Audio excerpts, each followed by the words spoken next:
Ladies and gentlemen, we are live. We are live on a sensational Saturday night.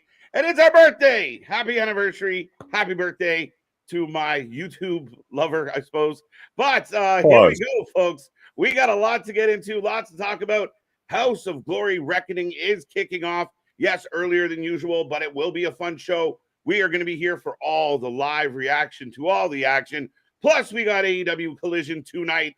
Lots to get into, lots to celebrate. Join the party, be a friend, tell a friend, grab your snacks, your feel good, and strap in, strap on. It's going to be a fun one, folks. Let's go.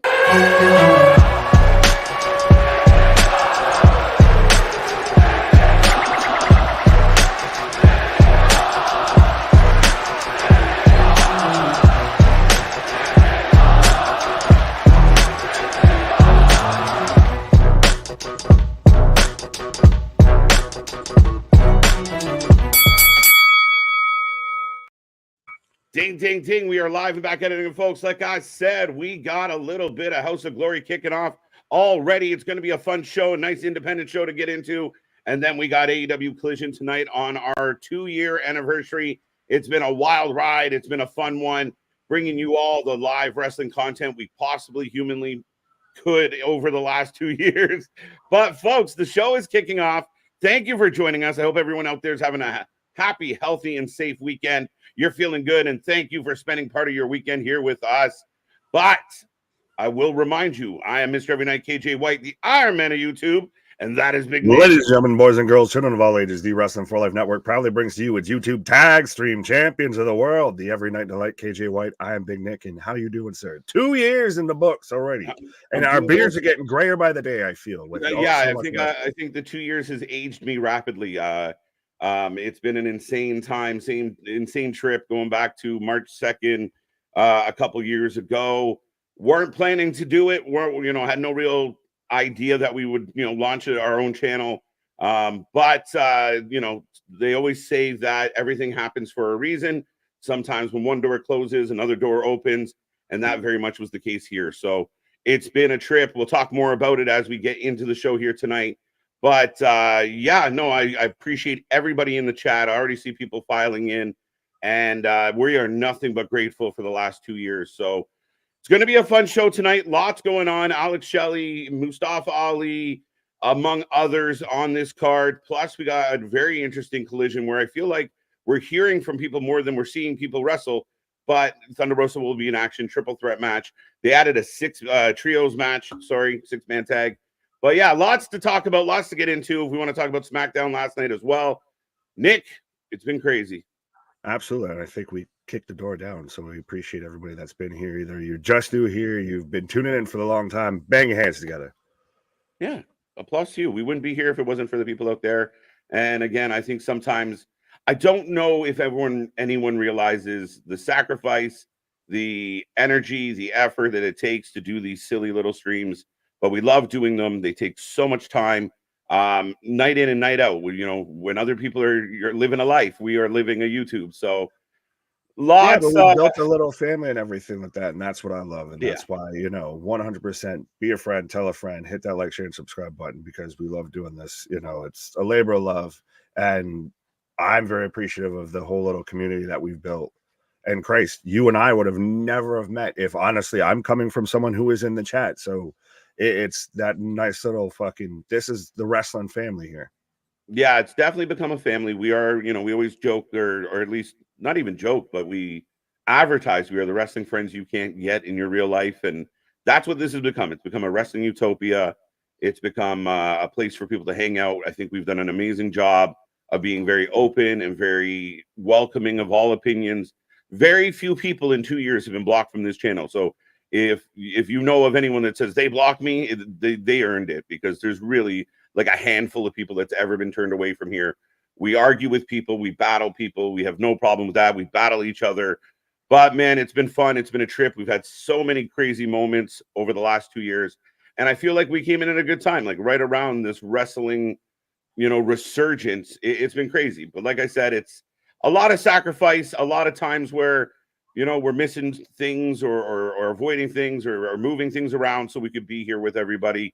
And yeah, it's been a crazy time. Absolutely. Well, Lady B out here saying happy birthday. Honestly, thanks for helping me through my postpartum journey. And then with a laughing, crying emoji. So I love the dark humor, I guess. Yeah, I don't. You're welcome if that's true. Yeah, you're welcome, but I feel like I'm confused by that a little bit, but I love it. Right. Well, this, what is happening in the ring right now? But with the 2 years, yeah, I think that's the first time I've been thanked for that. So we will accept that. And we keep growing. That's 100%. And like I said, of everything that you guys do, everybody that's tuned in and how we've continued to grow over 2 years, everybody that hits that like, hits that subscribe, is in the Discord, shares the Twitter, shares the Instagram, everything like that. This whole little community, this convoy that we've started to build here, as we keep growing, it's much appreciated and does nothing but help us keep being able to do this. And to where eventually, hopefully, the goal is this is what we do and we can be here 100%. This is the job. That's the goal. That's the plan. We're growing by the minute, guys. If you're watching right now, we are literally on the verge of 4K. We're really close. So be a friend, tell a friend. If you know anywhere that people are chatting about wrestling, Facebook or Reddit or wherever, drop our link. Let them know this is the place to be. 2 years, 4K. 2 years, 1 million views. 2Ks, hundreds of videos, hundreds of live streams. We have really set a pace and set a tone, and it's been an insane journey. So tonight, no different than so many of our weekends. We got two shows. Tomorrow we got a big pay-per-view. It is nonstop hustle. Absolutely. Hate the player, don't hate the game. That's it. Almighty Black Adam saying, I look forward to you guys every night with WWE and AEW and all the pay-per-views. Lady B, I'm glad you followed up with this of meeting. This has helped me through the long nights with the new baby. Well, congratulations. And I'm glad, respectfully, I thought it might have been in the darker way. So I'm glad it's talking about you got the baby. Yeah. Wait, what? No, don't go there. We're good. We're good. No, thank you so much, Lady B. I'm glad you enjoy the streams, enjoy the shows. I know people have talked about, us getting them through a work night or just keeping them up to date or being, more entertaining than the actual wrestling. So we appreciate that. Right. And we're literally birthing new generations of fans of ours and everything. I'm sure that kid was listening to that shit in the womb and everything. So he's just gonna popping out. What? I missed her every night. We are live. We are live. Missed her every night for more than one reason, folks. But see Money up saying happy birthday to you. And many more after too. You both look like jabronis and you act like them too. Shout out Simone, been here for a hot minute, by the way. Absolutely. I mean, we've had some loyal fans over the last couple of years, so it's pretty impressive. I got a gentleman come to the ring on a hoverboard. He's from the future. Don't knock Chris Jackson. Maybe. Well, it's been a hot minute since we watched House of Glory. We watched them for a good minute, and then they moved from Fight Triller to Premier streaming service, and you see how that worked out when they came back to Trillers. So there's a few new names here that we haven't seen. We haven't fully watched most of their recent kind of showings, but shout out our homie Jay Boji that is on the channel, he's also on the channel. We had an interview with him, but he's also on the card tonight. No, it's going to be a good one, and yeah, definitely Jay Bougie. Big shout out, one of my favorite interviews. Really down to earth guy. His career has been popping off, so it's going to be fun to watch him tonight.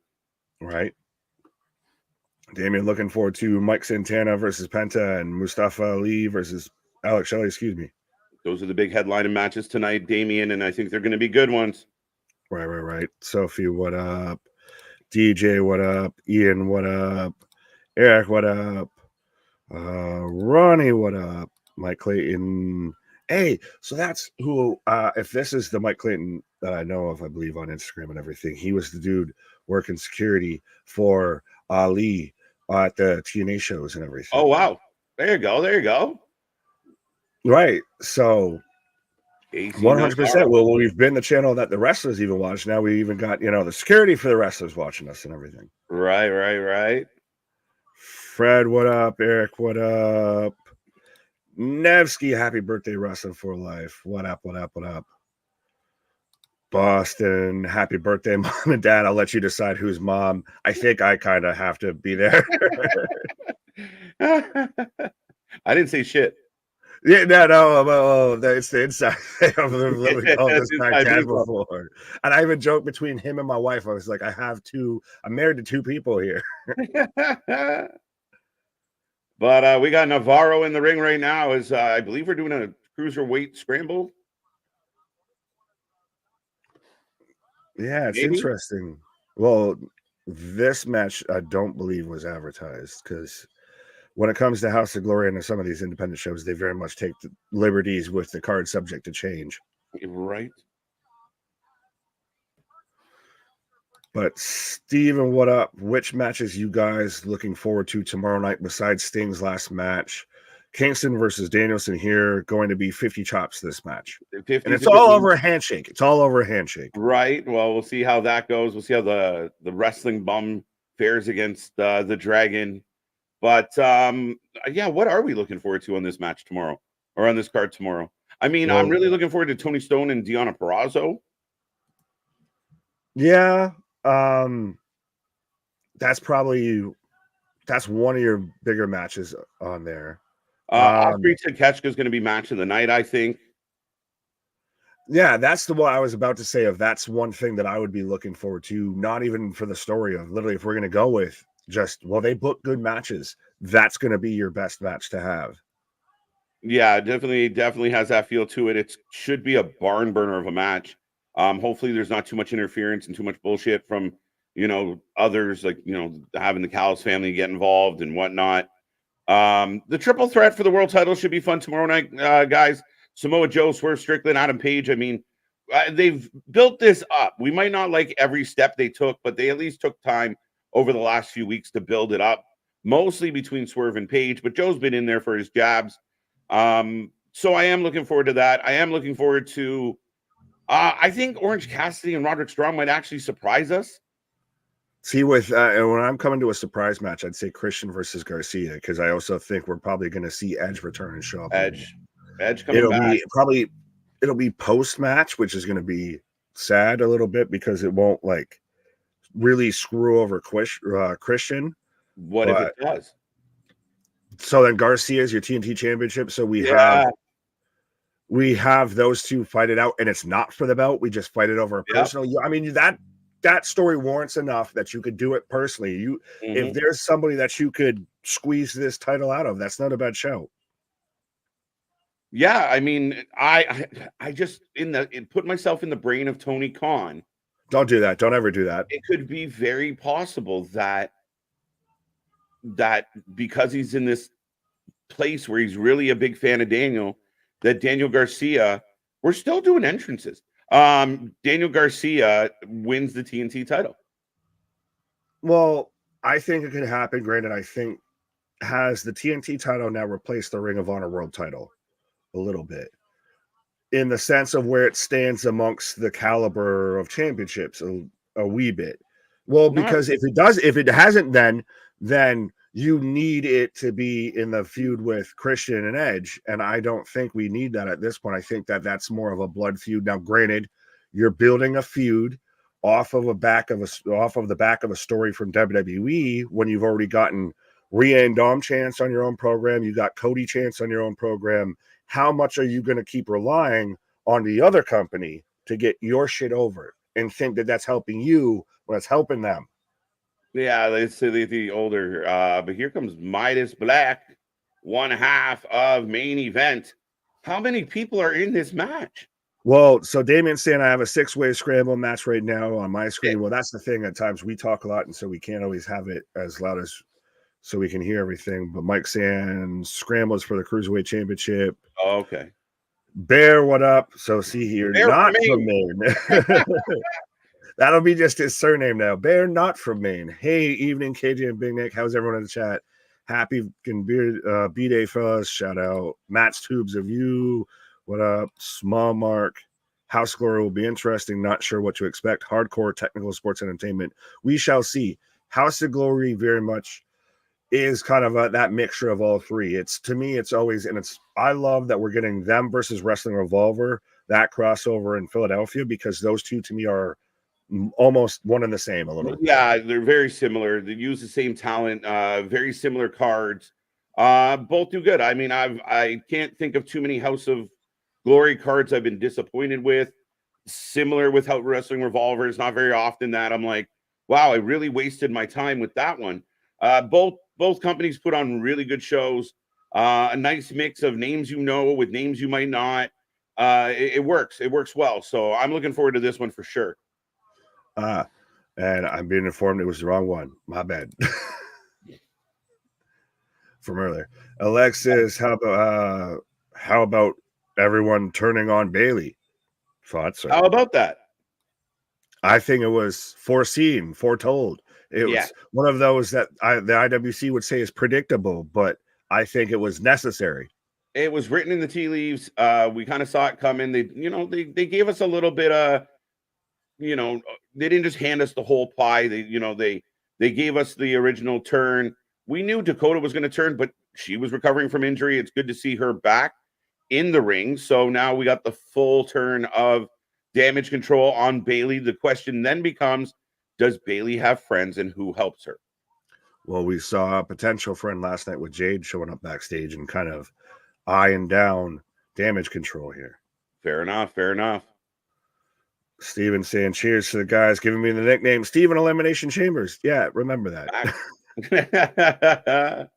Jobson, what up? Small Mark Boston, what up? I'm trying to see if there's anybody new. Sophie, no, we're not. I don't know why you keep going with JD from NY. Yeah, I don't know. I don't watch that guy. He no. Right.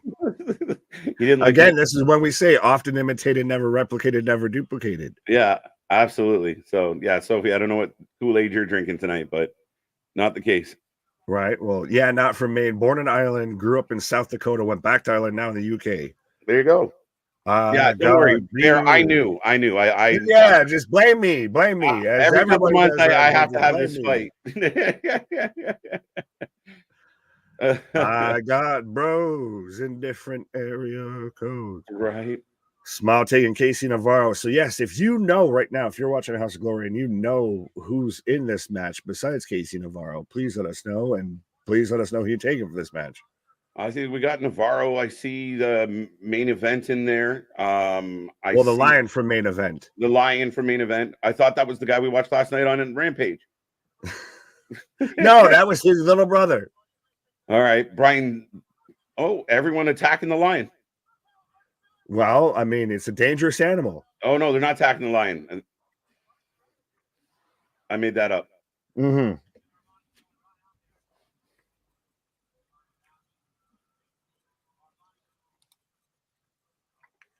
But so how do you feel, sir? Because you didn't get this, the whole blackout situation. It wasn't just me. It wasn't just us, folks. We weren't all having a collective stroke.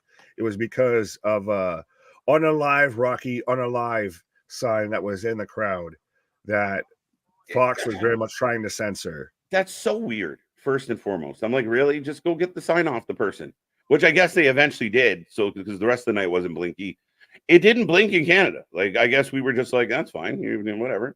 Your shit is real. Your shit is raw. Your shit is raw today. Yeah, I had no idea why, but like a lot of people were saying it. Is that really like? I don't know, man. Maybe I'm just getting old, but like, yeah, go get the sign off the guy. But do you really got to blink out the TV? Like, oh, people can't see that. Like, well, it's also we were a product of the Attitude Era to where that was the common occurrence. And see, you find those workarounds. Like, shout out, I think we even mentioned the guy that had the Rocky V sign. Shout out the Simpsons reference. Right. But that was, a much better way around it. But yeah, it's surprising that because every wrestling promotion outside of, or the major wrestling promotions, TNA, AEW, and WWE all seem very stringent on they will check your sign before you walk through to make sure it's appropriate to be on screen. And so that one slipped through, which is interesting. And especially, I feel like they obviously didn't have an issue with it, but Fox did, because if they let it through, but Fox censored it out. So Yeah, but Fox, it's a weird, it took away from the promo for a lot of people, I feel, a little bit. definitely distracting. How would it not? Like, you're trying to follow what he's saying, but I mean, Fox is weird because they talk about, they have shows with that shit. I mean, it's just such a weird thing. Like, really, a sign? Okay, I guess. But you air a show where they're blowing shit up. Okay, Right. Well, how do you feel that it went 40 minutes? I saw some people like 40 minutes. What a waste! This sucks, bro. Too long, didn't read. It was absolutely phenomenal. It was strong. It was well delivered. And again, it's your main event for WrestleMania. Give it time. Let it breathe. Let it have its moment. And it wasn't boring. You weren't sitting there like, oh man, when is this going to be over? Maybe there's some out there, but I saw a content creator earlier today talk about, like, 3 segments into the show, and every single segment there was people like, I hated this, I hated that, I hated this. What are we doing? Like, as wrestling fans, what are we doing? Like, I don't get it. Like, how do you hate every single segment of a show? Goes to show you, that the social media is just a portion of the fan base, because the people in the building were losing their mind and having a great time. But it just baffles me of like, well, okay, fine, you didn't like The Rock and Roman, that sucked. Then you get a match. Well, that match sucked. Then you get another match. Oh, that match sucked. What the fuck are you watching for? Like, I don't understand. Like, I get it if you want to be critical, like we do. We well, right, but we always find a good with it. There's a critique to it versus just an out and outright disregard or hatred for. But just, the flat out, like, this sucks, this sucks, this sucks. All right, well, I don't know what to tell you anymore, because this is wrestling. Maybe wrestling's not your thing. I feel like there's a lot of people who watch wrestling that just haven't admitted that wrestling ain't your thing. But Right? as a fan of shows like The Sopranos, obviously Sons of Anarchy, we just basically got a whole episode of that. We had cinema, we had layers, we had sit there and Roman grabs The Rock's wrist, and you're not going to do that on my watch. Of you're going to acknowledge me. We had the whole gamut of emotions between the two of us and the chat and everything, of Roman selling every second of it, of fuck you, I'm out of here. You guys aren't acknowledging me. You don't deserve me. I'm out. Well, you can't leave until The Rock shows up. So that whole segment, it was long, but it was basically a whole episode of a fucking drama series that everybody loves. So it was perfect in my eyes. Yeah, I thought it was well delivered. And again, it's the stuff that you want to see. You saw the you saw like Roman standing back and being dejected and pissed off that The Rock's getting bigger reactions, which fed right into what you were talking about with, well, what about overshadowing Roman? I'm like, not a big deal. Well, Roman thought it was a big deal. Roman felt a little, jaded. You have to acknowledge me. That's an ego move. And you can see where potentially these guys are going to clash. They understand they got to get through this Cody situation. And the intriguing part of adding a tag team match and this whole war, like, it feels like Endgame, like the war on the bloodline. It's very interesting. Well, and now shout out Wesley, shout out Bradley. I find this funny. Hey, everybody, Triller TV is not as bad as I thought. Hashtag not sponsored, but if they want to sponsor, we spend a good chunk of money. Well, it's pissing me off right now, but we'll get back to that later. Fair enough. I'll keep talking about because we got layers to this whole Dwayne storyline, because I saw it, especially on the rewatch this morning, of did anyone else catch Heyman just eyeing down, just glaring, just shooting daggers at Dwayne after the whole Roman Reigns, I acknowledge you, my tribal chief. Yeah. So it's like, what does he see that we don't see? What's he picking up that we're not? And I feel like that's always the Heyman MO of, like, what is on his mind? What is he up to? And it is the fact of, like, we see you right now, but there will be a time where Roman puts that knife in your back. Well, you've called it about the potential of it being more of a Mike Tyson spot to where The Rock turns on. And it could be even if they win the tag match, and we've got now bloodline rules. And so that's how The Rock can intervene and not be disqualified or anything. Yeah, absolutely. Absolutely. Set out powerbomb for 1, 2, 2 count.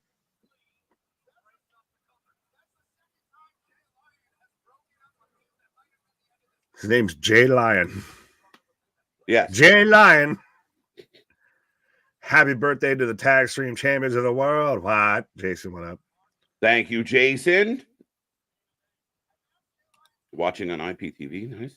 Johnny Depp is letting us know about Johnny Depp. I guess him and Amber Heard finally ended it. I feel like that's been a hot minute. Feel like they did a documentary about that whole thing. A little bit. Did you ever watch that on Netflix? Yes, of course. It's the most AI made documentary of all time. Like a fucking computer just made that. That no human being was involved in the makings of that. Hilarious. I just think the whole thing is fucking nuts. Shows you. It was during, I'm locked up. It was some of the best shit ever. Right? Wow. Jay Lion laying out, I think, 2 men. There you go. Big suplex. We're king of the forest. Oh, we got a kendo stick. Oh, no, that's a sword. We legit have a sword. What the hell? I don't have a sword yet. I admit this is a little bit. I have it on the ground now. Step up, Enziguri. You're like 10 seconds ahead. Jumping knee. Setting up the jumping knee right now.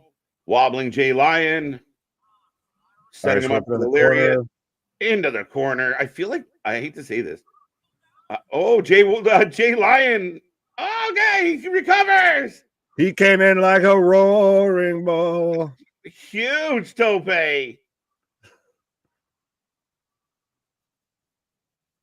Step up on the outside. Lion is rocked. Bloodline Civil War coming. Look, I keep saying it, and I want them to listen. But you want the Denzel moment of, Dwayne Johnson ain't got shit on me. Man, I want that where everybody just kind of like The Rock walks up and there's a wall, or Cody walks up and there's a wall of Samoans and they all just open up like, have at him, bro. And he's just like, how dare you? Who was the other actor outside of Denzel in, is it Ethan Hawke? Yeah. In Training Day. Yeah. So you're going to have Cody Rhodes be Ethan Hawke of just he's out there like smoking a cigarette, he puts it out, as all the Samoans just come up and you disloyal bitch made motherfucker. And I think we got a winner. Casey Navarro picks up the 1, 2, 3. There you That's go. My voice cracked C. The entrances took longer than the match, but it was a decent match. What is the Braun Breaker match from SmackDown? I saw people time that at 8 seconds. That man finished a match in some offensive lineman's 40 times. Yeah. I love one match is too short and it's not fair to the wrestler. The other match is too long, and why are they doing it? I thought, listen, this is exactly what you do with Braun Breaker for a hot minute. You just progressively make his challengers get better. So the next match he has, it goes 30 seconds. Then you have a match that takes a minute and a half. Has the internet bred a generation of Goldilocks wrestling fans of this match is too long, this match is too short, this match is too this match is too that? There's nothing that is ever just right for wrestling fans. No, you call it Goldilocks wrestling fans, and I think that's perfect. But some would call them fickle bitches. I mean, that's the non-PG version. Let's be real. You never see that in a Dr. Seuss book. They don't build up talent. They don't, make you care about the wrestlers. And I also think we ran into a generation where we got a lot of we see the independent wrestling, we see what happens with the newer promotions like an AEW, where it doesn't matter the level of the participants. They're going to go for 10 minutes. They're going to have a competitive match almost 90% of the time. And to me, that's not how it should work. That's not the wrestling I grew up on. I mean, again, depends on how you market it. We all remember the Honky Tonk has a record-breaking IC run until he comes running down to the ring, because who he won in 12 seconds and he ran the fuck back home. That's not a good example with using the Warrior. Well, it is what it is. I mean, Well, those just on the human being, but yes. well, fuck that guy. But at the end of the day, you have to write like I mean, it's like Goldberg. We saw the Goldberg, we saw the streak. He didn't partly because he couldn't, but you find a way to protect that guy and make him look dominant. We've seen it time after time when you have a big body heel, a big body athlete. Brock Lesnar dominated people when he first showed up. Remember, he just threw the Hardy Boys around like paper dolls. We had literally people comparing of should we do it, and I've even talked about it of should we do that comparable? Should we have vignettes and everything like that, like we had with Brock Lesnar with Braun Breaker? And so, if you're going to do that, then you have to show how dominant of an athlete he is, and that means some people are going to get squashed. That has to happen. Sweet cheeks, Joey Silver coming to the ring. Pause on all of that. Wesley, what up? Small Mark, no, you still got one day. One day more. But yeah. 1-0, 0-1.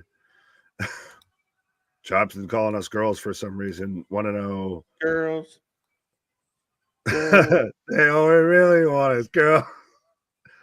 Yeah, fun match. I mean, again, it was a little discombobulated overall, I thought, and I don't know why it felt a little hard to get into, but overall, I mean, pretty good match.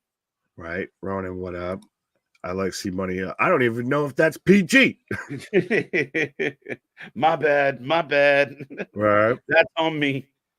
Right, absolutely. Silver versus Danhausen. So yes, Danhausen, who can't get booked on AEW, is getting booked on House of Glory here. We're getting the Sweet Tooth versus the guy who collects teeth.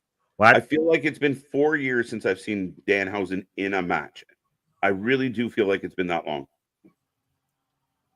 I don't think we've ever done a live Danhausen match on the channel. No, there was one or two. Remember, because he came back as that one. It was a pay-per-view, I believe. Yeah. He came back as a fucking badass, and then they just never did anything with it ever again. Like I said, think about it. We're literally getting a guy, very nice, very evil. We're having the guy who collects teeth versus the guy that's literally Sweet Tooth. So we're getting, the cavity cruncher versus fucking Colgate. Right. This is a dentist's worst nightmare is what we're about to watch. All right, folks, let us know, who are you taking, Sweet Cheeks or Danhausen? Never thought I'd say that out loud. Yeah, that's a terrible thing to say out loud. I'm taking Danhausen, though.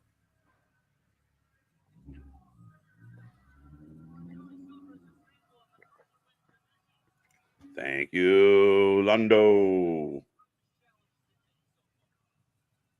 Sounds like a wrestling name. For Roman versus Cody is Bloodline rules. What do you think of Cody recruiting Jey Uso to counter Jimmy, Randy Orton, Solo, and John Cena, The Rock, to keep the fight between Cody and Roman? It's all possible. I mean, I've seen reports that, Cena could be at WrestleMania. I don't know how far you go with this. I know Jey and Jimmy are going to fight each other, or at least that's what it seems like based on recent memory. So, yeah, I mean, it feels like, remember, Seth was talking to Drew McIntyre about I hate you, but can you help us get rid of these guys? They suck. Right. Who the fuck is that guy? But it's the guy from Impractical Jokers. Yeah. Am I the only one that's starting to think that the WWE universe has just become the cinematic universe? It's the Marvel cinematic universe. Like, tell me WrestleMania 39, you watch that side by side with Infinity War, and it's not the same thing. Thanos won. He snapped Cody apparently out of existence to everybody. And, now we've had everybody come back here of WrestleMania 40 is starting to feel like WrestleMania Endgame here. We've just got to do everything we can. We've got to Avengers assemble. Right. We need to take out Roman. We know Roman, he's the heel tribal chief that doesn't you don't have to just worry about him. You got to contend with his family. You got to, watch out for everybody. You never know who's going to help Roman get a W. And that's where, we've come to this point. Randy Orton being involved, highly unlikely, but he seems to be preoccupied right now. But again, would Drew be like, all right, fine, I'll lay a Claymore into somebody for you, but still not like them? I don't know. It's intriguing. I don't know how that works out. I want someone out there, someone creative who's listening to us right now. Send me an edit of all of this right now, just done like the fucking Marvel movies, because that's literally what this is. Christ, you could put, Seth and Cody are goddamn Tony Stark and Captain America, because once friends turn bitter enemies, now trying to come back as friends here. Like, this is literally, it's the fucking MCU. It really is. But that's it. You build it up, you build the story, you have possible angles, and we've seen this before. So really curious what happens on Monday. I mean, what is Cody and Seth going to say to this? Will they actually do this tag match night one? I don't think they'd bring it up if they weren't going to do it. So here we go. That's a whole other note we could talk about of, the fact that we're going to do the tag match here. But yeah. Well, the tag match might actually protect The Rock a little bit, to be honest. But does it not hurt the Seth Rollins Drew McIntyre match? Especially when we know Seth's going in gimpy. Maybe it adds to it. I mean, I guess would they main event both nights? A lot of protecting Seth in that match. Right. Well, Seth might need some protecting. So very intriguing. I mean, again, and possibly if they know this tag match is going to happen, is the bloodline part of the reason why Seth loses to Drew? Fair. Their microphone is just feedbacking. Yeah, but Damien's taking Danhausen, and this is what happens at times when we've watched some of these shows of they have technical glitches and we're even not sure if it's them or us. I'm predicting that Danhausen wins. Steven Chambers letting us know, be prepared for a 90-minute, 0-hour, 5-hour pay-per-view and a 3-hour media scrum tomorrow night.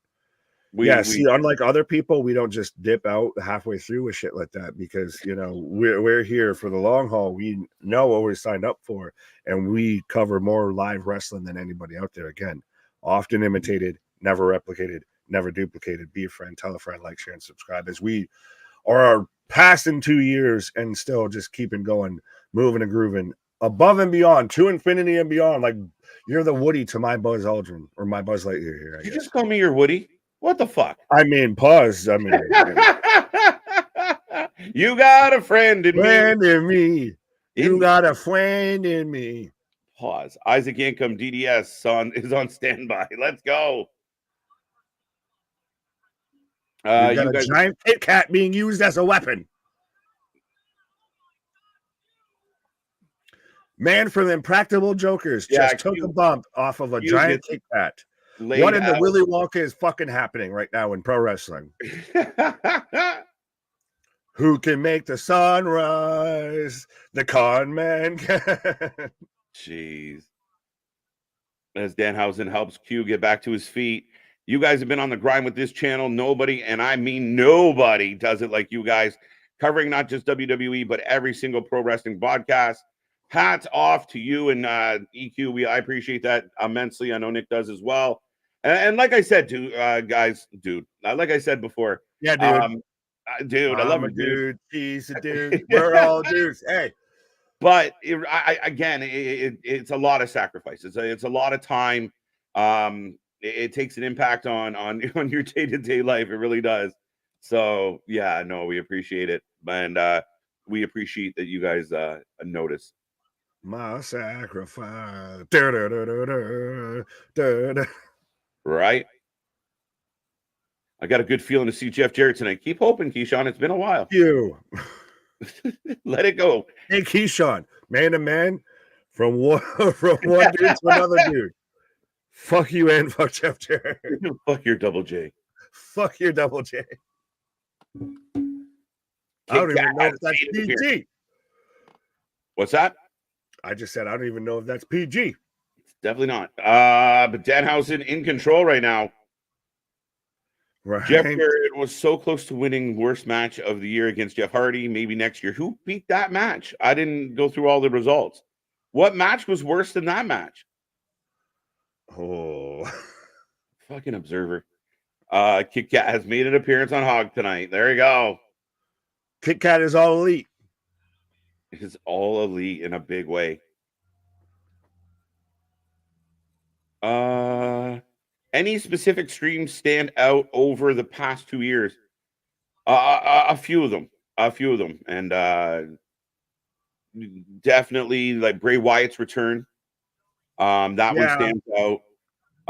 Bray Wyatt's passing for the other, for the complete opposite reason, was a crazy night that stands out in my head. Money in the Bank last year was huge.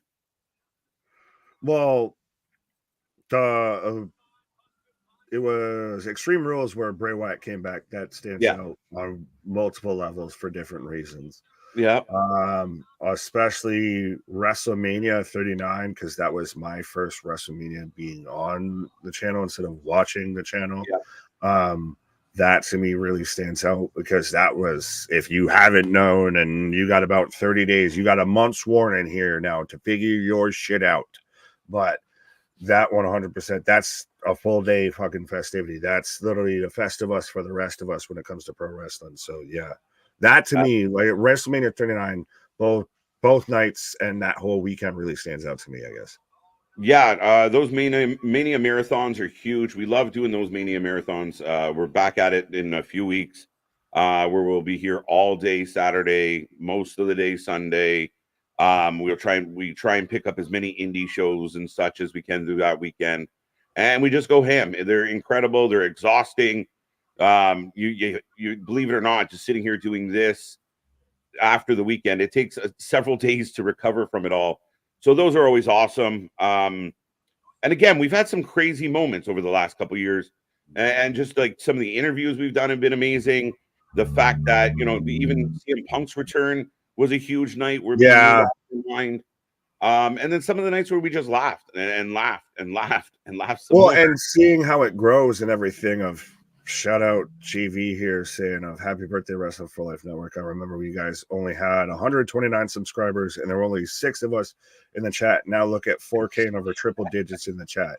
Absolutely. Let's see if we can get to triple digits tonight. But yeah, 100%. And that's the thing, is to see us grow to where, like I even said, I remember specifically when I kind of joined and on and everything, we're hitting 200 subscribers as Danhausen picks up the win in a cavity of a match. I'll put it that way. But now we're 4K, right? But to where now we've had even wrestlers that we're watching on the streams that are doing their show and watching us too and everything like that. Yeah, like to be able now to where we've gotten involved with that level. Yeah, like to have those moments where you say something about a wrestler and then they call you out, be like, "Hey, man, did you really Why don't you shut the fuck up?" So that was a bit of a trip. Even I always talk about like when I interviewed Sir Highness there. Grim Reaper. Reaper. Like that was the funniest shit ever. WrestleMania 40 press conference was a fun stream for sure. Who is this?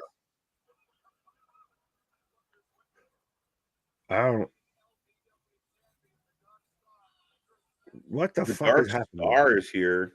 The reigning. And see, this is though because House of Glory went to premiere instead of Triller. Hashtag not sponsored. But we are kind of behind the times a little. Right. They're getting gum and shit thrown at them, by the way. Excuse me. All right.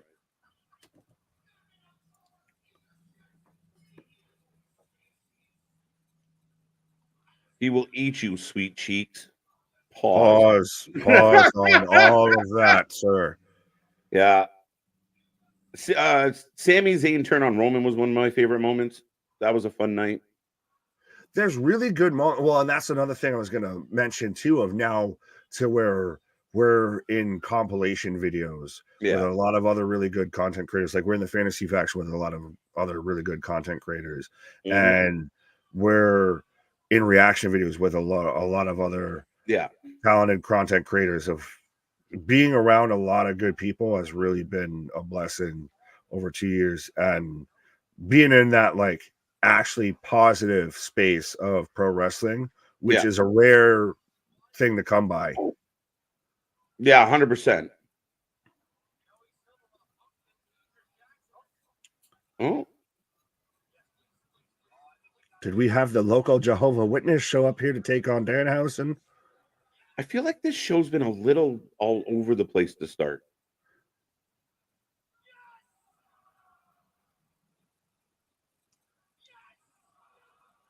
House of Glory tiptoes that line between like GCW and Wrestling Revolver of like a little bit too much camp, but also has some really fantastic matches in ring. A little scrambly. But yeah, and I mean, you know, what you're saying about the channel, I mean, to start where we started, big shout out to those who have been involved in the past. And it's kind of been an interesting journey because what we do is such a grind. I had to find a crazy man to come join me and jump on that Joker and just fucking said, let's make a deal. Like, all right, bro, we're gonna do this hardcore, and you're like, I'm in. And so you got me at hard. What's the fuck on? But yeah, no, it's been a trip, man. It really has. Lots of crazy streams. I mean, sometimes they blend together, but when we have those good nights and you know, we get off a stream and we have some epic ones, even to grow to the point now where I see people that I used to look at when we first started doing this that now copy what we do. Like they've changed up their shit to look like our shit. And I'm like, okay, I see what's up. Again, that's just a little feather in the cap, and I'm not trying to be arrogant or anything like that. Shots fired. Right, but it's just kind of the way it is. Like, it's come a long way. And no, I mean, again, I have a lot of fun. From the bottom, now we're here. And started from the bottom, now the whole team can hear. And I think the coolest thing is actually having conversations with people who are grateful for this craziness that is what we do, and that we become friends and we become family, and people thank us. And I think that's insane. Like, we're just, you know, two guys shooting the shit about wrestling, and people, you know, we become friends. And Paramount, I had our buddy Scott, who went on the Jericho cruise with our t-shirt. Like, that to me blows my mind. I know there's other people out there that have our apparel. That blows my mind. But, you know, we've become their wrestling family. We become the place they can go to and shoot the shit about wrestling and not be told they're stupid. So a big sense of pride with that for sure. Oh yeah, the fact that anyone tunes in is just, again, bang your heads together. We appreciate you more than you appreciate us, and on a level you don't even understand. Like, every like, every view, every subscribe, especially the memberships, the super chats, everything like that, it is just amazing. It helps us keep going and helps us eventually try and turn this into what we want to turn into, this to where we can just, this is the thing that we do, of just being, you know, the bearded brothers to you. What? Right. Up next we got a women's match. Kamar Couture and Kiki Von Go versus Diamond Viagra. And Vigoro. We finally got our Vigoro. Not this guy again. The Ultraviolet. So for sure.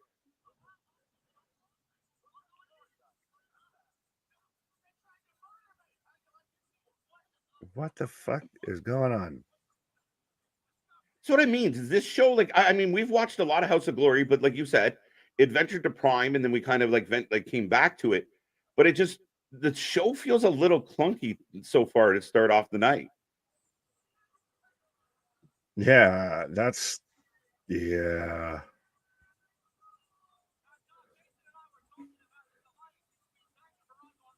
we've gone from premiere back to thriller, and this ain't a thriller so far. The thriller from Manila. I think we both just look Manila. So vanilla as fuck. Over on how many matches TK adds to Revolution tomorrow. I didn't mean to click on that. Where'd it go? No, you're good. He's just letting us know. Diamond and Ultraviolet versus Couture and Van Gogh. Yeah, apparently Vincent Van Gogh. They rose him from the grave.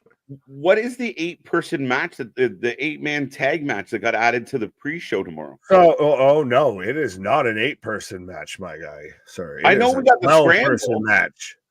Oh, it's a 12-person. You're talking about the scramble. We've still got no. Apparently, No, someone said there's an 8-man or an 8-man, 16-man, 12-man fucking match added to the pre-show by Yes, TK. so the pre-show so far is Julia Hart and Sky Blue versus Stat and Willow with Stokely Hathaway, Teddy Long, holla holla holla at ringside. Okay. And then there's also the 12-man tag match of the Bang Bang Scissor Gang of Max, I Can't Finish My Raps, Caster, Bowens, Billy Gunn, Austin Gunn, Colton Gunn, and Jay White taking on Jeff Jarrett, Satnam Singh, Jay Lethal, Willie Mack, why, Private Party, why, what the fuck is going on? This is where I think it's nice guy Tony Khan of I don't want to leave anyone off the show. So we're going to do an 8-man scramble. We're going to do 12-man match. We're going to do a random girls tag match. We're just going to shove all the people in because I'm a nice guy. And to look at people and say, here's 8 matches. And sorry if you didn't make this pay-per-view. Better luck next pay-per-view. That's what I think the problem is. Absolutely. We're already at 11 matches. We're 3 away from 14, the magic number of 14. And there's nothing saying that he couldn't add some last minute here. We have, like, what was it? Chambers that was saying about we could have a 3-hour pre-show and this and that and the third of. We really could at this point because this was initially like what, a 7-match card at most, and now we're up to 11. Yeah, and that's kind of been indicative of like we get like a few matches we know are going to happen. The main event title is going to happen, but it feels like the week of a pay-per-view, Tony gets very heavy-handed and last minute of like it's like people knock on his door and like, hey Tony, I noticed I'm not on Revolution. Wait 1 second, I'll get you in there. Jericho will cancel the meat match. You're an all-star. Get your game. Yeah, we canceled the match for people who weren't even announced to be in it. Yeah, funny as shit. Yeah, that was so baffling. But hey, like I said, Tony Khan is inherently a nice guy from what we've been told, what we've seen. But again, being everybody's friend might not be best for your company. Right. Is Van Gogh missing in here? Damn, KJ Nick, how many matches are there in total for AEW Revolution? 11 right now, currently. 11. Bradley letting us know his favorite stream of ours. My favorite stream has been when AEW pay-per-views go to shit in the WrestleMania 40 press conference. Yes, what are your highlights? That's the thing, is you guys tune in to watch us. It don't matter our highlights. What are your guys' highlights? Right. Yeah, and you know what? Our preference is they don't go to shit, but I mean, sometimes you got to make, chicken salad out of chicken shit, and we do our best. Right. Well, I don't think it's us that go to shit. I think he's more saying when no, that's what I mean. Like they go to shit, and we got to do our best. We don't like to break out the line. The wrestling may suck, but we never do. But it is in case of emergency, break under glass. Yeah, like if it's true, it's true. Right. Philip saying happy birthday to both of you. Tony Khan this year so far is 2-6. WWE is kicking his ass. Cheers. Yeah. I mean, Philip, that's been my take with Dynamite is that, look, Tony can say great as many times as he possibly can get out of his mouth, but it hasn't been. And that's from the fans that watched it 2 years ago that were like, this is the coolest shit ever. These matches are great. I can't wait to see Kenny versus this person or Punk versus that person or MJF versus this. There was so much that was like, this is cool. It's different. It's exciting. I feel like they started 2024 just struggling and struggling. They've had one really good show, one pretty good show, and the rest have been hot garbage. Right. Just be better. Facts. As shout out, I guess, early birthday for Clay. And this is, I like this because I think we talked about this a little bit last night as we do have the women's tag match going on. Conrad was defending TK. I don't think he was exactly defending him. I think he was more trying to explain him. So he's influenced by RF compilation videos, and that's his style. Booking cards that look good on a poster, basically. Long story short, Conrad's big quote out of that to me was Tony Khan books matches, not stories. And I think we've been saying that till the cows come home, and Conrad might be a cow. So what comes around is all around. Yeah, and I think we've known that. I think that's been exposed. But again, here's a guy who, thanks to his buddy, 3-time Booker of the Year, right? Like, he's not. And I mean, at one time, you could say, yeah, you know what? He's outbooking Vince McMahon for sure. And I think when WWE brought in Triple H and the game changed, and legitimately changed, that Tony was still relying on, the same old. He didn't evolve. He didn't, see what I did? I'm doing it all. He didn't evolve with the time, which is crazy. Now TK feels like he's Vince McMahon booking of, I don't care what the people want. I'm just running this shit out there. And it's proving to be hurting the product at the end of the day. See, I still think it's more of the rumors and everything, like I've said for the longest time. And as much as I want AEW to do good, it's WCW of doesn't work for me, brother. So now everything's getting called on the fly. We're seeing shows written on the day of, not for the reason the script's been torn up, and I hate using that term, but the fucking programming, the fucking scheduling's been torn up. But versus literally we're still figuring out what's going to happen before we walk through the curtain. Yeah.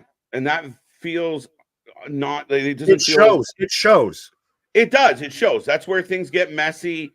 You get people standing around. You get matchups that don't play well. You get Madison Rayne getting planted on the top of her skull. Maybe.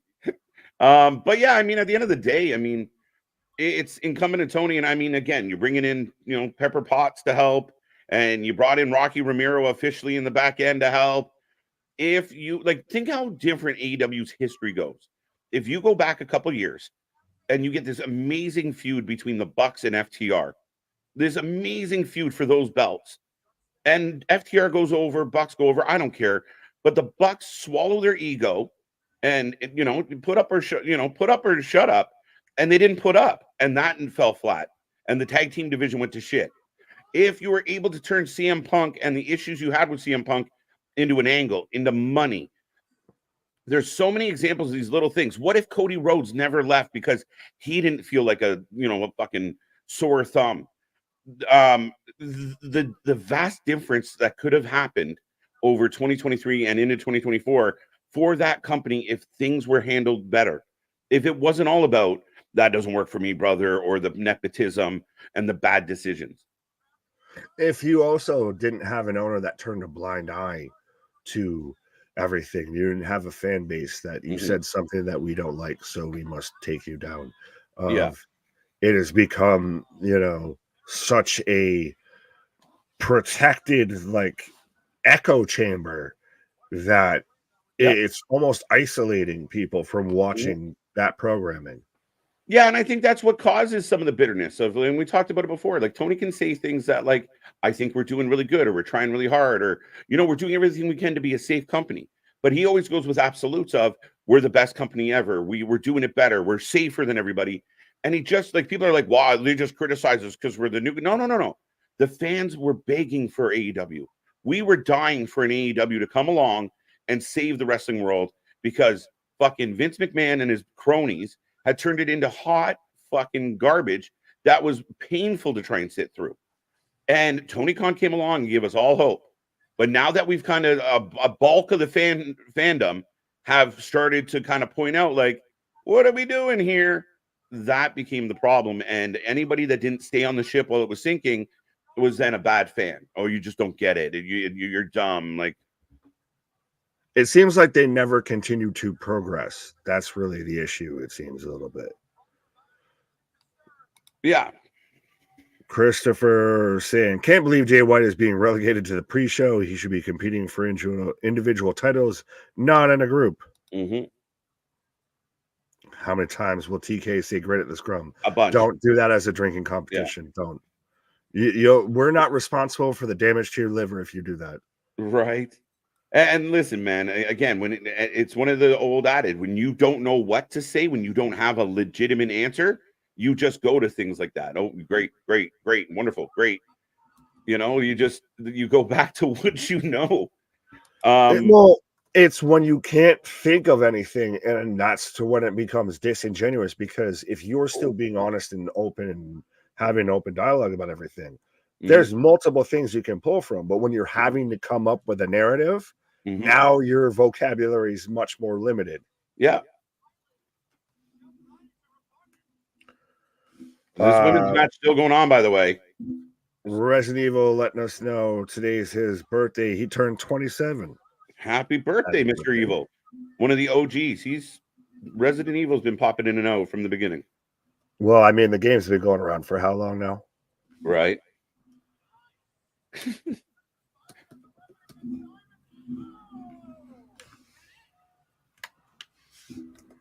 Bum, bum, bum. And we get a 3 count. We got a winner. I believe. What? By the way, side note, random tangent here, just because we're looking at the wagons right now. Of what happened to the baddie section now that Jay's left AEW? Did they have to retire? Were their seats non-refundable? You know, did they get the box seats now? Yeah, we don't see them very much. Every once in a while, one of them, like I think that Red Velvet was in the baddie section at one point, or at least had beef with them. But they just dissipated. Maybe Jade will get a WWE baddie section. Right. The Bailey baddie section. Instead of the Bailey buddy section, we're gonna get the Bailey baddie section. Right. Thanks, KJ. Getting ready to watch the Leafs, KJ. Well, I might be able to peek at the Leafs. We got a lot of wrestling going on here tonight. Go Leafs, go. Oh, yeah. What happened to Layla Gray? Absolutely. Yeah. Right? See? It's amazing how you mentioned just somebody that's on AEW's roster, and it's like fucking playing Crypt Keeper if you just got to dust off, their seat and catering as to where they've been. Yeah, I mean, I think at some point Tony Khan should sit down and kind of go over his roster and really come to an idea. Like, again, it feels like he's just possessing these people and their contracts, but never utilizing them. So what's the point? He's an action figure collector. I've said this for the longest time. Tony Khan's just really great with action figures. He wants everybody, and he's just apparently seems to be trying to keep some people mint in box. That's probably the best way to put it. So we're getting Lance and Oahi. Yes. Enjoy this while you can, because don't worry, I feel like he's going straight to the bloodline. Unlike Tama Tonga, because people forget that Samoa and Tonga are two different countries. Close enough. There's only an ocean between the two. It's just a boat ride away. It's just a boat ride. Maui could do it. Fuck. Right. Dun, dun, dun. Give me Lance and Solo in a tag team. Why not? And I mean, Zilla's out there doing good things. Jacob and Zilla working together has been good. Yeah, man. I'm a Samoan SWAT team in WWE right now. Yeah, dude. I want it all. I want them all to come in, and I want this big giant Samoan war. Let's do it. Screw it. Samoan Civil War. We've had it teased. We've talked about it. We just want the full summation of it. Right. We want the, that family tree to just come tumbling down, to have a lightning bolt just hit it down the center and it just cracks in two. Right. La Sombra coming in the ring. Nice. Da, da, da, da, da. Right. This one I have to click on. AEW needs a Hall of Fame. How do you have a Hall of Fame for a company that's 4 years old, Nick? What is just the WWE Hall of Fame, just with a different 3 letters in front of it? Like, well, that's an honest to God question. We could do a whole video on this of who right now would you put nobody that's not tied to WWE in an AEW Hall of Fame. To me, the only name I could think of is Maxwell Jacob Friedman. Are you crazy? But maybe he's not a Hall of Famer yet. And when it comes to AEW, it is. Yeah, but that's why you can't have an AEW Hall of Fame. You are too young. Like the listen, they only make 5 years, so yeah, right. might be in memory, but no, I mean WWE didn't have a Hall of Fame until later. Like they had a couple decades in when they established a Hall of Fame because you need the wrestling history. If it's specific, yeah, you could put Sting in there. Jericho, I'm telling you, if they ever have a Hall of Fame, Sting will be Jericho will be the first fucking person in it. I promise. He'll be you. the first announced. Right?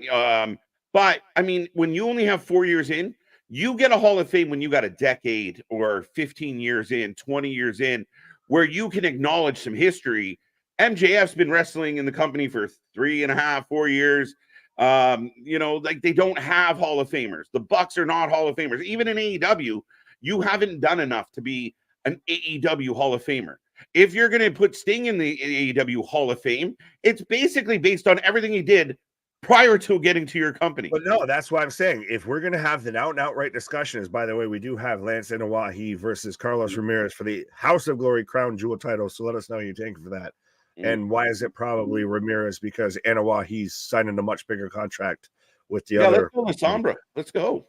Yeah, but if you're going strictly off of AW, you're taking those 4 years into the books of, and is AW upon AW. So that means Kenny, no.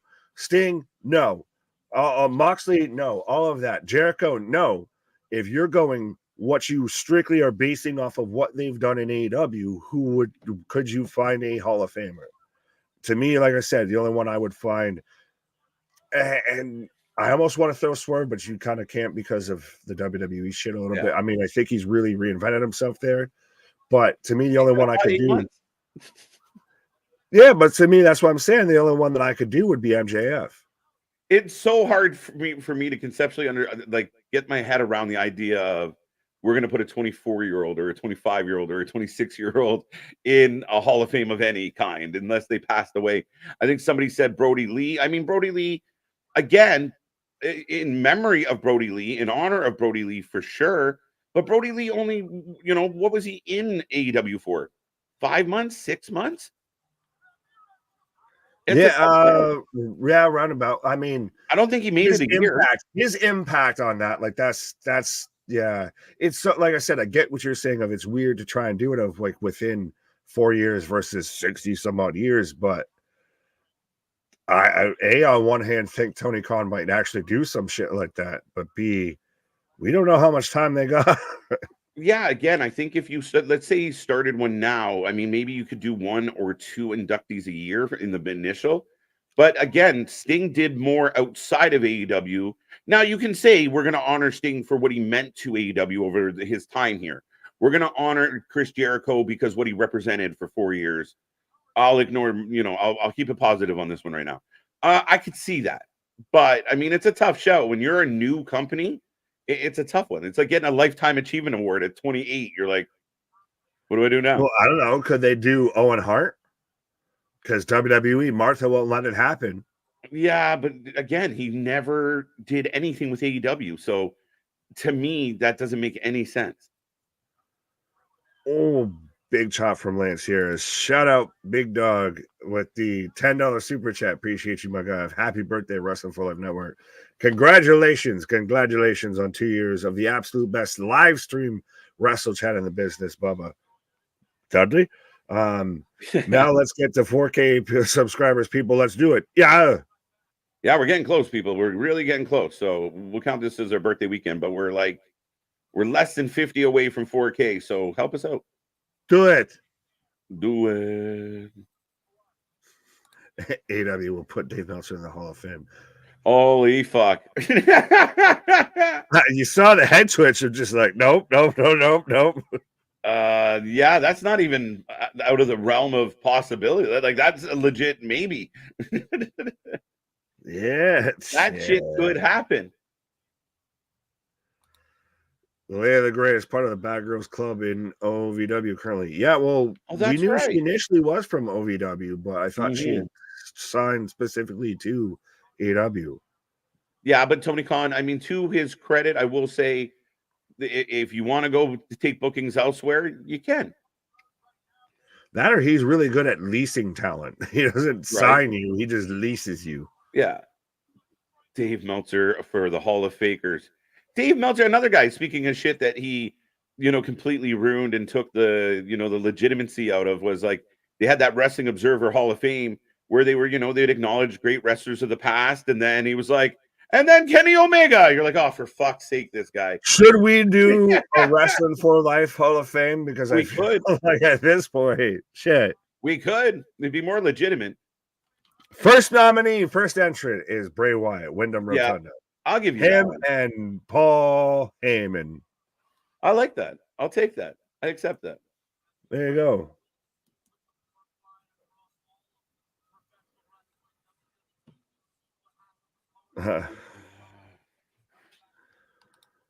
Wait, what? If Dave Meltzer makes it to the AEW Hall of Fame, JD from NY would be AEW's version of the Warrior Award. Oh, fuck you. That's funny as shit.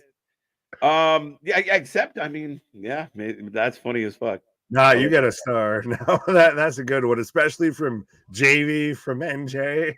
Yeah. Right. Is Britt a Hall of Famer like MJF? No. Not currently. Well, that's like I said. I'm looking at it if they stop today. Yeah. But it's like even now, like you look at I'll go hockey for lack of a better example, but I mean, Austin Matthews is on a tear, but if his career ends today, he's a guy that could have been a Hall of Famer. He's not. Yeah, it's like an XFL Hall of Fame, not an NFL Hall of Fame. Exactly, right?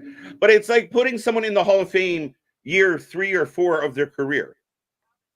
You're like, a little early. We got to go on a body of work here, people. That's what the Hall of Fame used to mean in places. I mean, Pat Mahomes is already out here getting called the GOAT, so. Well, I mean, again, there are exceptions. Now, the question is, if he retired today, would you put him in the Hall of Fame? Yes. You might have numbers to get in. Oh, Lance goes for the splash in the corner on the chair, and nobody's home into the barricade. The Sombra back into the ring. Finally. No, Sombra. I can't because I'll get in trouble for everything else that comes out of my mouth because it's not in Spanish at all. Are we getting the announcements for this year's WWE Hall of Fame? I believe they will start very soon. Yeah, we'll see. Yeah. Still, hashtag Paul Heyman for Hall of Fame. Let's go. Well, absolutely. You guys should do a Hall of Fame here on the channel. My personal recommendation, Demolition. LOD's getting in first, my friend.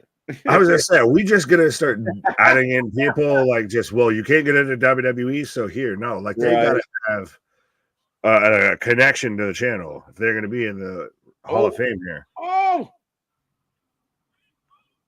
Flatliner. Good match. Look at this camera angle. The in-ring camera angles are always crazy. As a two count. Meltzer is the GOAT, and then somebody follows it up with no more vitamins for AJ. Yeah. Oh, I like it. He's more when you get lamb chops at a restaurant. That's the GOAT he is, and shit like that. He's curry GOAT is what Dave Meltzer is. Right. That man is cooked. Yeah. AEW's first Hall of Fame class would be Omega, the Young Bucks, probably Hangman.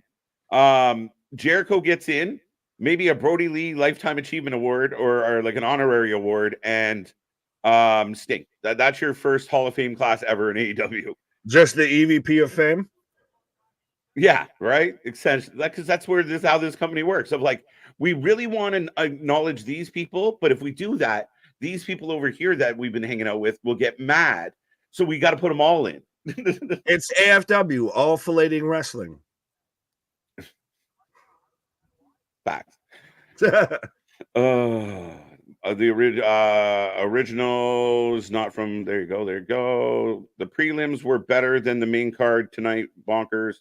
Oh, UFC Fight Night. Yeah, fair enough. Lex Luger for sure Hall of Fame this year. It'd be very interesting. I believe he could show up. Does he show up at Revolution as a mystery? Apparently he might be at Revolution. I think Magnum TA might be at Revolution. And they everybody wants the Hangman TA and the Magnum TA standoff there, the Spider-Man meeting. Good match here, though. Two big boys slapping meat. Big kick out. Big kick out. Two count, though. Watching y'all from Bike Week in Daytona. Shout the fuck out. Let's go, brother Fluff. Hey, let's go. Well, and that's super cool to me. Going hog wild, road wild. Right. Well, and because I live right by Laconia, New Hampshire is known for it's like the top 3 like bike weeks in the US and everything. So shout out. Yeah, we have a big one here, not far from where we are, between where I am and Hamilton. Yeah. Riding through this world. All alone. Now take control. Everyone is linked to WWE, so Vance, that theory is messed up. I don't know what Vance said. Oh, I see. An original not from WWE. So yeah, I think if you're gonna induct somebody, you might do like a Kenny Omega. I mean, Jericho's from there, but you would understand that Jericho was part of the founding establishment. But two Flash! 1, 2, 2 count. Deep 2. Pause. That's what she said. Right. I gave her that deep 2, and then she kicked out. EW1 kicks. Happy effing birthday. Much love, fellas. Keep it going. Thank you, sir. Thank you for the super chat. Thank you for the birthday greetings. Thank you for the love. And yeah, we're gonna say this all night long, but we love doing this shit. Right. Helmets in, Tigers. It's Tie Cats. They changed their name then. They've always been Tie Cats.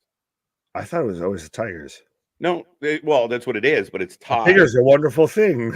Tie Cats, which I'm not a tiger cat. Yeah. We were the league that had two of the same names. We had 2 teams named Rough Riders in the same league, and there were only 8 teams in the league. What the fuck? Yeah, it's not that anymore. But there used to be 2 Rough Riders because I mean, after we got to 7, apparently a coast to coast headbutt. Yes. What have you seen that, sir? No, it helps that you're a huge human being. But never headbutt a Samoan. Their head's as hard as a coconut. Oh, that was 3. There you go. And down goes Lance Enowahi. Lance went down hard on that finisher. I'm amazed the man doesn't have a fucking 5 forehead with his skin just skull on skull. Like you talk about Danielson had to retire after a diving headbutt. Imagine you're going to do that as a coast to coast. Yeah, no, absolutely. It was huge. It doesn't work. You only got to do the 1. Stupid when it misfires. But La Sombra, your new champion here. Well, retaining champion. Did he come in as champion? Yes, sir. Okay, there you go. That helps. They gave me the finger for getting that wrong. What happened to the Samoan hard head? Make Samoan's head hard again. What? He got dropped on it. Well, after he got fucking concussed on it. This man hit from one side of the ring to the other, a diving headbutt onto this man. Edmonton Eskimos for the W, says C Money. Yeah, they are now the Elks. They are now the Edmonton Elks because we've deemed that other E word not allowed. It's a bad word. It's a no word. It's a no. It's true. Welcome to 2023, 2024, 2025. I mean, have you ever met an Eskimo? I've never met an Eskimo. I have actually. I had a friend. Oh, well, fuck. we had a friend. We called him Eskimo Like. Are you sure his name wasn't Eddie? We're gonna get canceled in Canada for sure now. Land Canada with all the flopping heads and full of lies. Here comes Ken Broadway. Cash flow. Hey, we want some bougie. Hey, we want some bougie. Flip that. Absolutely. Let's go. Which, again, by the way, if you have not gone and seen our interview with Jay Bougie, go and check that out on the channel as well. Absolutely. Man's out here. And it's so interesting because like Wrestling Evolved is very much like the Iowa, Kentucky, Cincinnati, like it's that like middle America wrestling promotion. House of Glories, New York based. Very much. Very much. And again, Jay Bougie coming out was Cash Flow. And if you guys want to go check out our interview with the Jay Bougie, it is on the channel in our archive. So go check that out. Great guy. Very strong head on his shoulders. Really down to earth. One of the nicest guys I've met in the wrestling business so far. So Man, really why the fuck ain't they called Paid in Full? What? They're called Cash Flow Inc. And I was like, man, why aren't they called Paid in Full? We'll have to ask. We'll have to ask. Hashtag if they start calling themselves that, you know, we heard him. But yeah. Right. As we've got Cash Flow Inc., Jay Bougie and Ken Broadway taking on the Rascals of DNA fame. Yeah, and very much I agree. Like I felt like it's gotten better. It's smoothed out. I feel like the production, everything was a little clunky to kind of start off the show. We were getting mic feedback. That scramble, maybe don't start with the scramble because it just felt like we got like 15 minutes of entrances to start the show. But it's kind of smoothed out here. Really, really good match between Lance and La Sombra. We're following it up with what should be a burner of a match now between Cash Flow Inc. and the Rascals. So yeah, let's go. To be honest, this is now starting around love, like when we would have still been getting ready to go normally, because we found out that this started going at 6 o'clock. So it very much, I think it's letting everybody let that dinner, sing into them here before we get through all of this wrestling. Right. Yeah, no, it was very funny of like, we were advertising for the usual time. And then it was like, I don't know what I read. I could have sworn this was going live at 8, but it happens. We're here. That's what we do. What? Right. But yeah, I'll be right back. Fair enough. As KJ's taking a pause and Steven's asking, any surprises for tomorrow night? Guessing return of Kyle O'Reilly. I don't know. It's interesting you bring that up because to me, does the Undisputed Kingdom feel relevant at all? Like that, if we're going to count the Wrestling Observer Awards, that whole Devil storyline was voted the worst feud of the past year. I don't think anything with that is currently relevant or has any bit of momentum outside of Wardlow, cutting his huge promo, which caught everybody on attention. And then we instantly take him from what would have just been a triple threat match into an 8-person match.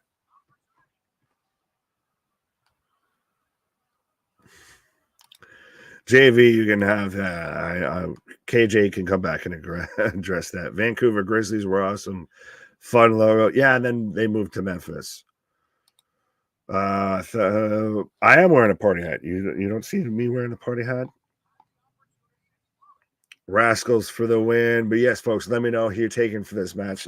Whether you're taking the Rascals or whether you're taking Cash Flow Inc. Again, I still think they just need to be called Paid in Full or some shit like that. As I've got Trey Miguel and Ken Broadway kicking it off right now. Not even Google can help the Leafs find a way to win. You got all these comments for KJ, and he ain't even here. Really hurts that Adam Cole is playing Professor X cosplay. But should he? Do you think that? Were you of the mind of with KJ if it was all a work and he was going to come back? Like, I think we're there. I think they had gotten so far down that rabbit hole, they had nowhere else where to go beyond that. So that's been the issue of, as much as even the story and the creatives hurt AEW, the injuries because of everything going on between the matches that they work and because they're working, fucking 3 other promotions has really kind of extenuated those circumstances. Rascals for the win. Wesley says, I gotta take, hey, we want some bougie. So I'm taking 100% cash flow Inc. here. Paid in full. Jay Bougie's got to pick up the win here. Like I said, friend of the channel. It's much like how later on tonight, we might be here, we might not, for GCW. We've got Cole Radrick going for the GCW tag titles here. And I mean, Cole may not be a fan of me, but I'm a fan of him. So I'm pulling that he hopes he wins the GCW tag belts here, especially in Indiana, because I know man's an Indiana guy here. Nick, what do you think about dangling off the bridge here in Louisville yesterday? That's messed up. I think it's welcome to the world. Shit's messed up. To me, that ain't exactly as fucked up as it is to say. Ain't shit new. Heyman, Wyatt, Pillman, Luger, Mickey James, and DDP, Warrior Ward Hall of Fame predictions. Interesting. Is DDP already not in the Hall of Fame? Is Pillman not in the Hall of Fame? The Pillman thing I question more, obviously, because of the situation. DDP, I feel like, might already be one. So, not a bad shout. I think Heyman fits perfectly because it's based in Philadelphia. There's been the whole discussion about how Punk should host WrestleMania, but there's been also a lot of people of what's his connection to Philadelphia. What if you had, ECW legends host it, or if you even had a Heyman host it, something like that. That would be very interesting. And Paul confirming DDP is in the Hall of Fame. So, like I thought. Batista in the Hall of Fame. Yeah, he was. Yeah, wasn't it like 2020? He was one of the guys that was supposed to go in, and they never really followed through with the rest of that. Here, as I've got Jay Bougie with a suplex right now on a Trey Miguel. So we got Bougie taking on Miguel for 2 count. I know Pillman's not in the Hall of Fame. I don't know about DDP, but Pillman, Bulldog, Owen, and Neidhart should be in the Hall of Fame on their own. I feel like the Hart family has intervened on a good chunk of that. I think Bulldog's in. I know Owen will probably almost never be in because Christ, even with Sting coming down from the rafters on Dynamite this week, Tony sat there and got Martha Hart's approval and all that because he very much stopped it once that happened with Owen. So it was, at least it's paying the homage and the respect. But I would still like to, especially now that WWE has had their Vincectomy, if we can get these people in there that Vince just had some weird fucking vendetta against. Sylvester is in the Hall of Fame. What about Tweety Bird? No, I know you're talking about, but still, what about Tweety Bird? Shane Douglas would be awesome for Hall of Fame. That becomes the question of, much like we were talking about, and again, I don't want to fully take away from this match, is we've got Miguel fighting for a tag here. Back body drop. But how much does he become a Pro Wrestling Hall of Fame versus a WWE Hall of Fame? If we're talking a Pro Wrestling Hall of Fame, Shane Douglas, to me, is a front runner. If we're talking a WWE Hall of Fame, then the impact is weighed much differently here because Shane Douglas contributed much more to the world of pro wrestling than he did to the world of WWE. I will leave it at that. Bam Bam Bigelow, another name. I thought Bam Bam was in. Oh, back handspring into a step-up enziguri. When have you seen that? Normally you see the back handspring into a back elbow there. But Trey Miguel turns it into a step-up enziguri. Christian, what up? Can you imagine if WWE put Sting in the Hall of Fame this year? I gotta go through and do my history, I guess, on who's been already announced in the Hall of Fame and who hasn't. As we've now got Zachary Wentz and Jay Bougie in the ring with a belly-to-back suplex. God damn. Christian, you're not. You just commented. So hi, how you doing? I want Vader in the Hall of Fame. Vader's in the Hall of Fame. Shane held multiple world titles in WCW and ECW, and his tag work in WCW was huge with Steamboat. And again, small mark, like I said, you know what company didn't name in there? WWE. And that's where, like I said, it becomes the double stomp to the back there. That's when it becomes the question of if it's a pro wrestling Hall of Fame or a WWE Hall of Fame. Because respectfully, those two are not in the same. And yes, Vader's already in, like I said, as the Rascals taking the fight to the outside as they throw Bougie in here. Who's the legal man? 1, 2, 2 go.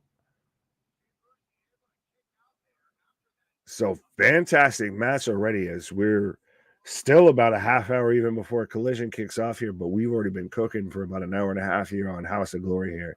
And again, I'm glad to see that they're on Triller instead of Premiere. We used to watch them all the time out here, but they very much, they might take a little bit to simmer saute here, but once they start cooking, God damn it, do they cook? Oh, 619. Oh, it's going to break it up here. Reverses the Death Valley driver. Step up V-trigger. Wentz going out of control here. Handspring going for the DDT, but gets caught. Wow. Cody cutter there. The springboard cutter there from Jay Bougie. 1, 2. Two go. Oh, I was all ready to celebrate everything. John Cena in 2026 and The Rock in 2029. Pretty sure The Rock's already in the Hall of Fame, but you have that. First WWE Hall of Famer was Andre the Giant in 1993. I mean, well deserved. WWE owns WCW, ECW, though, much like Great Muta got recognized for his work in WCW. Like I said, it depends on how they want to go about it. I don't know if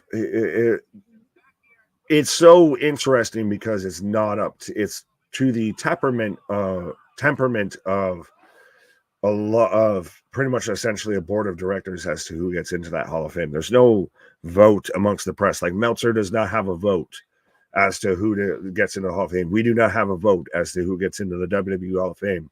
Much like you see media that covers, MLB gets a vote as to who gets into this Hall of Fame.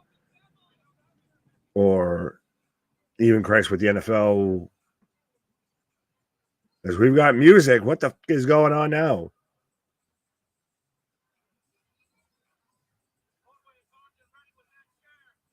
So we've already got a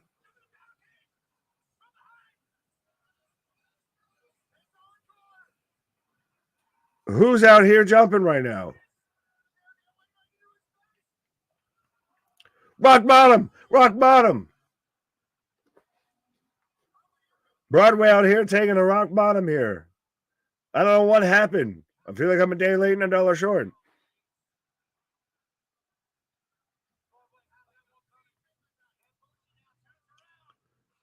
Oh, big spine buster into the springboard or the slingshot super kick.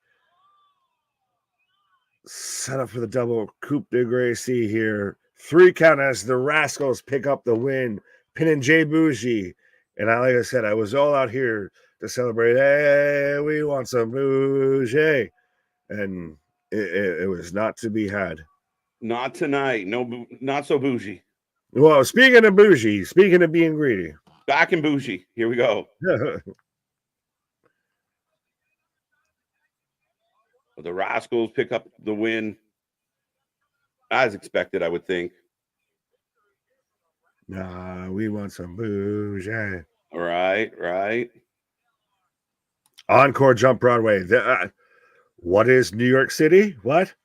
Is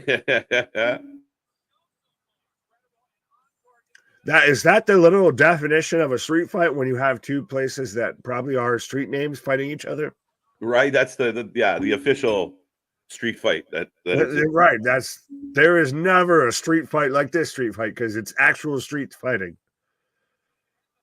Yeah, street on street action. What? Right.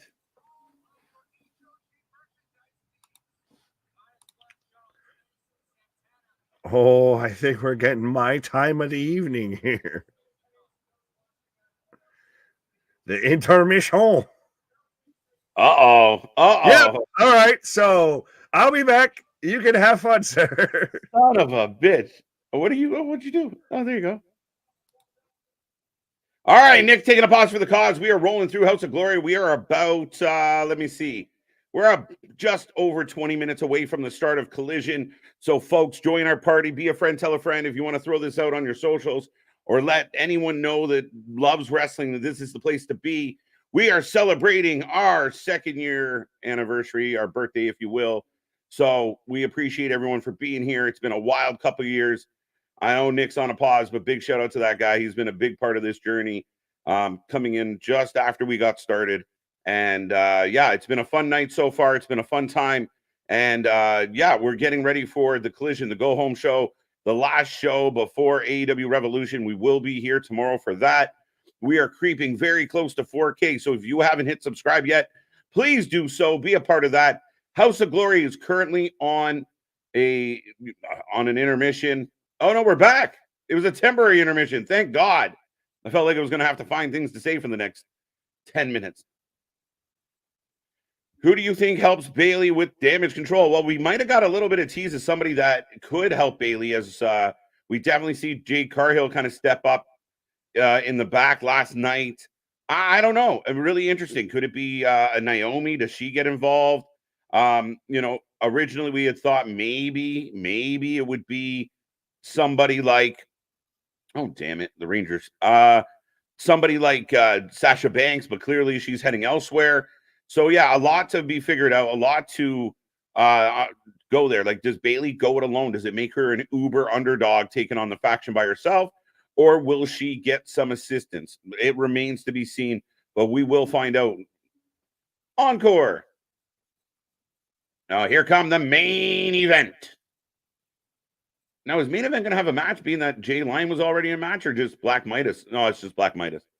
So Black Midas is coming out to the ring as he will be taking on Charles Mason, an independent mainstay, a guy that's done a real good job making a name for himself across multiple companies.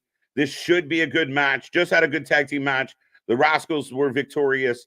The match before that, again, big shout out to Lance and La Sombra, who had a good match. Yeah, I mean, we're rolling along here. Things have picked up in a big way for House of Glory. We're going to continue to watch that even as Collision starts tonight, guys. We're going to be here for both. Yes, JV, I just saw that. Grr. It's early. Lots of time. Dun, dun, dun. Bianca Belair, who has problems with damage control. That is also a possibility. I didn't mention Bianca, but she could definitely get in the mix. Charles Mason for the win. Yeah, I got no sound as well. It's like they thought they were going to intermission, then they didn't, but nobody told the sound guy. But so that's not my imagination. Thank you, Bradley. But yeah, no sound. So we did talk earlier. We were having some mic issues. The show felt a little clunky, like production-wise. I mean, we come to expect it sometimes with the smaller shows, but there is no sound right now. Mason wins. All right, who you taking? Charles Mason, or are you taking Black Midas? I'm going to go Mason on this one for sure. Again, he's been outstanding, great character. And yeah, getting some love from the crowd, though I can't hear it. Bum, bum, bum. Black Midas. Well, Midas refers to gold, and black gold is oil. So you have a wrestler who compares himself to oil. Nice. Don't mix with water. There you go. They broke it all down for us, big dog. Appreciate it. I think I mentioned Jade and Bianca versus J-Pop at Mania for tag titles. Very interesting. That would be good. I mean, this is how you could work that out for sure, in the sense that Jade and Bianca start as a tag team. You insulate Jade a little bit because that's what you do, and eventually, like most multiple singles tag team, eventually the tag team sours. Jade turns on Bianca, or vice versa. I'd imagine Jade would be the one that turns, and then you set up the singles rivalry between Jade and Bianca. That could work. That could work. Mason for the W. The Guns and the Acclaim versus Dark Order. Private Party versus Matt Sydal. Christopher Daniels added to Collision. So, again, yes, these matches have been added to Collision. The Dark Order, I'm shocked. Private Party said, Private Party made a big splash when they returned, I guess back to being a tag team once Quinn came back from injury. They said they were going to take the tag team division by storm, and that has not happened. The Dark Order, I've really kind of moved past the Dark Order. I think AEW might need to move past the Dark Order. Matt Sydal, we saw last night. I mean, again, a good old veteran. Christopher Daniels, good old veteran. Yeah, I mean, again, this feels just like a thrown together match, unfortunately, but we will be here, and hopefully it goes well. As this match is starting, still no sound. Again, I predict the Spanish announcers for WWE, Carlos Cabrera and Hugo Savionic, are getting inducted to the WWE Hall of Fame. It would definitely boost the Hispanic audience. That's an interesting take. I mean, the Spanish announce team was such a, every time we needed to break a table, here comes the Spanish announce team. So, very interesting take, Christian. That's not a bad idea. NXT Roadblock should be interesting. Trick return for sure. And Sol Ruka tease. Yeah, so Sol Ruka is expected to return. We also, I fully expect Trick will return in that match. Very intriguing. The tag titles, I believe, will be on the line on Tuesday. So if for those who don't know, Tuesday is NXT Roadblock.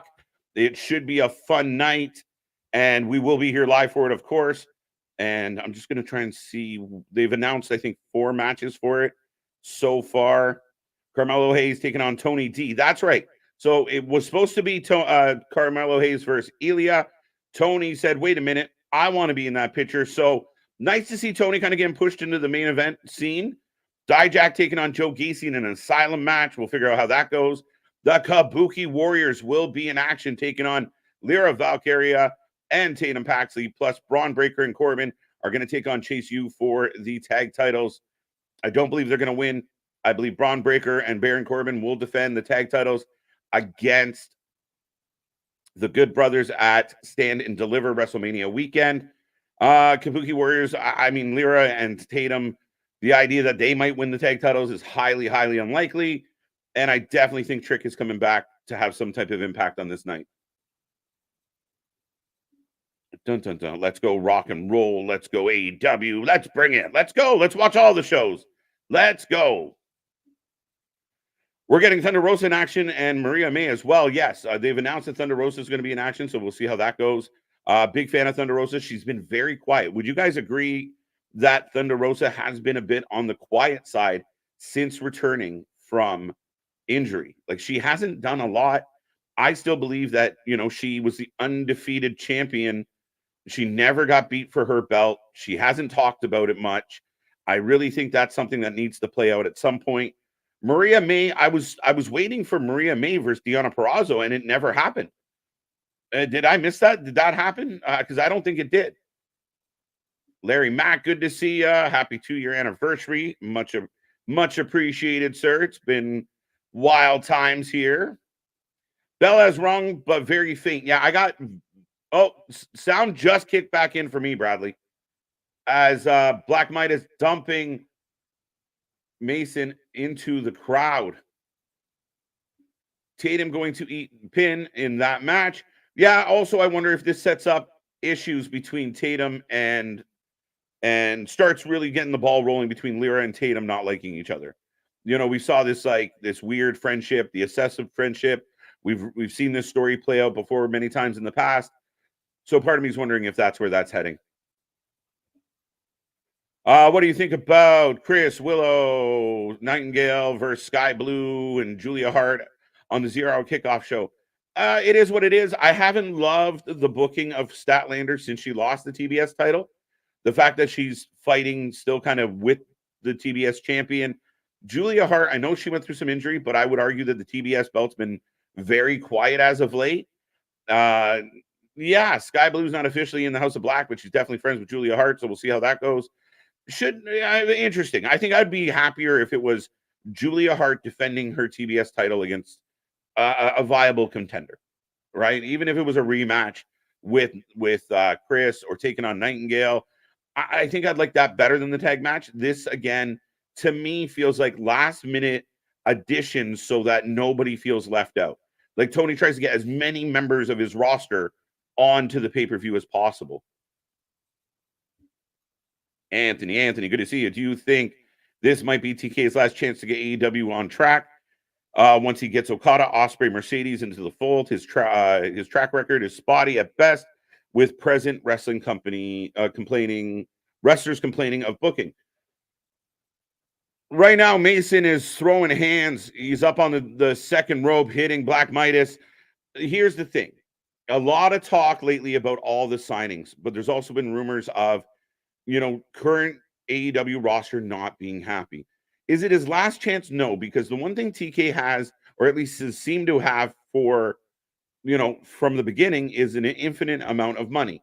And he seems willing to spend that money. Again, the ratings, the ticket sales, they don't seem to really affect Tony Khan. You don't see him overly stressing because it doesn't matter how many people show up because he's got the money. So it becomes kind of a vanity project that way. However, for the fan base, and for the wrestlers in the building, they want to see the product grow. If you're a big name wrestler, if you signed with AEW, I imagine it's a little bit deflating or demoralizing, especially if you were there in the early days of AEW and you're watching the crowds go from, sold out crowds or bigger crowds to what they're getting now, 2,000, 3,000. That's why I'm really looking forward to Revolution, a packed house, 16,000 strong. But for other pay-per-views and other shows coming up, you don't have Sting's last match to hang on. You're right? Like that becomes an issue. So with Okada coming in, Ospreay coming in, Mercedes coming in, if they just get lost in the shuffle like everyone else, Jay White was a big deal when they signed him. But look where he is now, just doing nothing. So if you are not going to capitalize and utilize your talent accordingly, then it's not going to help the company. It's going to continue to frustrate the people that are there. And you got to be very aware that there is an alternative out there that if you really want to look what Jade Cargill saw. Like Jade said, I had hit the ceiling in AEW. I couldn't get any bigger in AEW. I went on my winning streak. I lost the belt, but I wanted to build my brand. I wanted to build my name. I want to build who I am. I want to do it in front of 50,000 people. I want to do it in front of, 20,000 people. I want to do it on a Friday night when there's 12,000 people in a packed building. And that's got to be appealing to a lot of the wrestlers because it feels big time.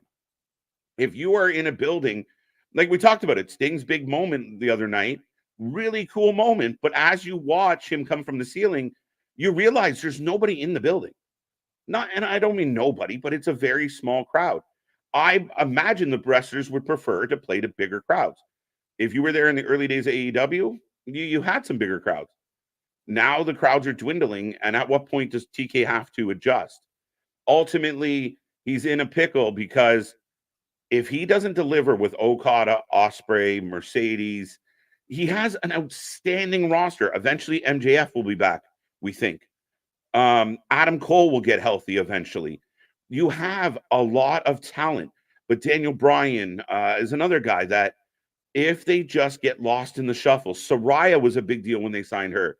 That went to shit. What if Britt Baker comes back? Does she help? Jamie Hayter could be returning soon. How do you fit everybody onto your TV? Well, Rampage has to be more relevant. Collision has to be booked better. And you really have to utilize your top talent.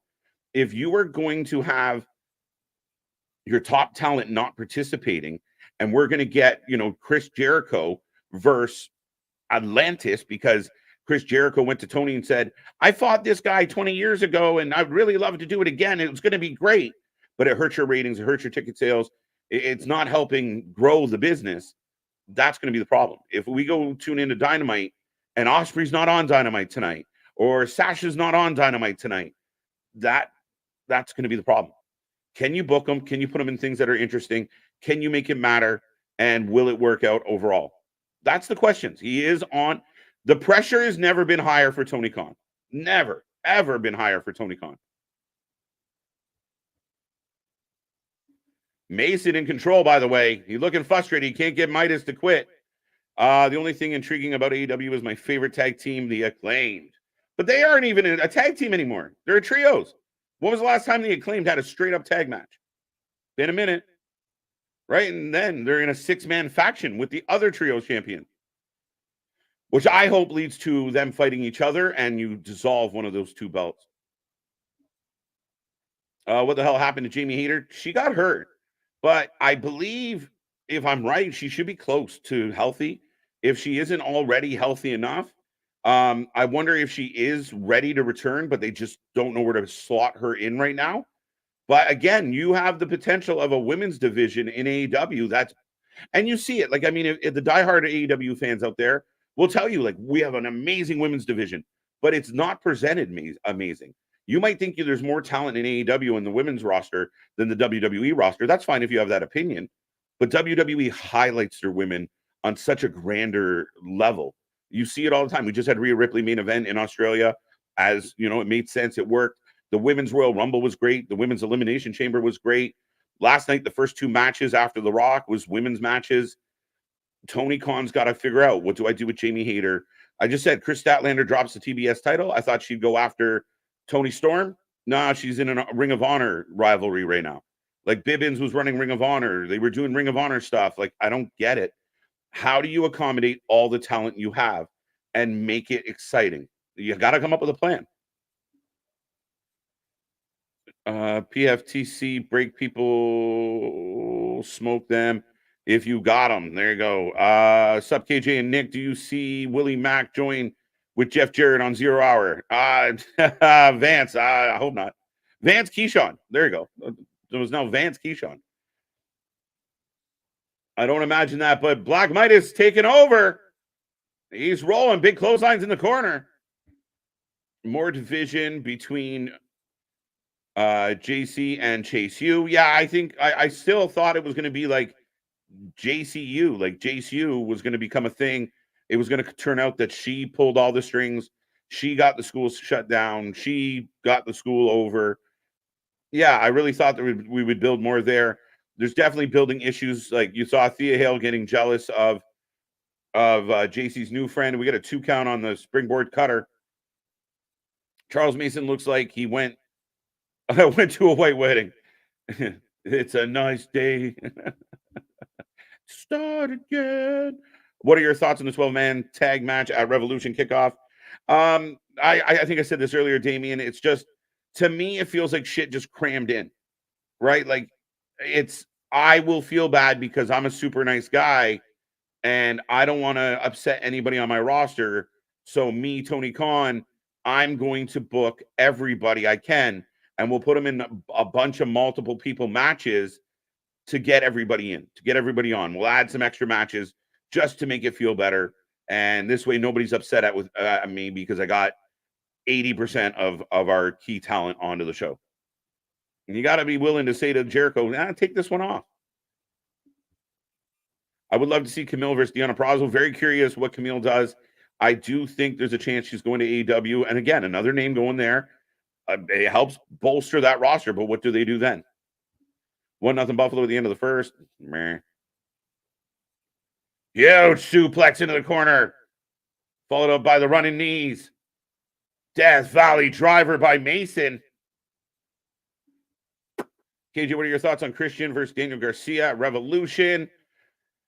We saw early this year that, TK came out on stage and held up Daniel Garcia's hand and said, you like this guy, you're going to see so much more of this guy. To me, Daniel Garcia is becoming like the new Orange Cassidy, the new Darby Allin, where once Tony Khan decides, I love this guy, regardless. And I don't think Daniel Garcia is bad. I don't love this match for the pay-per-view. You built up Edge, you built up this rivalry, and all I want is the straight up payoff between Christian and Adam Copeland, this lifelong rivalry, the lifelong friends going to war. The match at World's End sucked, and I don't care what people say. Speaking of World's End, well, I was going to say, we may not be lifelong friends, but we're going to war, motherfucker. They were going to war. We've been through 2 years of war, and we're still keep treading through here. Right. But yeah, I don't love. I think Daniel Garcia is going to win this match because of Edge. Ooh, bold strategy. The only way, like I said, that happens is if you've established and you go through your head and say that Christian versus Adam Copeland does not need a title. Much like people have said with The Rock and Roman does not need a title.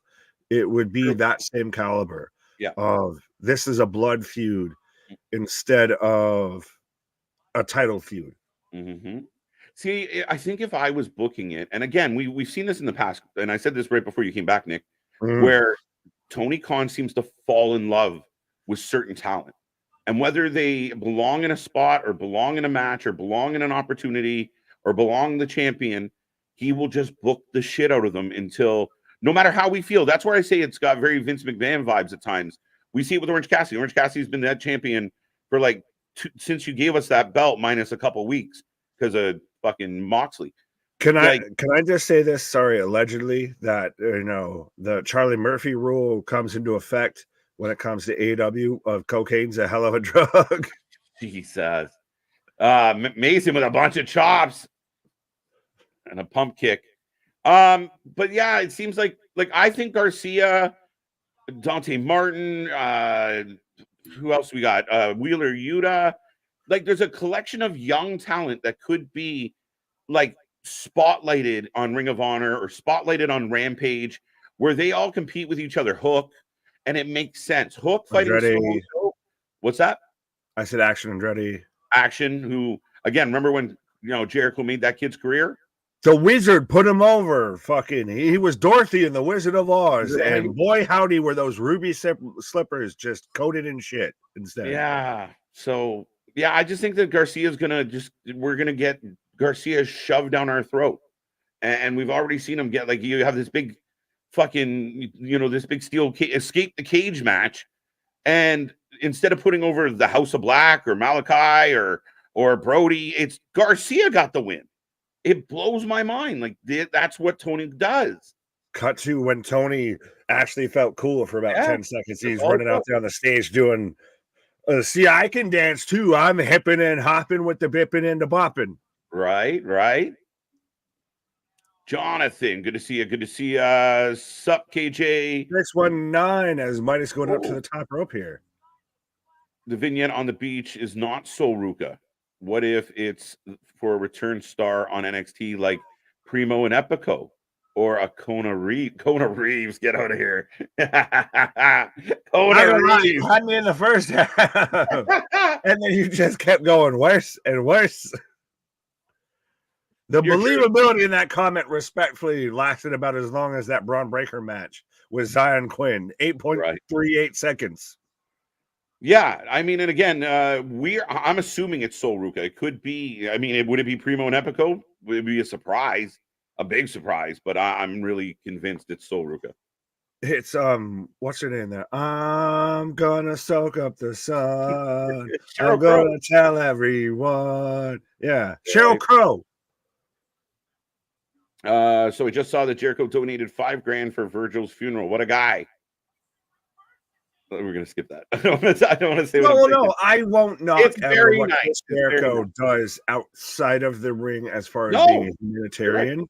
Granted, his wife is questionable, very questionable. You can have that.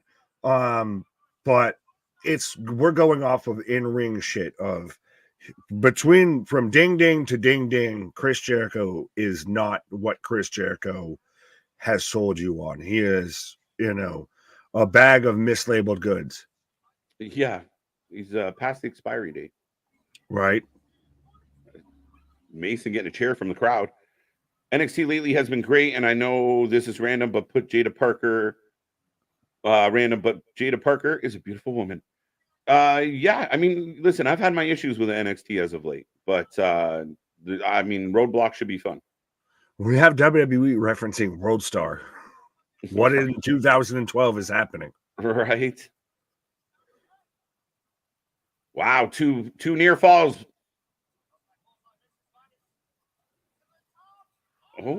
Oh. The Kata Hajime. AEW slowly becoming TNA 2010. TNA right now is becoming TNA 2010. Tony should build up Samoa Joe versus Edge. That'd be interesting. But then you're relying on guys you didn't create, you didn't build, you didn't make. It's that WCW complex of reach out, hands touching. Oh, he rolls over. He survives. No, but he taps out. So Midas taps out. So Charles Mason, after he, locks in the body triangle on the Kata Hajime there, taps out Midas Black here. Yeah, there you go. Is Ricky Starks on this pay-per-view? No, because the Young Bucks wanted to be on this pay-per-view. So Ricky Starks and Big Bill lost their tag titles so that the Young Bucks could have them on Sunday. Because both of them are headed towards WWE. Gone. Ricky Starks is fucking. I'd be shocked. He's fucking. My bags are packed. I'm ready to go. He's out there as soon as the fucking ink is dried on that shit. Yeah, and I think that's the frustration. If you're a Ricky Starks and you know what you're bringing to the table, or if you're a fan and you, wow, Mason laying out Lion J. Well, what is PETA of Mason out here putting down a lion? Yeah, where's PETA? If AEW gets a new stage and a new logo, you think they should get a new theme to go along with it? Why not? Why not go full cleansing? Right? Did anybody love the the AEW entrance song? We know what it is, but bring the boom, dynamite. Right? It's okay. Would you be heartbroken if it changed, Nick? No, and I think can we admit that it's not AEW needs to just keep progressing with the times? It's no, you kind of need to get that old stank off you. And everybody moves from wearing, the bedazzled t-shirts, the affliction t-shirts and everything, and the True Religion jeans to actually wearing appealing attire here. And I think that's where AEW's they've graduated out of their teenage, they've hit puberty as a promotion. Right. Yeah. Well, again, you have to evolve, you got to keep it fresh, you got to keep it moving, you really do. So we'll see. But yeah, I'm all for it, any type of change. But AEW roster is still drawing fans. Regardless of the booking, fans want to see their favorites perform. I don't know how accurate that is, Smile Mark. I mean, analytically, mathematically, it doesn't feel like they're still drawing fans. Well, they are drawing fans. They're just not drawing more fans. That's the line there. But I feel like they have drawn their audience. That is, we've seen about 800,000 is their peak projected viewer audience, regardless of ticket sales, what have you. Collectively, it's about 800,000 people watch Dynamite weekly. Yeah, it has never grown recently, and it's starting to look like it's starting to reach its expiration date of it might start dwindling later and lower. Yeah, I mean, I feel like it's not heading in the right direction. That's my fear. Here comes Alex Shelley. Oh shit! Collision started. Oh yeah. Well, Wrestling for Life has hit its terrible twos. There you go. AEW Collision is off and running, ladies and gentlemen. Oh wait, I turned it on right in time. There you go. They're on the ramp. I've already got. Oh, it's Buddy Murphy and Mark Briscoe. I was gonna say I've got Buddy Murphy and Mark Briscoe just throwing hands right here. up the entranceway, as I've got Alex Shelley showing up on House of Glory. So I feel like there's not much left to the House of Glory card tonight. Nah, we've got to be down to. So this would be Alex Shelley versus Mustafa, and then so we're down to Santana. that and Penta versus Santana. There you go. There you go. So final 2 matches. Collision is kicking off. We are going to be watching all of Collision 2. So this will be a fun one, folks. I hope everyone out there is enjoying their Saturday night as Mustafa Ali come into the ring. Could Mustafa Ali, I think, become one of the few on a short list very much to beat both members of Motor City Machine Guns on pay-per-views within a week's time? It could be. I mean, again, nice little addition to the resume as the House of Black are out here on Collision. And I feel like they're about to add another match to Revolution, my guy. Yeah, as we've got Beretta's got a fucking drill or something. He's got a modem, a router. I'm gonna electrocute you, motherfucker. I'm gonna cut your Wi-Fi out. Oh, he's hitting the pyro, my guy. He's playing with the pyro. Oh, what? Briscoe's got a gun. I'm so fucked. I thought because I saw the bald head, I thought it was Beretta instead of Briscoe.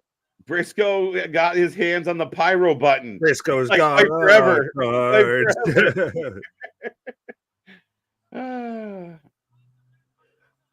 That's a first though. When have you ever seen someone like, I'm gonna fuck with you with your pyro? Like, never. I'm gonna turn your shit on fire. Never. That is amazing. We got Swerve cutting a promo from Wednesday. And this match about to kick off here. Dante Martin, 93 days without an accident. Knock on wood. Fuck. Please knock on wood. No, because he normally breaks himself on wood. So don't knock on wood. Knock on, fucking plaster, because that's normally the cast he has to wear. So right. What's up, Mikhail? Steak and sushi for dinner. Congrats. I believe that's what they call surf and turf. Very much so. I think what would be a major problem solver for AEW's problems would be the hard brand split. Bring over Athena and leave Ring of Honor out of AEW business. Add a strong creative team since he's got billions of money. That's been one of the biggest problems. So he just murdered Ring of Honor. And this guy walked out in the middle of an arena and told everyone what a big fan of Ring of Honor he was, and he couldn't wait to maintain the history of Ring of Honor, and he has done nothing but hurt that name brand. Nobody gives a shit about Ring of Honor, and yeah, it deserves so much better. Oh, he walked out and openly, respectfully sacrificed that. He sit there and just, geesoed that shit of just Ring of Honor has no value at this point beyond its video library. Yeah. But the brand split is not a terrible idea, but there's the underlying issue of the booking itself. You have to fix that before you can even fucking worry about a brand split. Like, that's the thing, is there's issues within AEW that respectfully, and I know people are not going to want to hear this and sit there and say well, you're just WWE shows.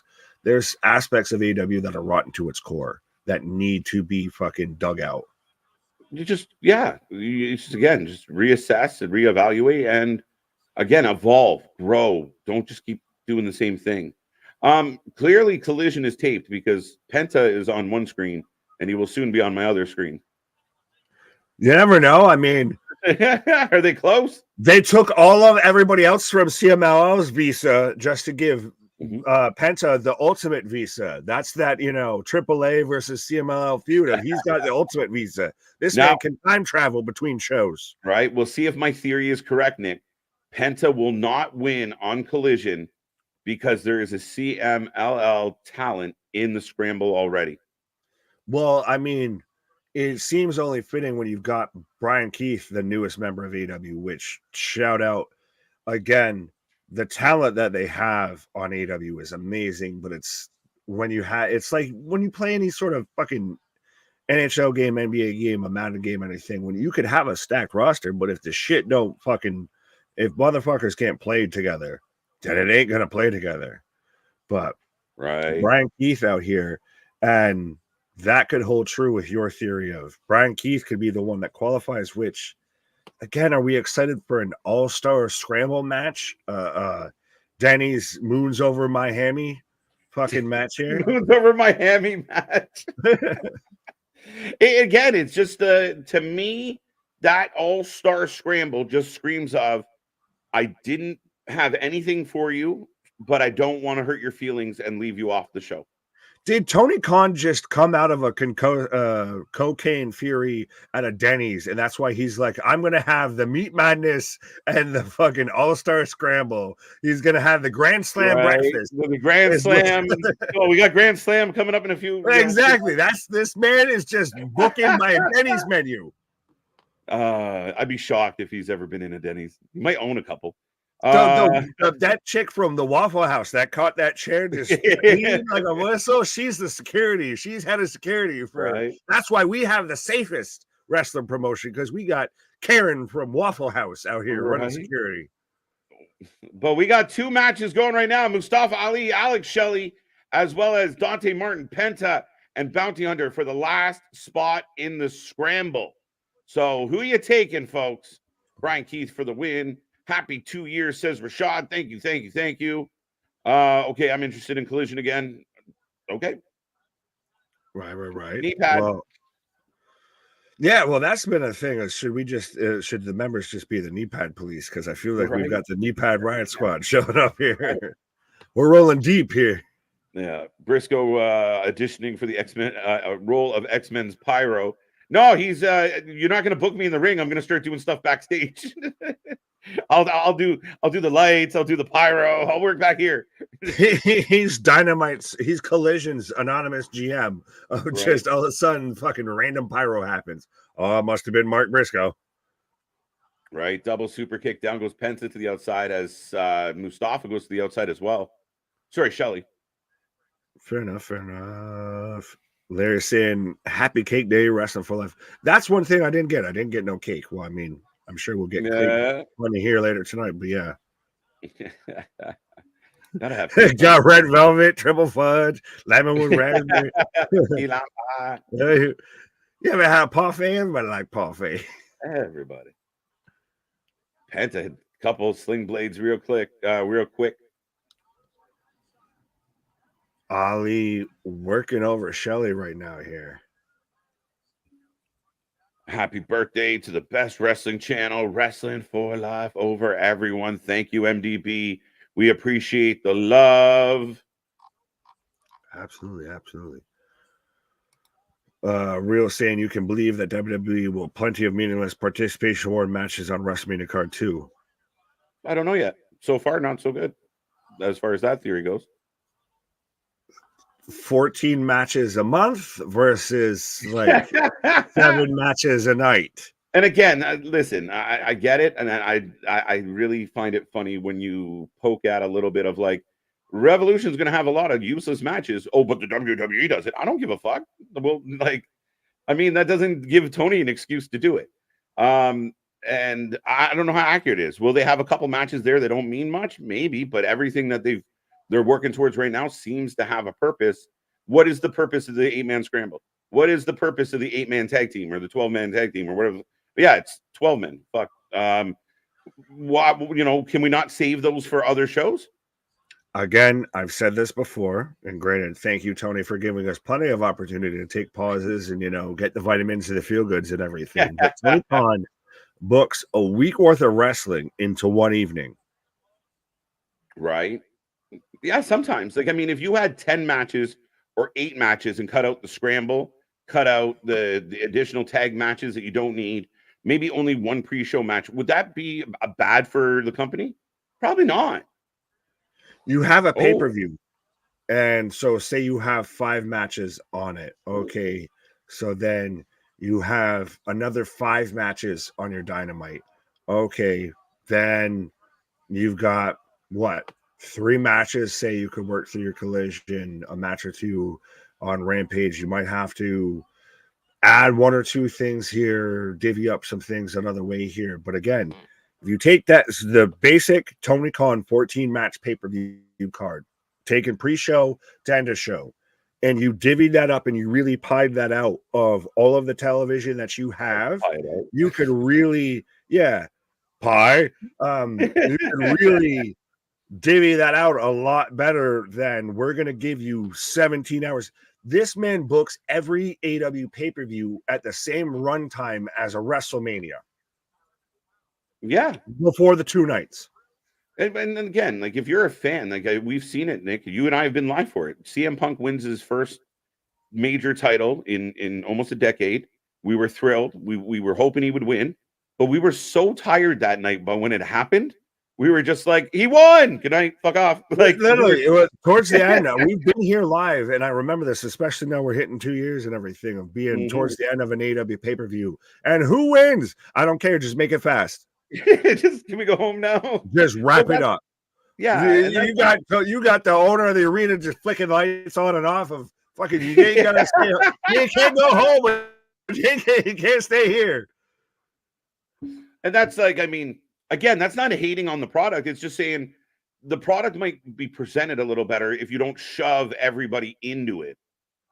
Do more. You don't need to fucking over extenuate yourself just to overcompensate for shit. Just stay within what works with you versus trying to hotbox with God. Oh, big cutter by Mustafa Ali on Shelley. The roll-in cutter. And Collisions in picture if anyone's curious. Right. Larry, what up? No, I just want to say thank you to Dale for the shout out. Dale's one of the OG. I think he was one of the, he was here when there was like 3 and 4 people here. So big shout out to Big Dale. Appreciate it. He was way up there. There's been a lot since. Started from the bottom, now we're here. Right. We said it from the beginning. We were going from the basement to the penthouse and beyond. And that's what we're doing. Yeah, we ain't knocking on doors. We're kicking them fuckers down. Yeah, we're like fucking Charlie and his fucking that elevator is going through the fucking glass ceiling. Let's FBI, open up.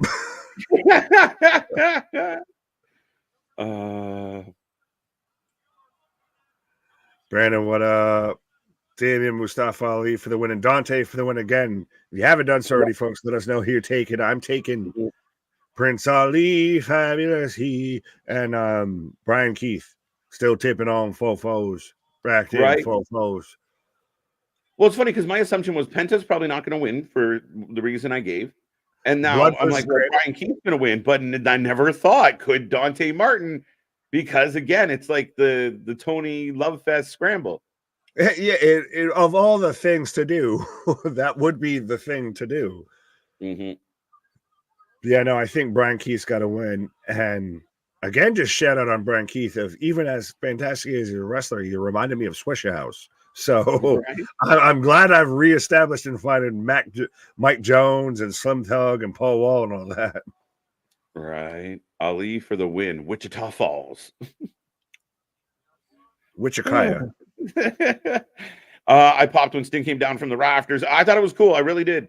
The only thing I might have tried to do different if I was running the show was, have him come down from the ceiling a little bit sooner. That's all. Their trajectory was off. He was supposed to land in the ring. He landed outside of the ring. Cero Mero. Oh, big kick from Brian Keith. There you go. Yeah, it'll probably be 12 midnight before Sting's retirement match. Facts. Well, he might retire before he does. No. Nah, we're just getting started. We ain't retiring yet here. We ain't going nowhere. Yeah, and see, that's going to piss a lot of people off because guess what? We ain't going nowhere. Wow, big DDT. By Ali, by the way. On one hand, I'm like, Ali is going up to the top. You got to clarify some shit. We are watching 2 shows, folks. Come on. Yeah, no other wrestling channels out there watching both shows at the same time. Give you No dual shot. live No way. No way. Crossface. Wow. Shelly on Ali. Oh, he rolls through. Small package. Ali sneaks the pin with the small package. Yeah, that feels like a match they can run back. I'm okay with that. Why does Penta taunt every 10 seconds? He's like, there's a fucking minigame called Penta Says, so that's why. Penta says, not today. Every says move. 0 middle. Right? Oh, that's funny as shit. Penta Jr. has the third most wins in AEW history. I did not know that. That's outstanding. So I like Penta, but yes, he does. It's like Fight Forever, just button. I got to power up here. Button mash. That's Tony Khan's booking strategy, button mash. That's why the fucking game plays that way. Right. So Ali picks up the win. So again, like I said, Mustafa Ali has managed to beat Chris Sabin and Alex Shelley in the same week, in the same 7 days. They still have beef though. And Dante Martin is victorious. Dante Martin is victorious. Fuck! Welcome to the company, Brian Keith. We don't need you. of all the AEW decisions to make. At the car wash, yeah. At the job wash, yeah. Brian Keith is just sitting right now next to Queen Amanada, just saying, first time. Sting should have come down from the rafters tomorrow in front of 15K. How do you think about that? Should he probably will? Now, does Sting come down to they're gonna do something. A story there. Yeah. Oh, Ali's got a mic, and Adam Page is yelling at the camera, all wide-eyed and shit. Let's go. He just hung out with Tony for a hot minute, and now they're like, go cut this promo. Mm-hmm. Yes, we are, Mike. We are watching House of Glory from New York, as I believe we have one match left at the same time we are watching Collision. So try and keep up. We're all over the place. As Mariah May coming out, as Ali's cutting a promo on Shelley. I was going to say, as Hangman Page is all over the fucking place. That man was bright-eyed and bushy-tailed and might have had some Colombian marching powder on his nostrils.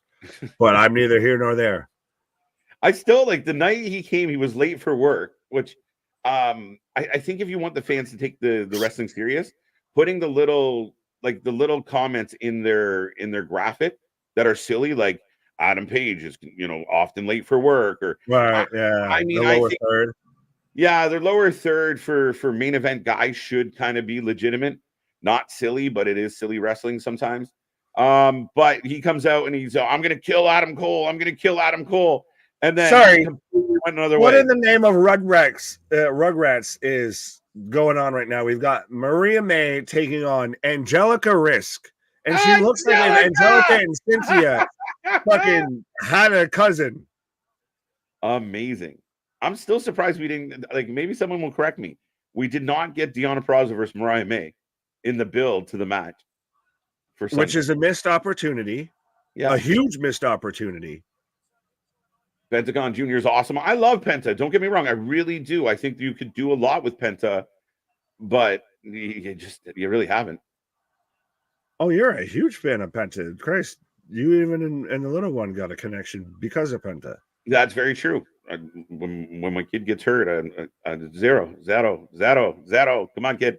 You play Penta Says. Yeah, I play Penta Says with the kid. Zero. Zero. Oh, no comment on that. That's speculation. 0-1. Holy 8 out of 10. Sugar Honey Iced Tea is this fucking promo segment on House Glory taking the length of the show. Yeah, I'm sure it's fantastic, but hallelujah. 8 out of 10. It's not done. We got one more match. Right. It could lessen or greaten your score. Oh. Maria May just dumping Angelica. Angelica Pickles is what I keep wanting to fucking call her. Angelica Pickles is exactly what we should be calling her. What the fuck? Oh, Nigel's literally he's struck. He's been, taken down. He's reclaimed. He's coming down with the vapors. Right? Do you feel like this is the best Hangman Page we've gotten though in a while? Maybe since the very onset of AEW, where at least he is fired up and energized, and it's not these whiny, bitchy promos that we were getting for like a good solid year. I've still said the only thing that is worthwhile, respectfully, to tune into in AEW since MGF has taken his hiatus is Swerve and Hangman. Mm-hmm. That is like Joe's the peripheral, but Joe's the given.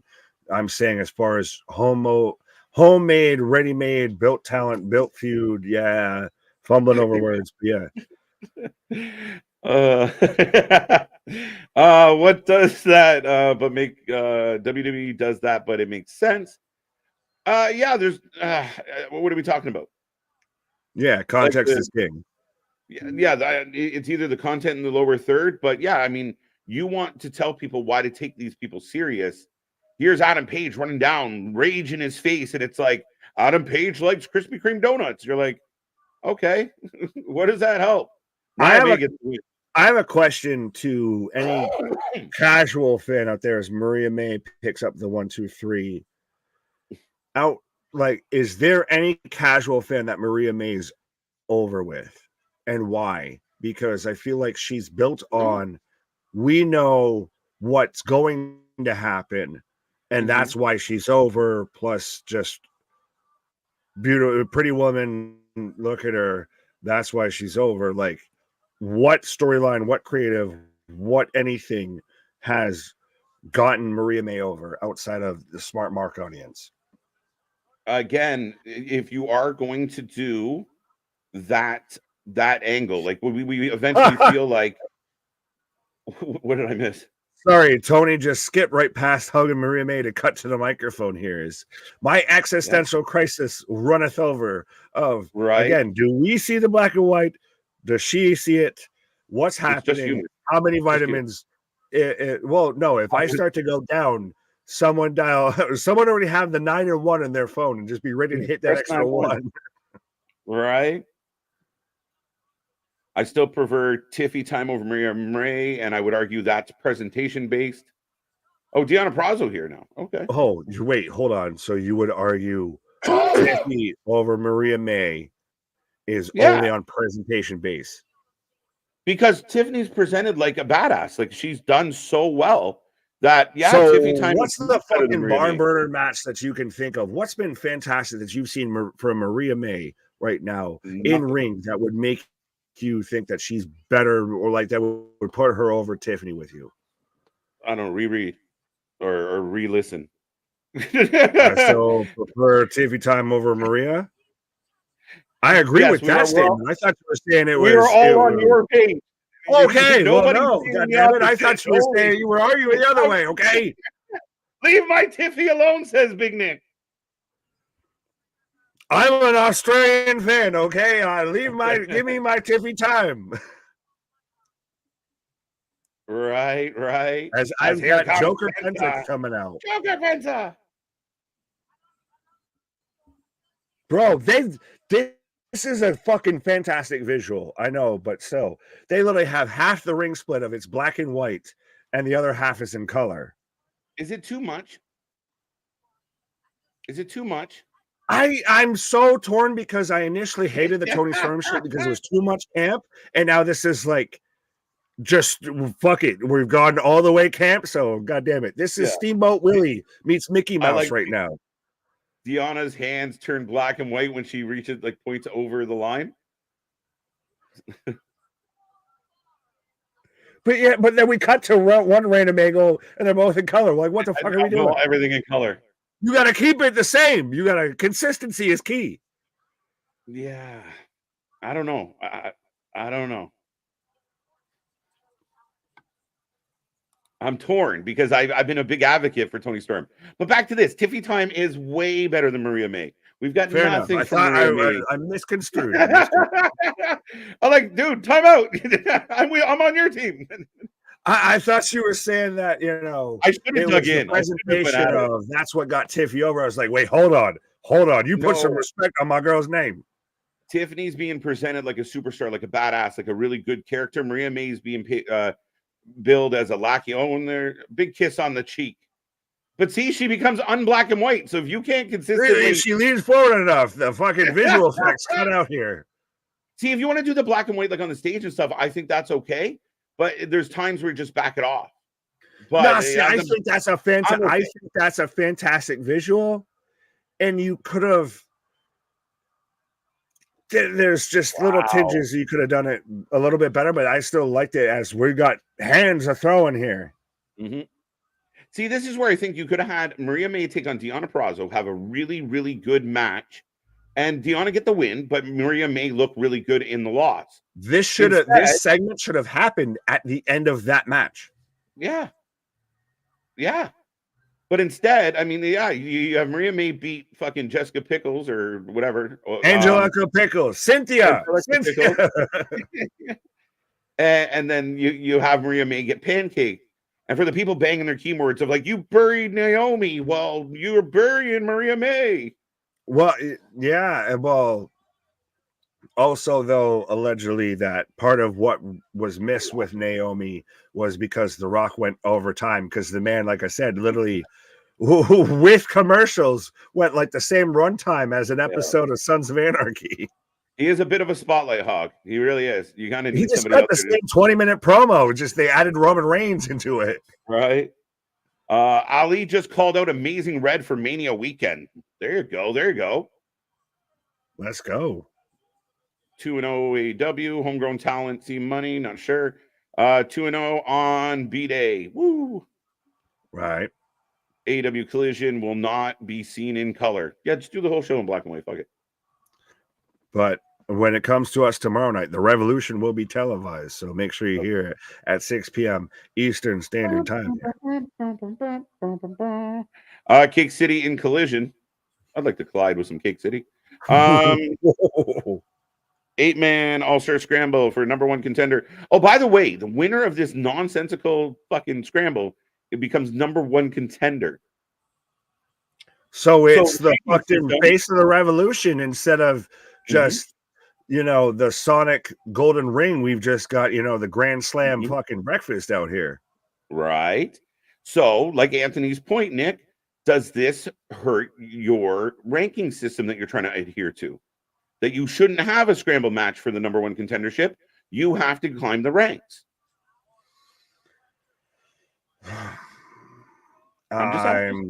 The only difference that I could see, the only thing that I could say to counter that would be, well, WWE has the Money in the Bank briefcase match, which if you were to have any sort of they don't have rankings.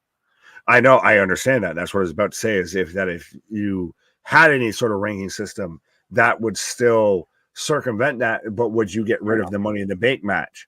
So I think that's the little bit of the, you know, apropos situation, but the ranking system as its own has been a hindrance and a flaw that you're hitching yourself to a wagon you don't need to.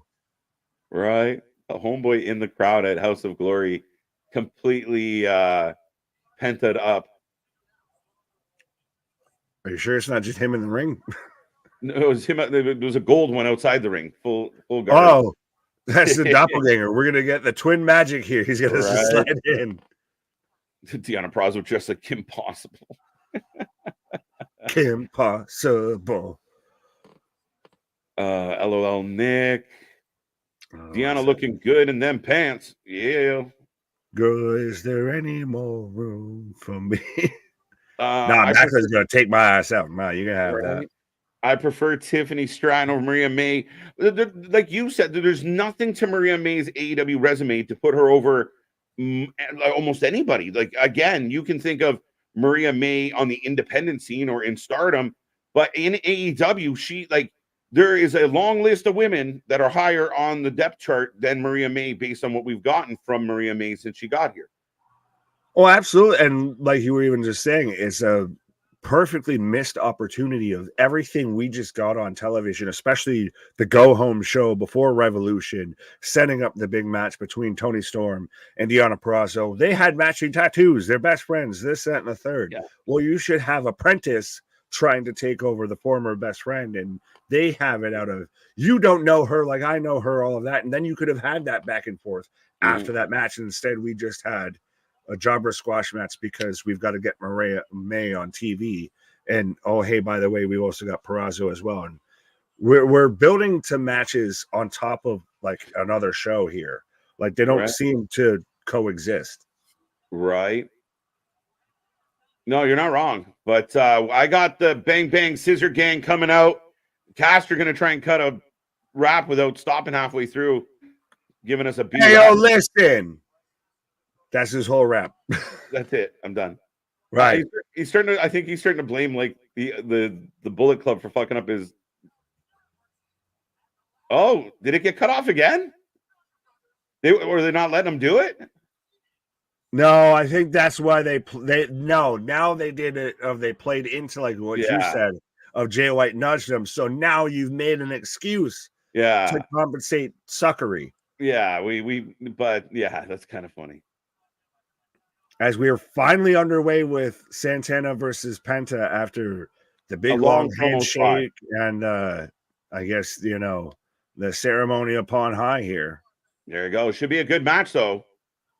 For the House of Glory World Championship, by the way, which shout out Ortiz, well, Santana, not Ortiz, formerly with Ortiz. He's very much what with House of Glory still going on. We haven't just been able to watch it. He's been their world champion. He's kind of really been the front runner, especially for 2024 of House of Glory.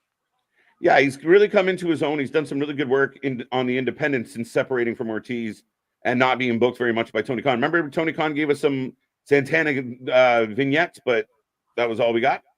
Yeah, we just got played by Carlos Santana. Penta Jr. is making his way down. Yeah,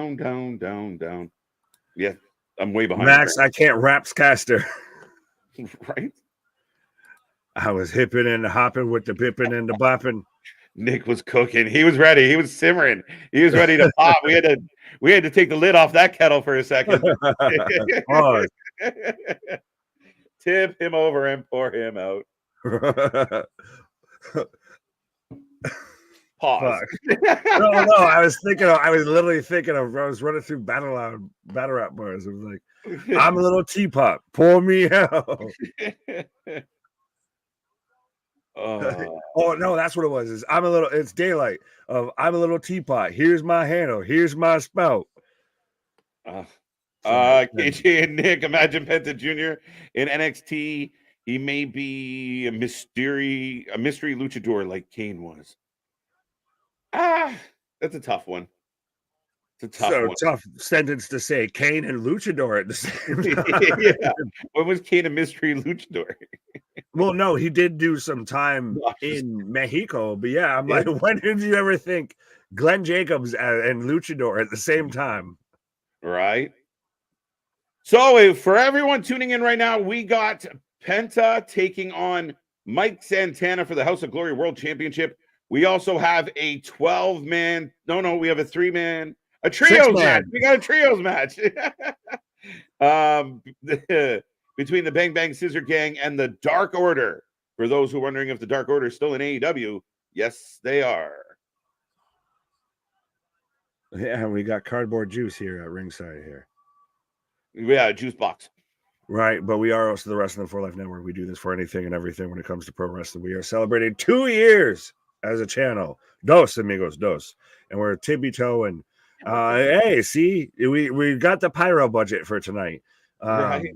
But we're tippy-toeing on the way to 4K. We just passed 1 million views as well. We're going to be back at it like a jackrabbit. Same time tomorrow, 6 o'clock Eastern time for Revolution. We'll be here even before the pre-show. We're going to go live. It's going to be a fun one. I'm looking forward to it. Hopefully Tony Khan delivers. There is some interesting matches, whether we like the build or not. I mean, people can be critical of how it build, but we're going to get a really good match with Ospreay and Takeshita. There's a lot of other potential there. We're going to have fun no matter what, folks, because even if the wrestling sucks, we never do. And usually around here, the wonkier the matches get, the funnier we get. Right. Well, Tony Khan should cut y'all a check. This stream is the only reason I watch Collision. Well, damn right. Let him know. Facts. Tweet at Tony Khan. We've been pitching to be out there on that creative team. Right. Well, I said it, man. Like, we were recently reached out to by a promotion, and my thoughts were like, "We're bringing fans to you, man."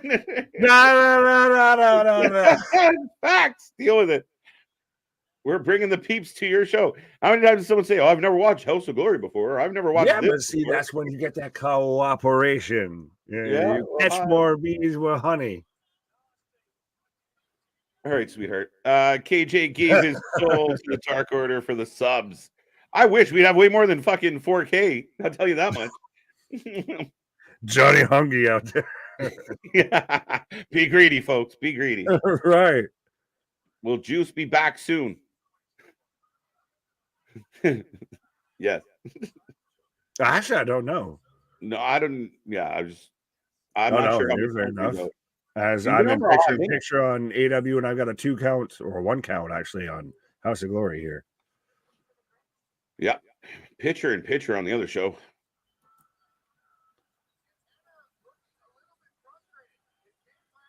Santana's really established himself outside of the AEW sphere beyond that. And it's even like we've seen with Mustafa Ali earlier tonight, outside of the WWE sphere. Macklin's a great example through TNA outside of the WWE sphere.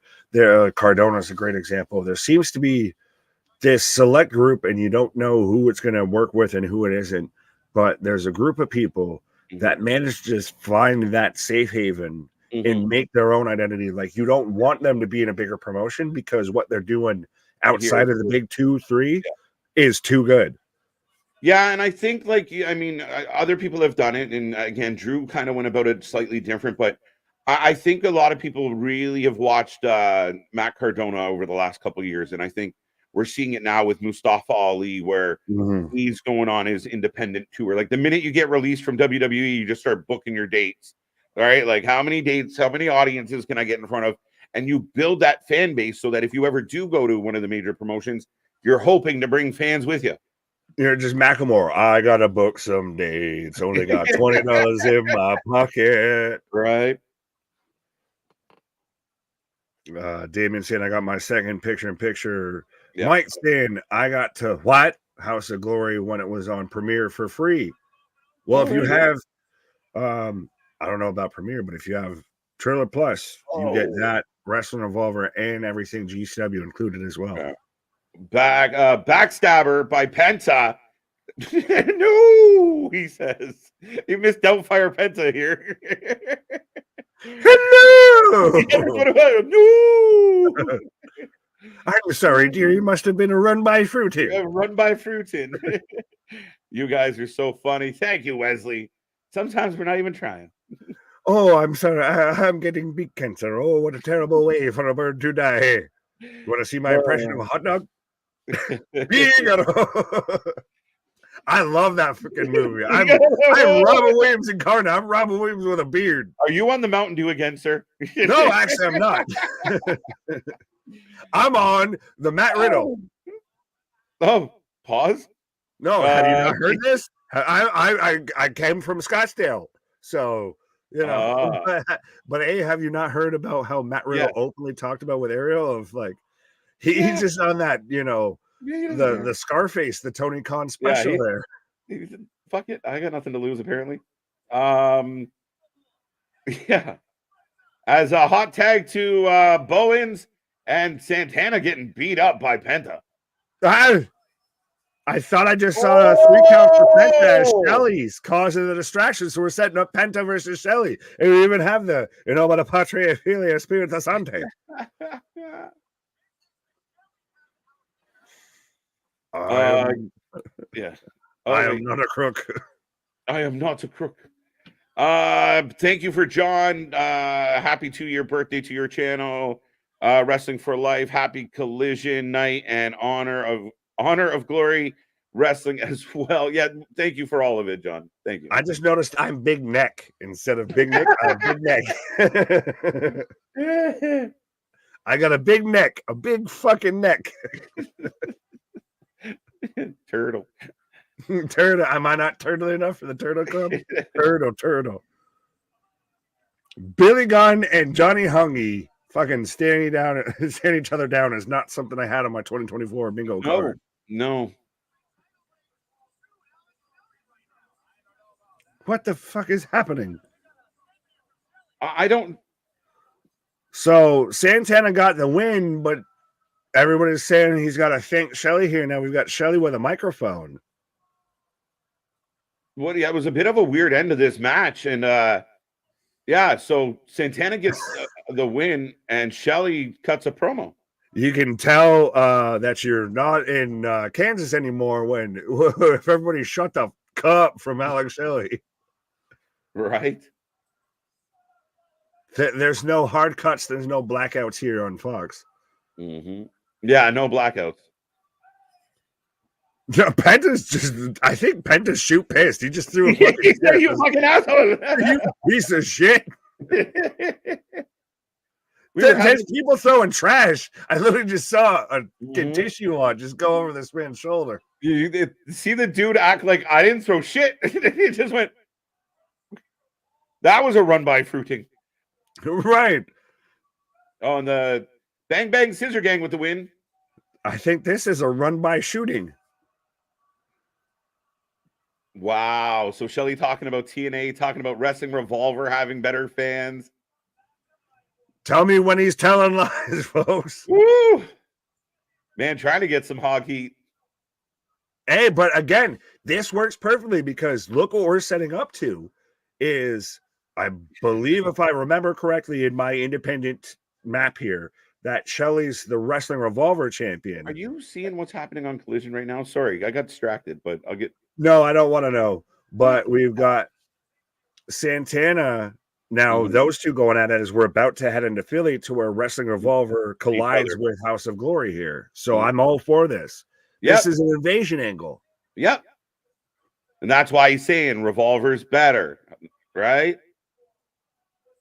So selling us on it, I like it, man. And again, a bit of a wonky ending. I blinked and it was over, but all right. Bit of a wonky show.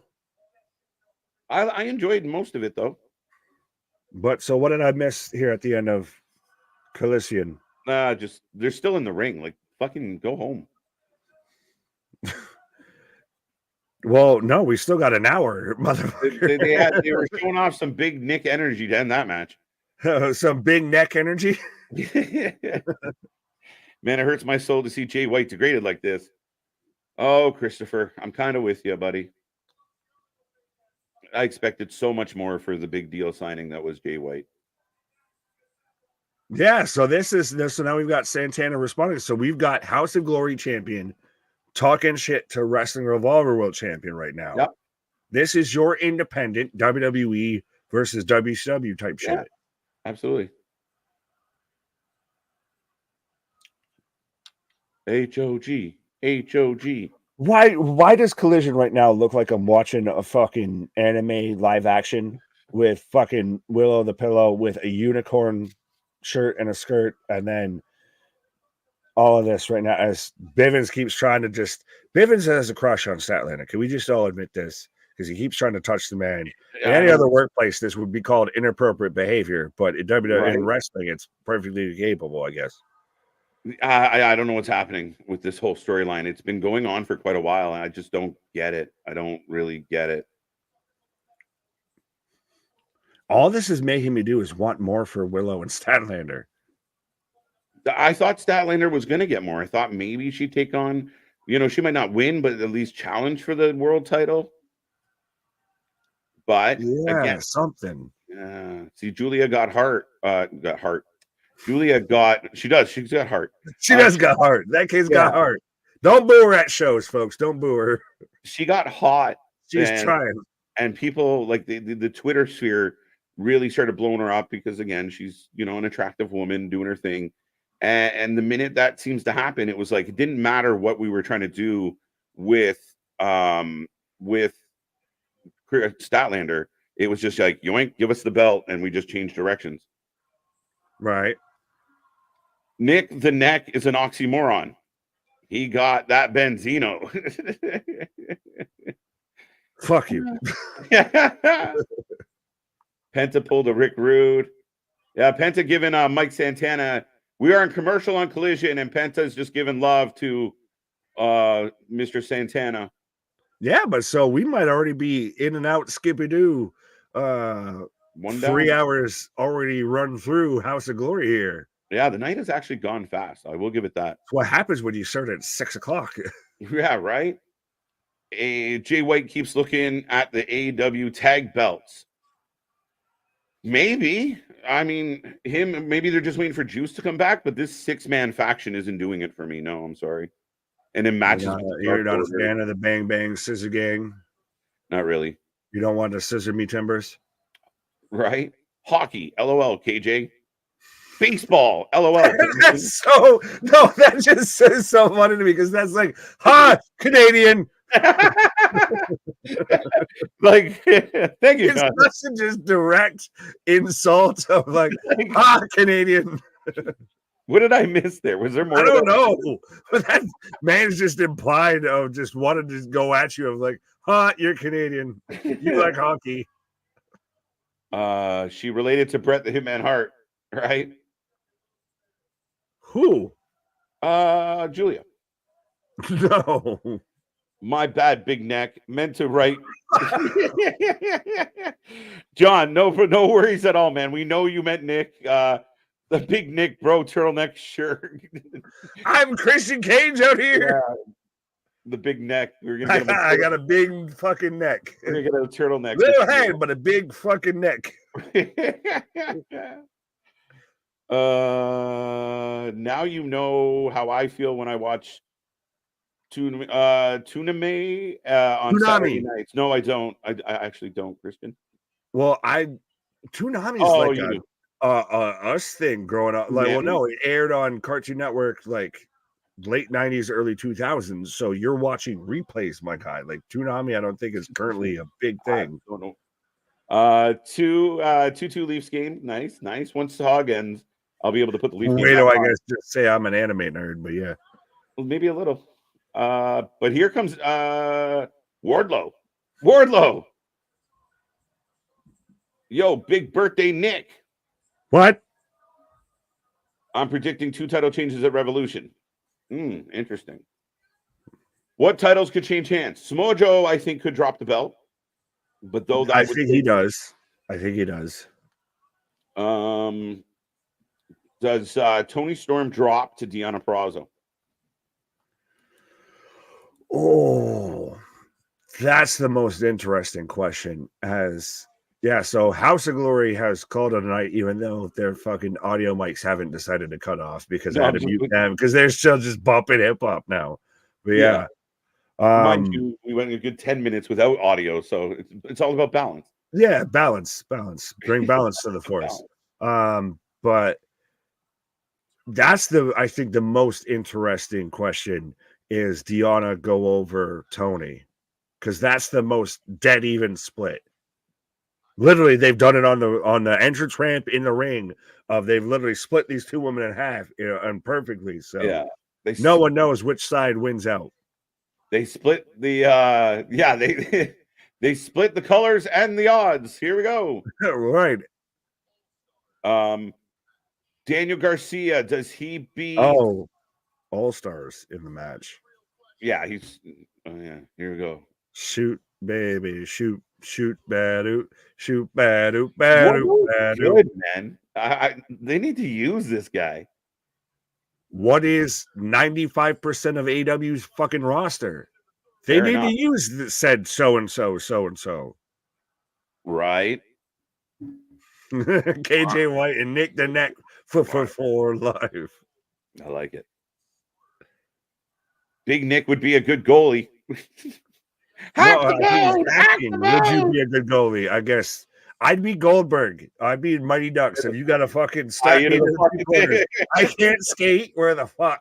So Right. I just be big and block it up. I'd be like you see like a lot of the goalies now of just they're big as shit. I'd be Ben Bishop, just big as shit. And Bishop. I blocked the whole fucking goal so you can't score. You can't score. I'm just gonna sit here on my knees until you figure Right. it out. Like I said, I'd be Goldberg. You gotta just hang me from each corner here. Yeah.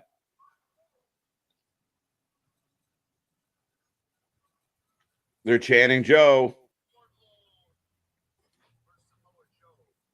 Joe, Joe, Joe, Joe.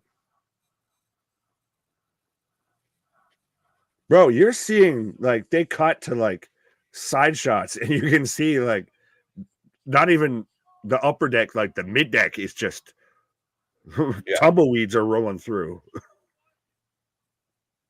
No, you're not wrong, right? I mean, that's something that needs to improve. Like I know the fan, it's reported that the wrestlers are having issues with it, and people, want to see this get better. We really do. But when you're at shows and you can hear, we're watching shows on television and can hear singular wrestling fans. When the fuck has that happened in our Right. collective, 60 some odd years of watching wrestling? Yeah, no, not often. Right. I am still the face of the revolution. They should have done a revolution match then. I'm as him. far as I know, I've they're been him. I'm always gonna be him. Not bad promo. Oh, and it all goes to shit. Oh.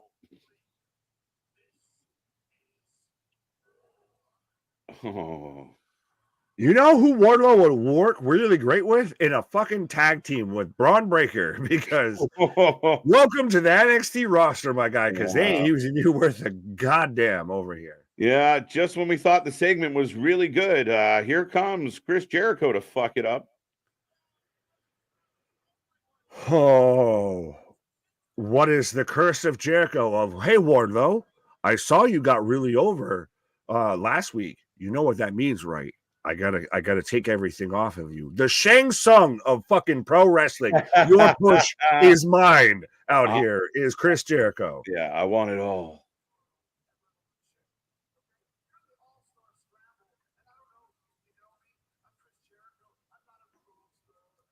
I'm not an all-star. I'm one of the goats. Well, bad motherfucker. Are you one of those that you just get scared and fall over?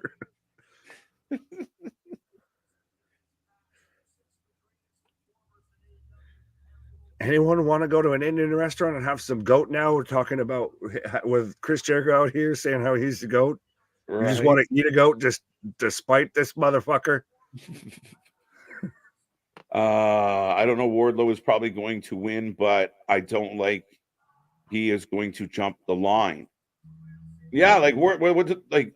But then what? Like Wardlow versus maybe Swerve, Wardlow versus maybe Hangman, Wardlow versus Joe. Oh no, I'm still saying Wardlow versus Braun, Wardlow versus Dijak, Wardlow versus Von Wagner. We're fuck off with this shit. He's jumping the line much like Ricky Starks, much like probably Big Bill, W. Morrissey, which please God make him W. Morrissey again. Make W. Morrissey great again. Those fuckers are going over to the other side because ain't shit going on here. And congratulations, Wardlow. You got yourself over. So you've won the next fucking, to be the next guy that Chris Jericho can use to get himself a little bit over.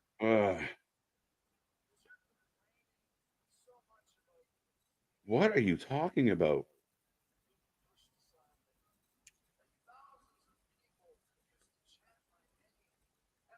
So Jericho actually get cut in a bit of a heel promo. But then again, we called him Mike. Well, thanks, Chris Jericho. Kayfabe, living strong. Right. Wardlow's the heel, but Jericho kind of getting heel reactions. Yeah, Wardlow, like at this point, Jericho should do a 4-minute spot with anywhere near Wardlow. You are beautiful on the inside. You are, and I will drag you down and sell you out. See, the lyrics are right there. They tell you everything he's gonna do. I will drag you down and sell you out. Run away. Run away is the key part of that song. What have I become? Man, they nailed like a really good promo. Wardlow came out, killed it, sounded like a badass, looked like a badass, and the match, like it could have just left, end the segment, leave. Jericho comes out, starts talking for 4 minutes. Now Wardlow's responding, repeating what he's already said, essentially. I know 50 Cent came out with How to Rob, but goddamn, if Chris Jericho isn't the fucking mastermind of this, because this man manages to come out and just mug every fucking wrestler in AEW that gets any bit of momentum on them. Remember, like we talked about, if he made Action Andretti, he put him over. Where the fuck is that gone? Wardlow, you had a great promo. The only thing everyone was talking about on that whole Dynamite was Wardlow. So now you've got to hitch your wagon to Chris Jericho. You got to pay your toll, motherfucker. Right.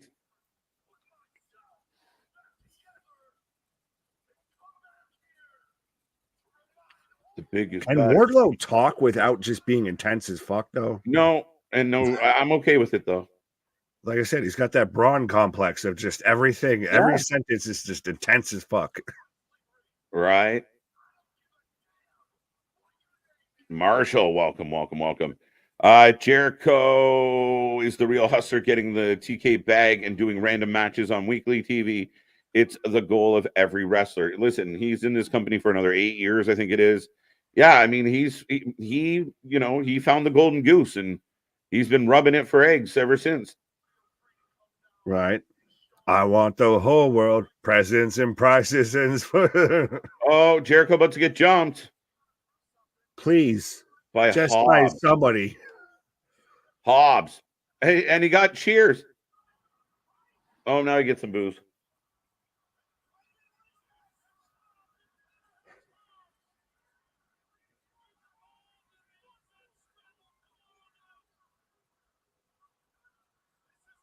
How? Oh, Jericho. Imagine Jericho wins this scramble. Don't you put that evil on me. Don't you do that. Oh, what if it's Midas? It could be Midas, right? Who? The fucking tire company? You're right. Goodyear's gonna win this shit. There's a lucha in the All-Star thing. I didn't even know he was on the team. He made the All-Star team.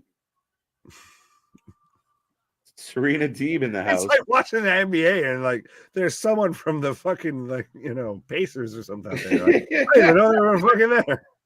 He's in the league. Yeah, right. You play? Right. D backstage right now. I like it. Burp. Right. KJ liked it so much he needs to go and fix his pause for the cause. This is good. Sugar Honey Iced Tea, push Wardlow to the face of AEW. Agreed, though. Push Wardlow. But I think the biggest issue is anytime anyone gets over, and especially just on their own, and they don't have a clear-cut angle, well, guess who's the fucking Grim Reaper of momentum in AEW about to show up? And that is Chris Jericho. Has A Jobson brings up GCW. Is that on right now? So I'm going to pull up GCW Keep in Touch as well as I got Starks hugging it out, as I've also got Deeb cutting a promo right now. But absolutely. So again, we're the wrestling channel that covers more pro wrestling than anybody else out there. And we're still covering more wrestling, as I just pulled up GCW right now. As I've got, what the fuck is going on right now? Private Party is coming out. And what are the Naomi entrants that it looked like they were having going on with their shit? Wardlow, Swerve, Darby, to name a few, need to start being pushed to the top of their potentials. I think Swerve is getting there. Darby, I think they missed the opportunity when it should have been him versus MJF independently. It should have been a singles match instead of the fatal 4-way match there. Oh, yeah, what? But yeah, that's to me where I feel like that should have been. But I agree, all of those guys are homemade prospects that they have that they've just managed to, I feel squander or at least diminish a little bit, rub some dirt on. They're not as, sought after as they were. About time the Private Party showed up in AEW, they've kind of been here. Well, else have they been? Did I miss something?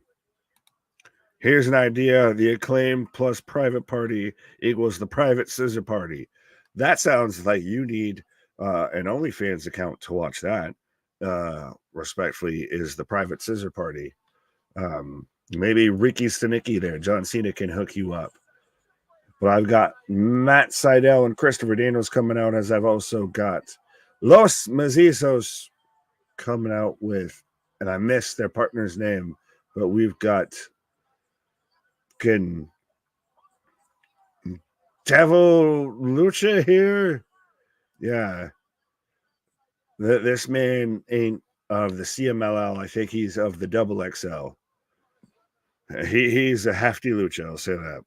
Private Party for the win. So, yes, let me know who you're taking for this match, as I don't know what match is about to start off with GCW, but we've got Matt Sydal and Christopher Daniels taking on Private Party. So let me know, folks, who you're taking. The Wardlow Chris Jericho segment was surprisingly good. DJS, I will ask you, what of it did you like? Was it Wardlow exclusively? Was it the whole segment entirety? What did you like and take away from it? The Private Scissor Party sounds like an event. I shouldn't have clicked that. But I do agree with you, MDB. Christopher Daniels in the match. Okay, this is going to be good. Absolutely, absolutely. And it's interesting. Matt Sydal still going at it out here. Private Party for the win. Private Party for the win. The Acclaim. No, I'm not going to fully read that. I'm going to read that before I click on it. But Marshall, what up? Nick, who are you picking between FTR and the BCC at the Revolution? Well, we are the top guys, so I got to go with the top guys. And I don't know what to make at this point with BCC. Christ, we could honestly see CMLL get involved and cost the BCC the match here. But we need to do something with FTR. If we're not going to push FTR, if we're going to have them just meander in AEW, we're wasting talent here. We're wasting golden years. We're wasting opportunity here. So I will always take FTR in most cases. Who cares for the win? Oh, Bash, that's bold. I'm going to go with Private Party because they are getting a bit of a push. They are finally, they've managed to stay healthy so far, which again has been a problem with them, has been a problem with Top Flight, that they've been able to stay healthy. So I'm glad that they've been able to stay healthy, and it seems like they're actually starting to get a push. They're getting some momentum behind it.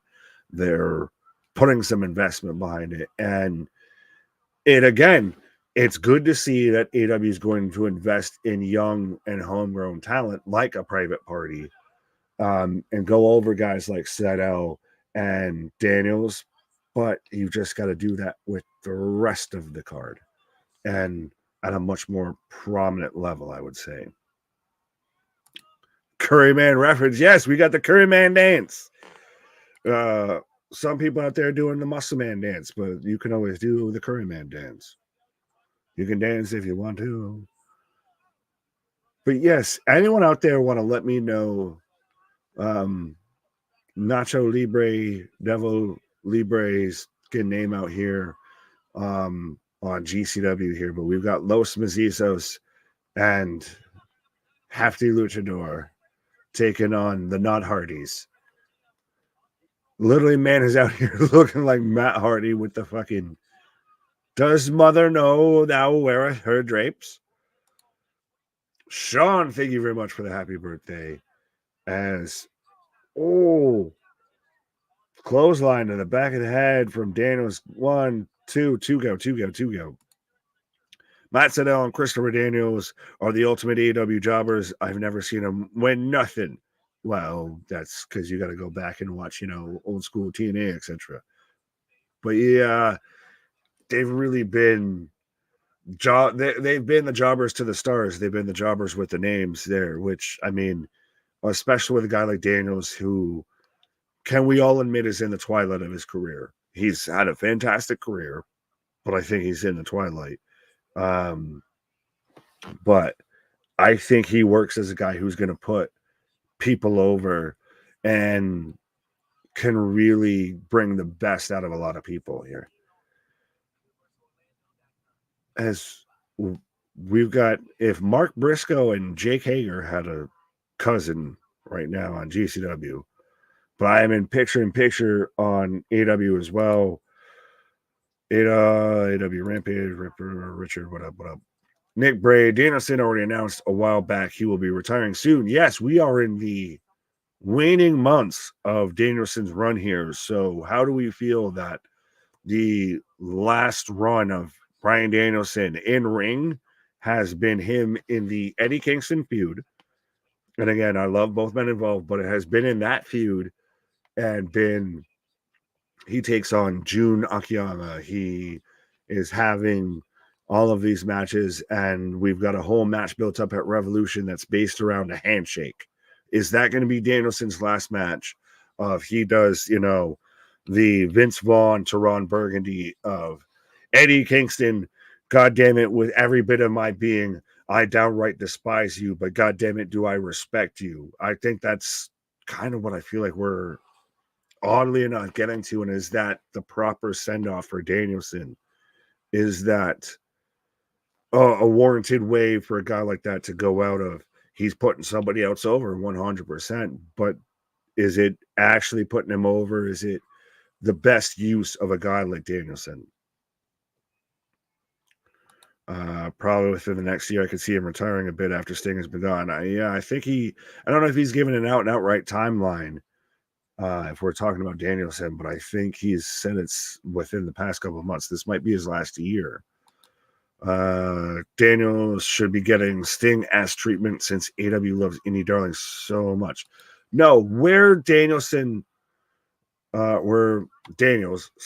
should be getting that type of treatment is on Ring of Honor. If Ring of Honor was worth a damn, that's where you do that. Or honestly, Christ, if you could still have a working relationship, or Tony ain't using him, just let him have his last run in TNA. You get Kazarian and Daniels, and that's, the last send-off for the both of them. I think that's the way to go there. Of how many people were out there saying that WWE was hoarding talent and was hoarding the indie talent and everything when they had the NXT Black and Gold. And it was great because we got, Adam Cole's and Keith Lee's and everything like that featured on prominent shows. But how much were they hoarding talent that wasn't going anywhere and they weren't doing anything with it? And I feel like AEW is a bit in that circumstance now. Speaking of circumstance. Speaking of talent. I like it. Right. No, you're completely right, my friend. If you had a Christopher Daniels right now and he was, going off into that good night on TNA instead of on a Collision randomly, a Rampage once a blue moon, all of that. Well, the idea of the hoarding, right? And again, yeah, it's funny that you made that comparable, like where they were really, people said Triple H killed the Indies when he did that. Mm-hmm. And could you not say that Tony Khan's done that? The only difference is Tony Khan just allows them to still kind of work wherever. Mm-hmm. Yeah, I mean, I think that's the biggest difference is that open door policy, right? Which, again, that's fine for some, but again, we talk about this expanded roster of, like people just.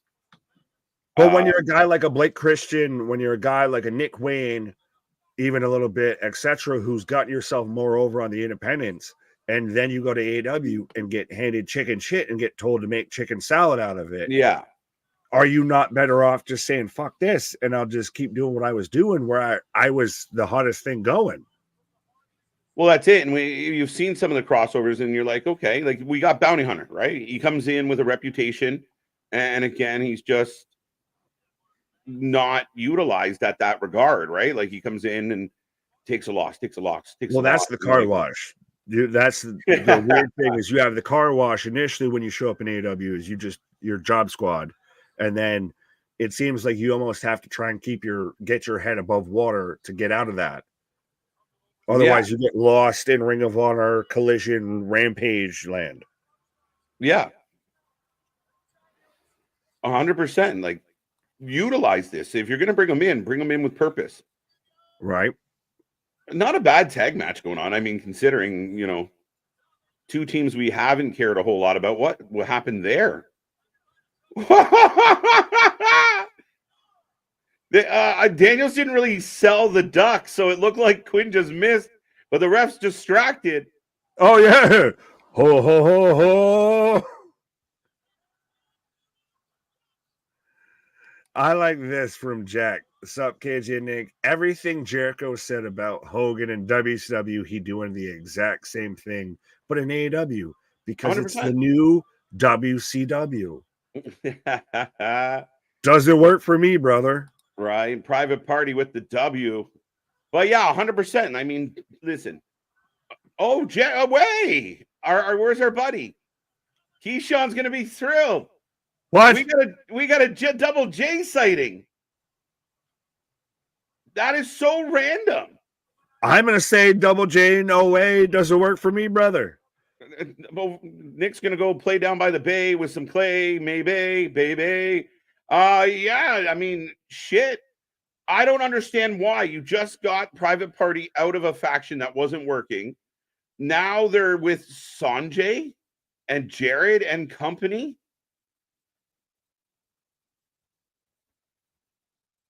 Yeah, I mean, that I don't understand. That's blowing my mind.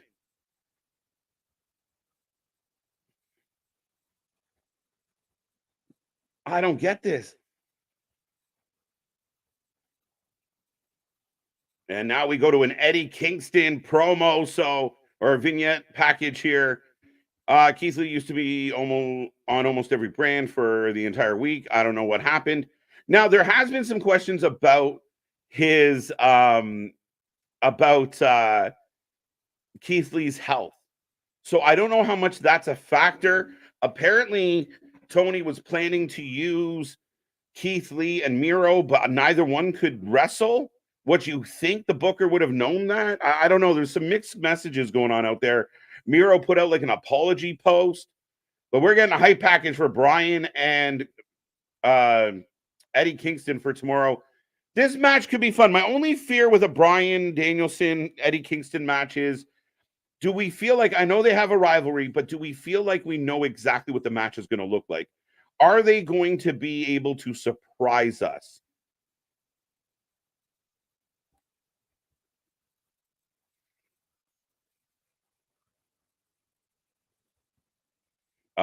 Yeah, like honestly, are we going to be able to get something exciting? Like, is it going to be just a series of kicks and slaps and kicks and slaps? Are you going to get more?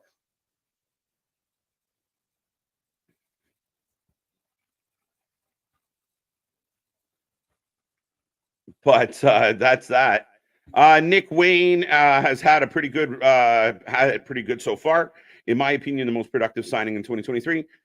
Yes and no, Dave. I mean, here's my issue. Nick Wayne to me is part of that ilk of talent that you have for the with Wheeler Yuta, Daniel Garcia. Like Nick Wayne would do so much better in a well-booked Ring of Honor, in my opinion, because you then have the opportunity to develop him. Nick Wayne fighting, Adam Copeland, when Adam Copeland looks like his dad, that's a tough one for me. That is to me, that's a struggle. And Nick Wayne being brought to work by his mom is a struggle. Like, I don't know. When you that one, I like that, Dave. Good to see you. Good to see somebody tell Keyshawn we have Jeff Jarrett. Yeah, see, and there you go. Nick, you're gonna love this. Yeah, it was just a bit of a dancing session. I'm still good to see Double J in the ring. In doses, if used properly. What we've got from Double J has been a little bit off-putting, a little bit scrambly, not really booked well. I mean, he's a vet. There's a rhyme and a reason for him, but at the end of the day, it hasn't been. I don't love the faction. It feels so campy. A wild Slapnuts appears.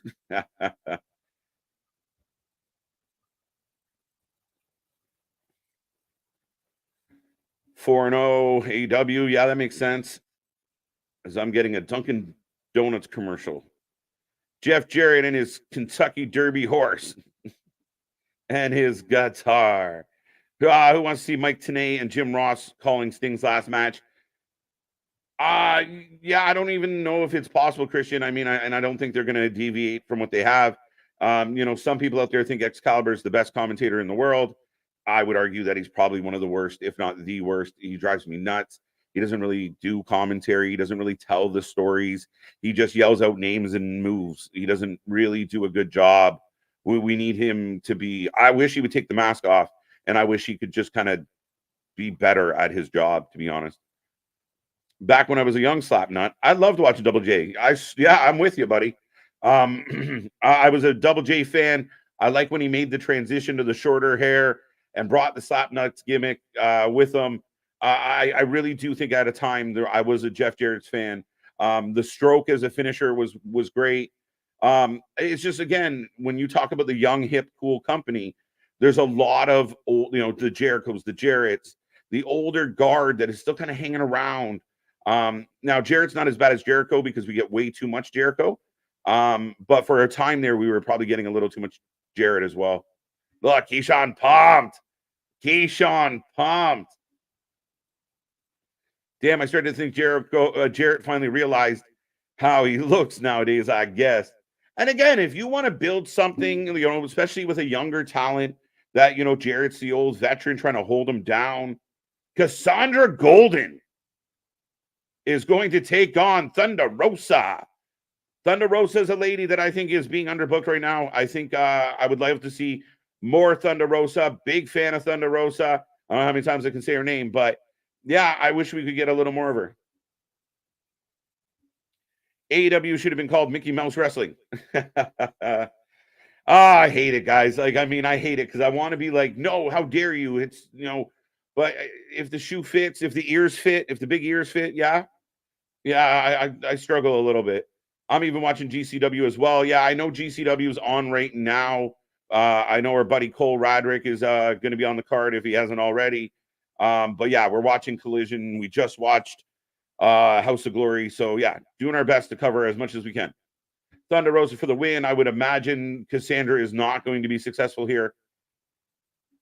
There you go. I want more Thunder Rosa. Why has she not stepped up to Toni Storm? Hopefully she steps up to whoever comes out of Revolution and says, I've never been beaten for my belt. Ever.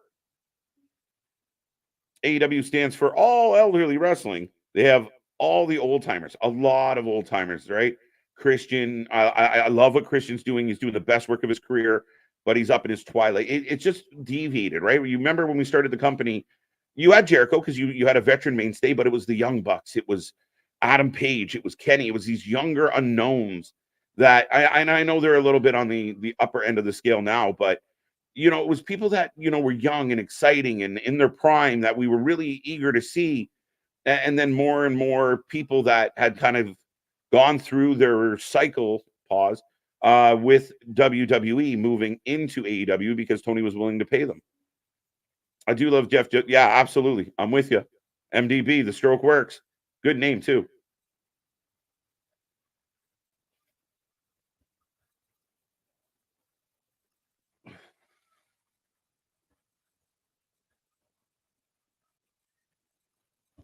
Thunder Rosa, 100%. Thunder Rosa is here.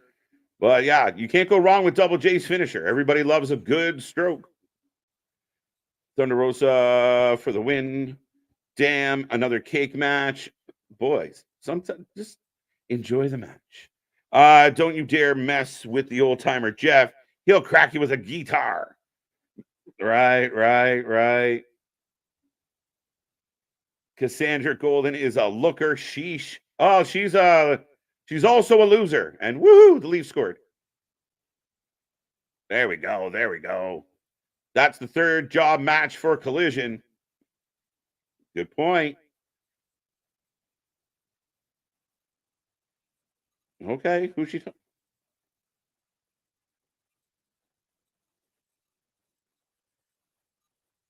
There you go. Thunder Rosa being very serious, and I won't back down. It's my time. Again, a superstar, an outstanding wrestler, took some locker room heat. You saw the issues with Britt Baker that seemed to play a factor in her booking. But she's back. She looks good. And yeah, an amazing lady. Again, one of the wrestlers out there that actually shows our channel some love on social media at times, as far as just, giving us a thumbs up and such. So big fan of what Thunder Rosa is doing out there. Love me some Thunder. As we go back to Wednesday, the Bucks. So we're getting the breakdown of the Bucks and Sting Darby for Sunday. Let's go, Corey. I ran inside to catch it. Keyshawn thinking I left the TV for 2 minutes and the motherfucker shows up. Yeah, right. I know it happens. A looker and a laser. My type of woman. There you go.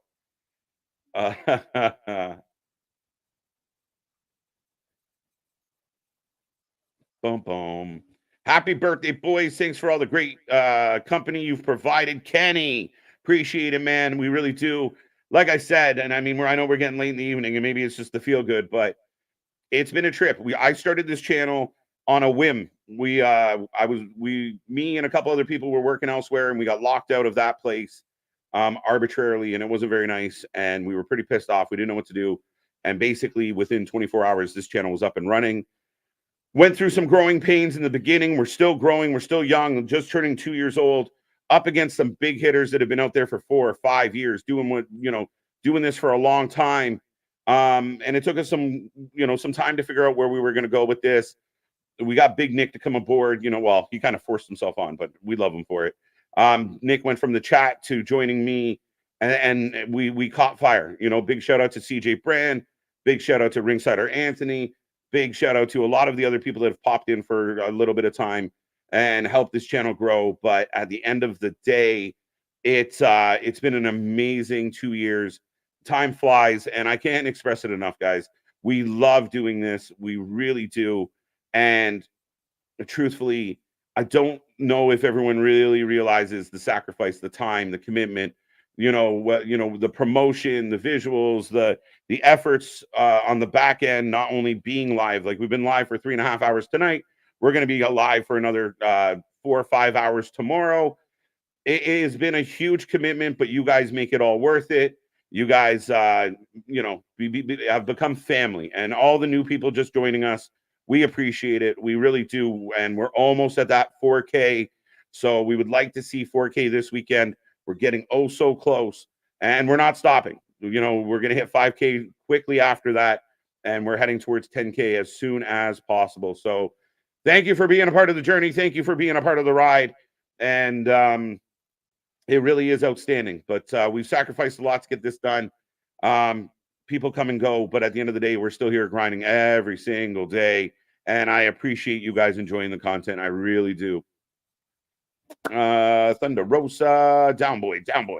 I'm afraid when Banks comes in, she's not going to push the other women. This will be very intriguing. Can she be the leader of a locker room? Can she have a voice? Can she elevate the other wrestlers, or will she get swallowed up as we've seen others do? If we're going to get a whole bunch of Sasha Banks matches against lower mid-card talent just to kind of do it, it's probably not going to work well. She's got to be in the main event picture. She has a real good opportunity to elevate the AEW roster. And again, we'll find out what type of person she is. I think she could have went back to WWE. She chose AEW. I believe financial was a big part of it, and I have no hate towards that. You get where you get what you can get where you can get it. And now you're going to be the big fish in a small pond. Let's see if she can deliver. Let's see if she can stay healthy. Let's see if she can elevate the game.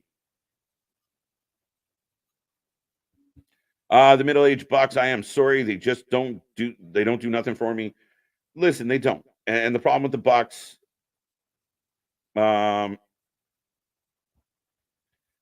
Bucks have the problem with the Bucks is they were never like it's easy to go to New Japan and you know it's a different mechanism. It's a lot of heavy booking. They weren't required to cut big long promos. They were used to doing like their BTE bullshit.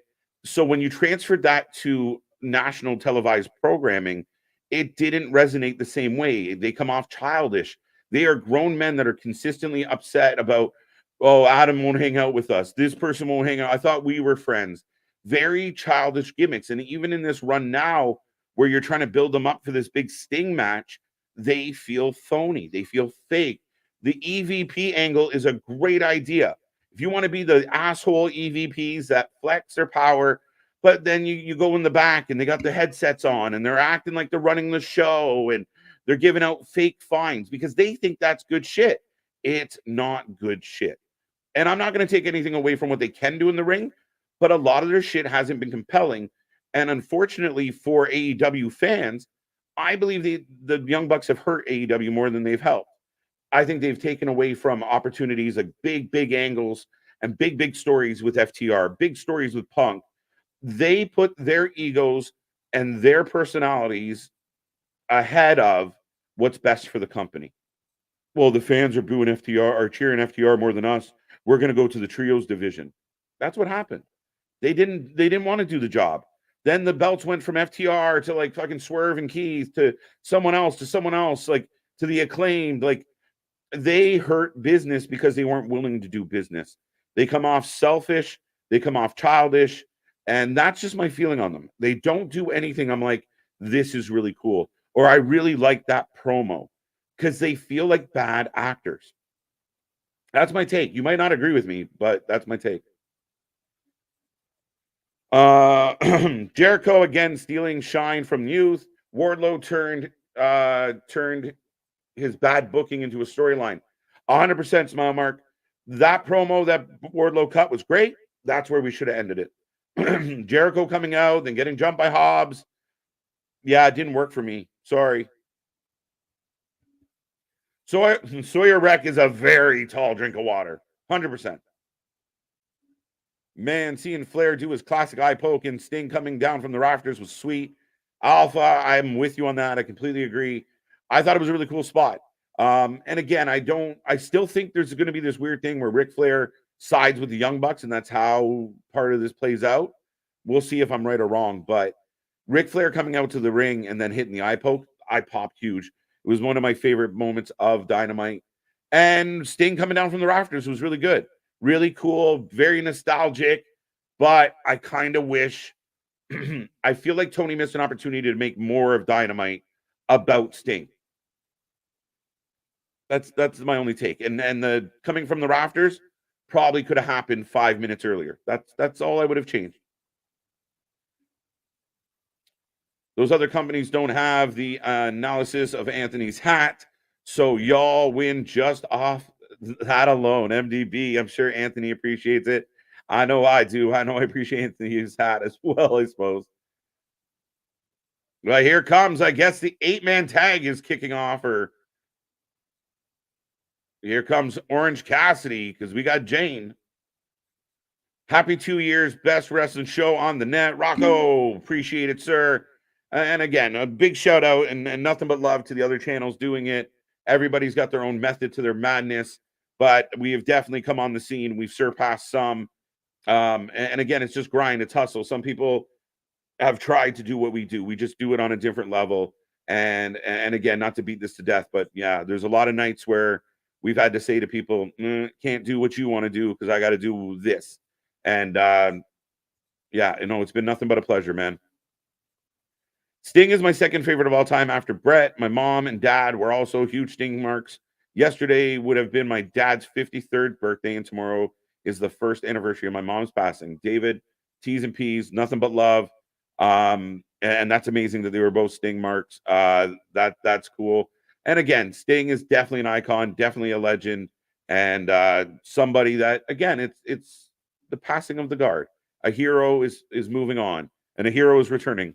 As I say, how the fuck do I come back off of that? But no, 100%. Yeah, I've even talked about it. If I have like neighbors and everything that know that we do this and everything and don't know current wrestling, but still want to know, oh, Sting's last match is coming up, right? And everything. Yep, Sting's last match tomorrow. Like, he is the icon. He's still really the last doing it from that era. Like, think about it. Taker's gone, Hogan's gone, Macho's clearly gone. Like, there's no but Ric Flair's hanging on. He's wooing his way across the board here. But yeah, the closest we have now is The Rock coming back, which is a beacon of our era, which way to make us feel old, that, you know, The Rock coming back is going back to a bygone era. Yeah, a little bit. And again, I mean, you look at generationally, and it's just like I said, it's the funny. I really think a big bulk of it is like the younger fans that are never just really happy with anything. But, you know, you get The Rock back in the mix. We get John Cena sightings. But again, it is a turning, a passing of the torch in a lot of ways. We're not going to get a whole lot more of Rock. This might be the last consistent anything we get out of him. So just appreciate it, enjoy it. This little run from Sting, even though I've had my complaints about some of the booking, at the end of the day, I think there's, you know, again, it's been kind of the fact that he's still going and doing it. And then some people say doing it at a crazy level, considering how much he still wants to jump off shit. He's probably jumping off more shit now than he was 20 years ago. It's pretty fucked up. I still find it funny that the best like runs of Sting, none of them were like, you can't say anything with him in WWE. No. Everything else he's been the best non-WWE wrestler. Yes. To get over. Yeah.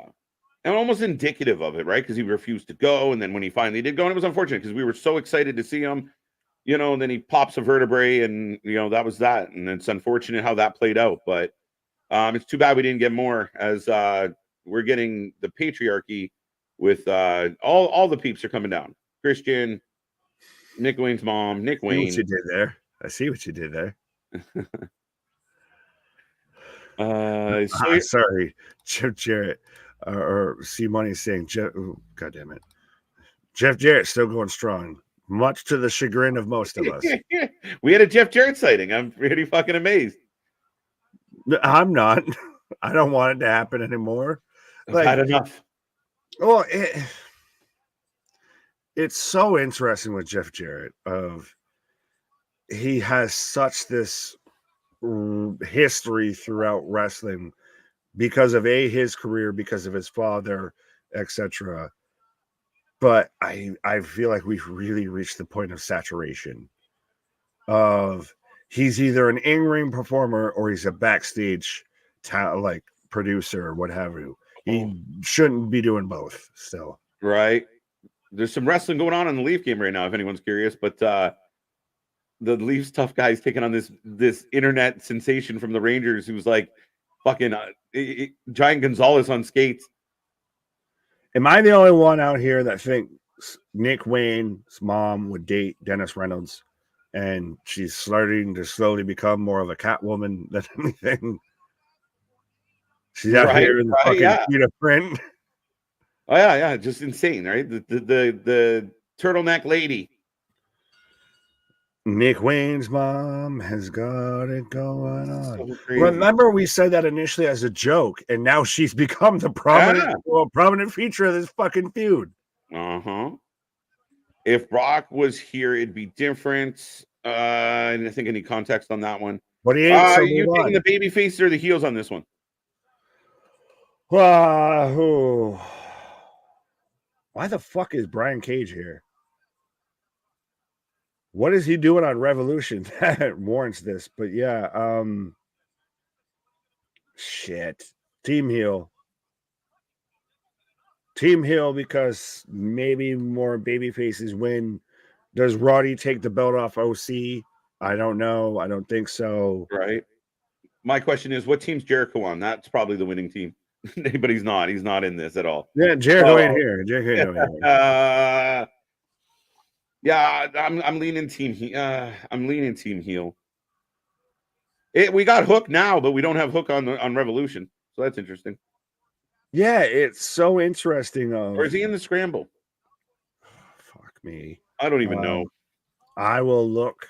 So in the scramble match so far, we have Chris Jericho, Wardlow, Powerhouse Hobbs, Lance Archer, Hook. So there we go. Brian Cage. That solves my question. So he is there. Yeah. Magnus, Lucha, and Dante Martin. So all stars.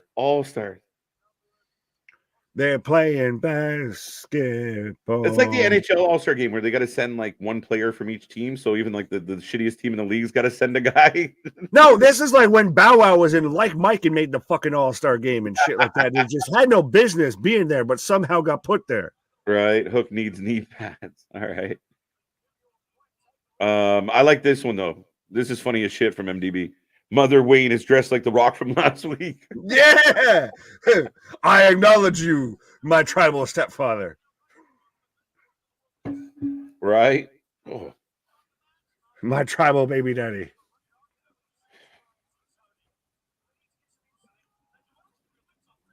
But so who you got though come Revolution when it comes to OC versus Roderick Strong? As I've got the man with the mustache. That's a tough one for me. Like I'm convinced the Bucks are going to win. I'm convinced that there's a chance. Well, I think Deonna Purrazzo was a tough one to call too, but I think she wins.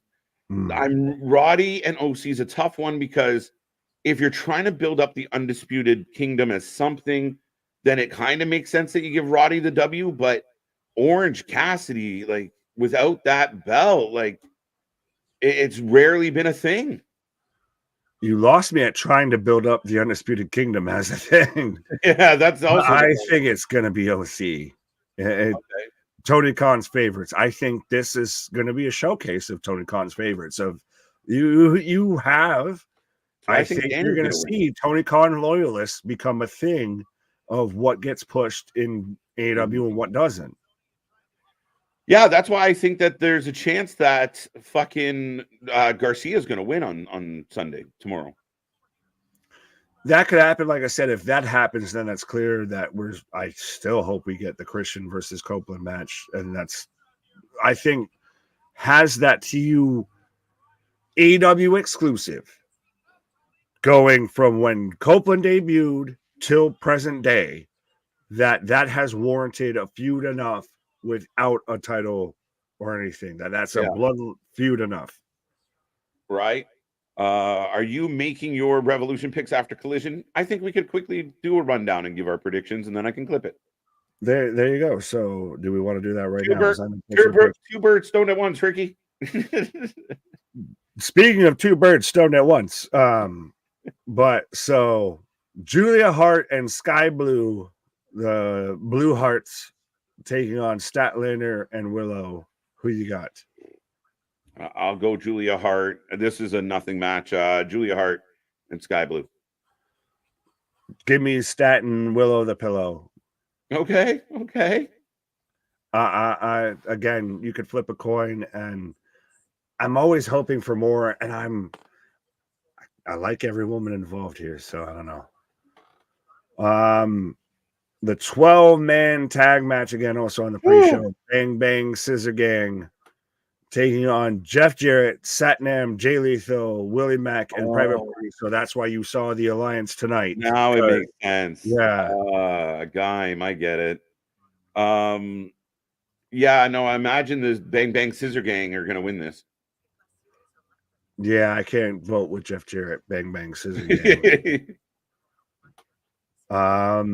OC versus Roderick Strong for the AEW International Championship. Like I said, this one is so hard. I'm gonna go Roddy just to be different than you. Just for Adam. Yeah, no, right. OC wins this. Champion. OC wins this. I'm not going to say the match because I feel like that's probably going to be main event.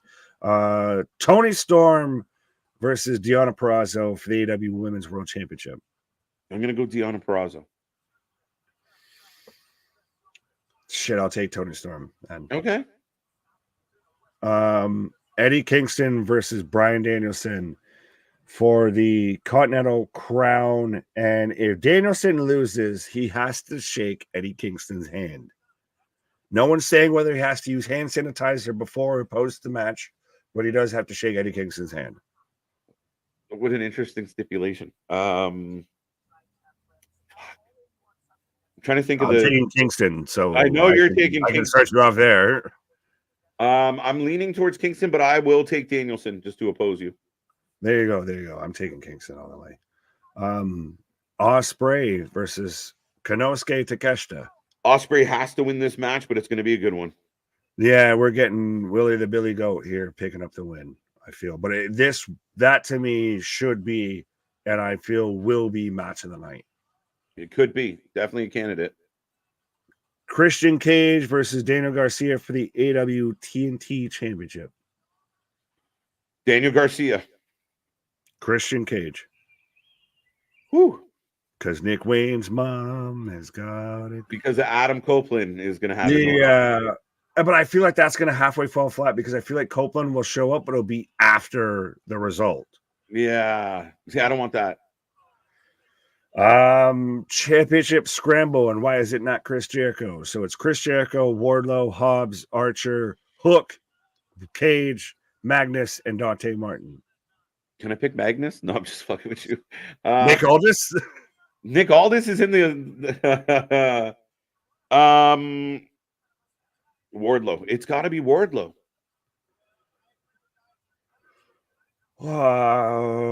Hook. Yeah, you don't even know me. You don't even know me. I'm just thinking of I'm trying to put my mind in Tony Khan's body, and it's a terrible place to be, of trying to guess where he would go with that. But FTR versus Blackpool Combat Club. FTR. Oh, I agree with you on that. I think it's got to be FTR. You need to validate them. Yeah, let's go FTR. I'll go with you on that one. And so what could be the main event, what could be the co-main event? Samoan Joseph, Hangman Page, and Swerve Strickland in a three-way dance for the AEW World Heavyweight Championship. This one might be a little tough. I'll go Swerve. I think that's what you do.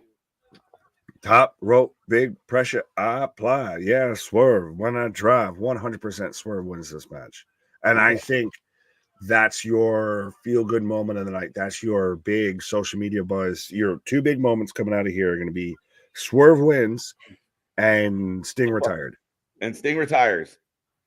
And Young Bucks are your new world tag team champion. That explains the last match of Sting and Darby versus the Young Cucks. It's got to be the Young Bucks here. Yeah, I'm with you on that. I think the Young Bucks take the W. As right now, Danny trying to get the tag. Gets to Trent.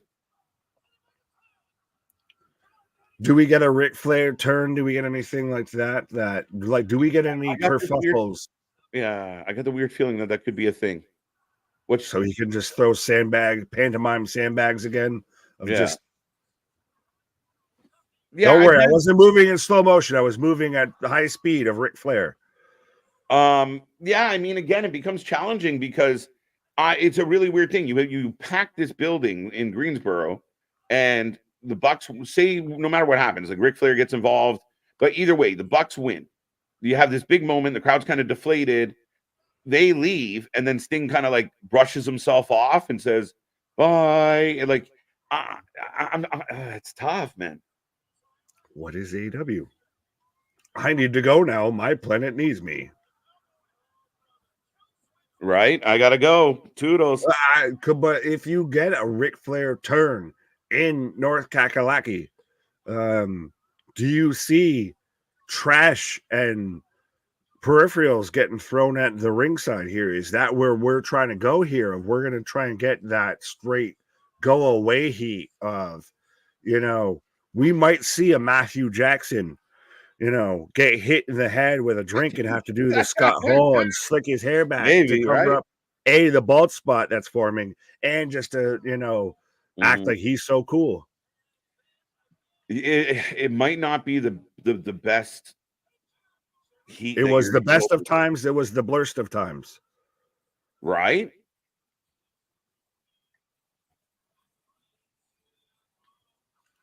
As we're in picture again, as I've got Uh-huh. this never aging high school senior for the fucking GCW ring announcer here. Right. How is He's the there fucking Matthew McConaughey of dazed and confused of the thing I like about GCW cards. I keep getting older, but they stay the same age. All right. Do you watch GCW? No, well, it sure be a hell of a lot cooler if you did. But yeah, I guess that's our predictions for Collision, by the way. There you go. Page wins in the three-way, the two matches. Could you imagine Adam Page leaves Revolution as champ? Page leaves as champ. The Bucks leave as champ. Garcia leaves as champ. OC leaves as champ. Do you want people to stop watching? Because that's how you want people to stop watching. Jericho's the #1 contender. Oh my fuck. That you talk about the best of times, blurst of times. That's apocalypse. That's the end is nigh. The end is nigh. Time to run away. The end is nigh. It's a tough one, man. Trent is unhinged. I love Trent. Would he turn heel already? What's up with your heavy metal cousin out here looking like you on GCW out here? Oh fuck. It's like, what? Taking on Blake Christian. I have the GCW pulled up right now, but so we've got Eric Cannon taking on Blake Christian for the GCW world title. In the middle of the card, by the way, I mind you. Oh, there you go.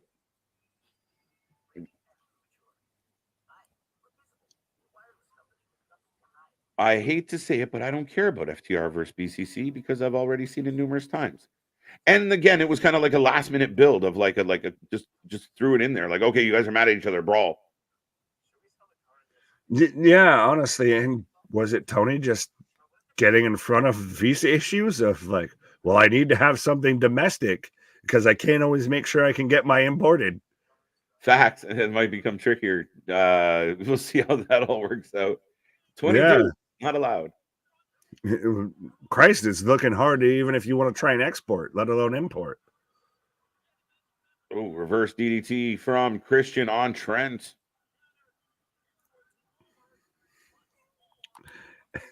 Eric Cannon. MDB bringing me back to the hip hop. The Cannon. Oh, fuck. That was the, if Metro don't trust you, that's what you had. Cannon.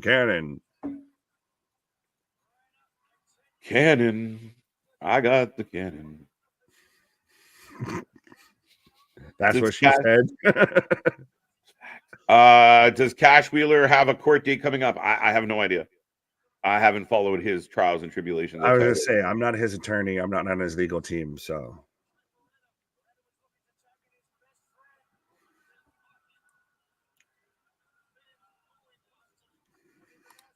MDB, of course we did. But why is the rum gone? Fantastic question.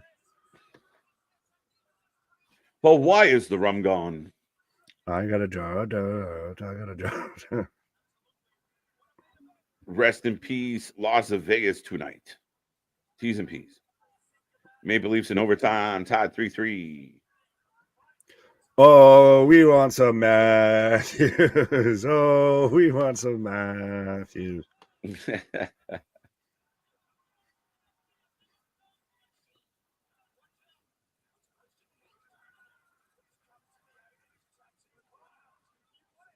Is that has anything tonight on Collision got you excited for the Revolution card? Like, I understand this match is just going to be like, hey, let's have all the fucking mid-carders here. Mm-hmm. all the bulk of the show, the pulp of the show, here in a match and just see who squashes each other. But nothing's selling me on why I should give a fuck tomorrow. A little bit risky. Like the night before, when you throw a bunch of people that are going to fight each other tomorrow, I heard some critics talk about Wednesday where you did the 6-man tag, Eddie Kingston and FTR. Well, we're going to get a lot of the spots we got on Wednesday on Sunday, aren't we? Like, so instead of doing like some type of angle or some type of way to get there, when you do the 6-man tag, you're kind of giving us the pay-per-view matches all at once, early. Should Wednesday and especially Saturday, or both even, been like what you said, and especially we've talked about how Tony Khan's a mark for the business, and there's some people that praise him on being that. So should his last 2 shows before Sting the Icon retires on his programming, under his watch, should it not be a love letter from the wrestling community to Sting and everything that you've done? Yeah, because I don't think you do that at the pay-per-view. I think the pay-per-view is about business, about the match. And again, you can have a little sprinkle of it, but Wednesday night was the night, if not tonight, where you really dig in and throughout the night, like that whole Dynamite, it should have been like black and white logo, fucking have fake snow in the fucking building if you wanted. Like it should have been like Sting's farewell night before the big fight. Oh, absolutely. Well, and again, you don't sell tickets to people once they're already in the building. Like you don't sell a pay-per-view once it's already started. You sell the pay-per-view before it started. We know this just from doing what we do. You sell people to come and see you before the show, not at the show. Yeah, exactly. You're not wrong there. So not wrong at all. You have a week at least. We can talk about how great or how terrible the Sting retirement story has been, but you have a week left to literally just be nothing but a love letter to Sting of thank you for what you're doing. You can then build up the whole pay-per-view. You've got everything. You've got the mood set. So when that's the main event, you've got a 10, 15-minute video package that plays and everybody's emotions are high. We're all waiting for it. Instead, you're waiting now till we get to that last minute. And by then you've probably watched 4.5 hours of wrestling that may or may not have taken you out of the moment. Right. Oh, there it is. Oh, 2 count. Ni hao. Hi. I guess Kobe lookalike. Right. Yeah. Sorry. Yeah, no, I think you got a lot of good points there, Nick. And I think at the end of the day, Nick Wayne up on the apron. Yeah, I mean, at the end of the day, it is what it is. There's going to be showtime tomorrow. Hopefully it goes well. And again, Collision, I think is a very good. Wow. Killshot got the pin on Trent. Yet again, of all the people, you know who's involved in the finish? The 2 people not on the pay-per-view. Come on, bro. What are we doing? OC is getting stretched out ringside, getting stomped on. Darkness imprisoning me. What the fuck are we doing here? Right. You know who wins the multi-person match of people on the pay-per-view? The 2 fuckers not on the show. Yeah, that blows my mind.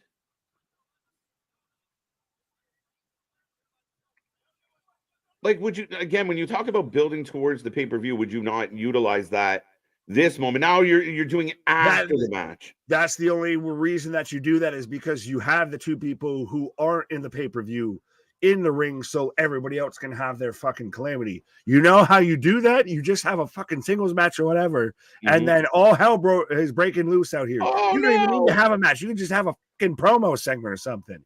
And calamity's broken out here, folks. Oh, chaos is broken out. We got to go home. We don't know when we got to get out of here. So make sure you tune in tomorrow for Revolution. Remember, instead of advertising a fucking run over. Yeah, that's how it works. Because it just happens naturally. Right? Killshot puts Magic Daddy through a chair. Again, 2 guys not really building anything here. So it's kind of funny. Danny's punching Christian. So at least those 2 are fighting tomorrow. Hook's beating up Cage, which looks ridiculous. Brian Cage just had the fakest of fake runs into that fucking ring steps there. Oh, funny as shit. So everyone's fighting off. Trent's down and out. But that's the thing. Again, there's no sense of urgency feeling with this. You're having a calamity. You're having a brawl for it. And Right. nothing feels urgent. There's nobody ringing the bell. There's no security coming out here. This should have been your fucking go home moment of, folks, chaos is running in. You know, all hell's breaking loose here. So if you want to see what's going to happen, make sure you're here tomorrow. Like all of that. Ring Instead, the bell. we just get a hard cut into nothing. Right. Send out some refs. Ring the bell a bunch of times. There's Jimmy Uso out there. He didn't ring the bell, goddammit.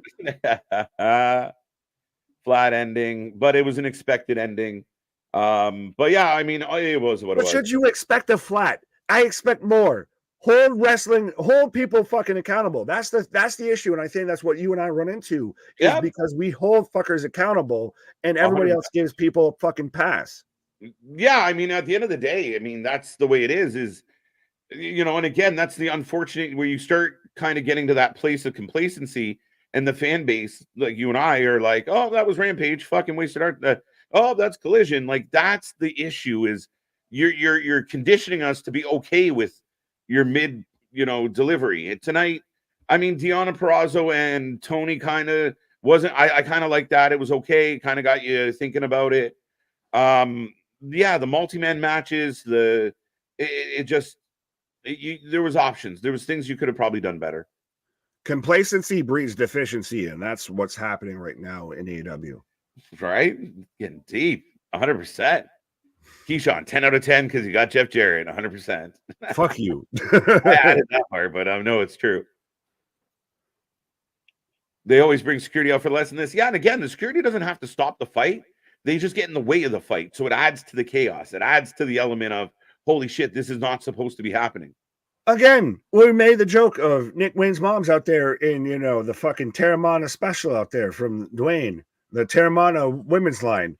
But we grew up in that era of we didn't advertise. There was no social media to tell us the show was going to run 5 minutes over or anything like that. It just fucking did it. And guess what? It felt organic because guess what? There might be a night or two to where it ends at 9:55. Right. And so then the moment it goes at 10:15, it feels crazy. And especially the end of a pay-per-view. Like I said, I remember specifically the JR calls of, you know, everybody's listening to mine, folks here. Make sure you have that send-off that you need to sell people into the building, not sell people once you're at the building. No, 100%. And if you have them at the building, sell them on the next time that we have a building, right? You got to keep selling each week and pushing the issues and making sure people are interested and invested. And like you said, the question comes, did they utilize 2 hours tonight to really make you that, you know, that much more into what could happen tomorrow? My argument is probably not. House of Glory did a better job at building in the final promo to Wrestling Evolver versus House of Glory than AEW Collision did in 2 hours to build towards Revolution the next night. Yeah, 100%. I'll give you that. I thought that was a really good job. I mean, yeah, at the end of the day, it is what it is, my guy. But we, you know, Revolution will turn out. We'll see how that goes. Yeah, I think there's an opportunity here. Tony Khan's got to give us a really good pay-per-view and then have a really good Dynamite plan to follow it up. Right. 5.25 out of 10. 6 out of 10 boring for a go-home show, kind of. 5 out of 10. 6 out of 10. Will there be any surprises at Revolution? I'm still wondering. I think Okada could be a big surprise at Revolution. Do they save Monet for that Boston show? Or do you Monet is saved for big business, and I've heard through the grapevine Okada's not for a week or two at most. Okay. Like you'll probably get more Monet and Okada more packed together than you'll see, I think, any big surprise debut at Revolution. The only thing I could see that would be a quote-unquote surprise would be if you get Camille, but that still is even a bit of a stretch. Yeah, I mean, people are talking about Ryan O'Reilly coming back, but I mean, that's cool, but is it a big thing? Maybe not as big as people think it once was. Maybe not to the general fan. It's not as big as it could be. I think if I It'll was be big. He's just going into a dead faction. yeah, fact. Or opposing it. But I kind of think if I was booking the shows, I'd almost have a moment of Sasha showing up and just sell that Boston show. Let us give it. You've already leaked out the secret. You already gave out the clues. So why not have that big moment? Your champion wins, Deanna wins, whoever, and Sasha, they don't say anything, they don't get in a fight. She just makes her presence known. What if you just get a tease? You don't have Maybe, to even have her show up. You just have a video package of maybe. like money. Yeah. Which, I by mean, the way, her voice is annoying as fucking that. Just personally. Now you make me think of CJ Brand. Money. Money. Shout out, Brand. Cut the shit.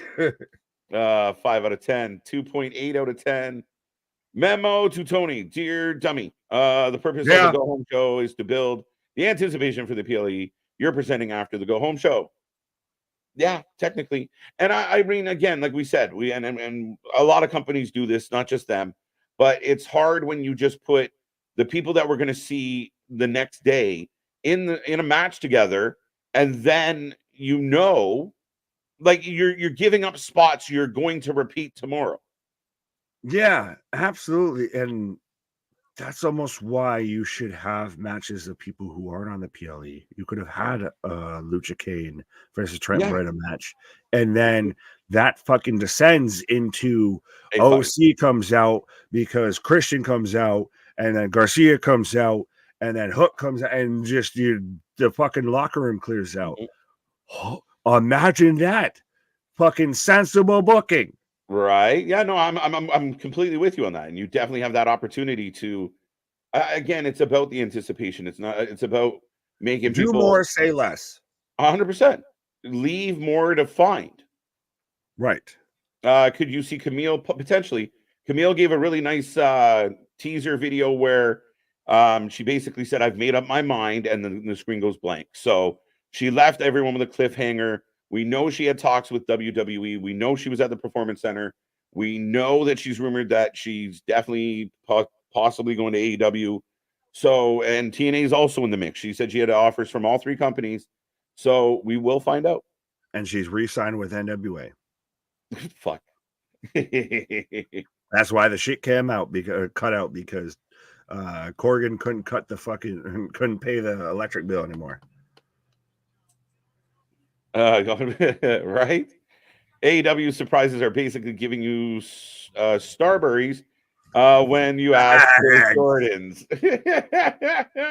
That Chinese knockoff shit. I wanted Jordans. You got Shaqs. Right?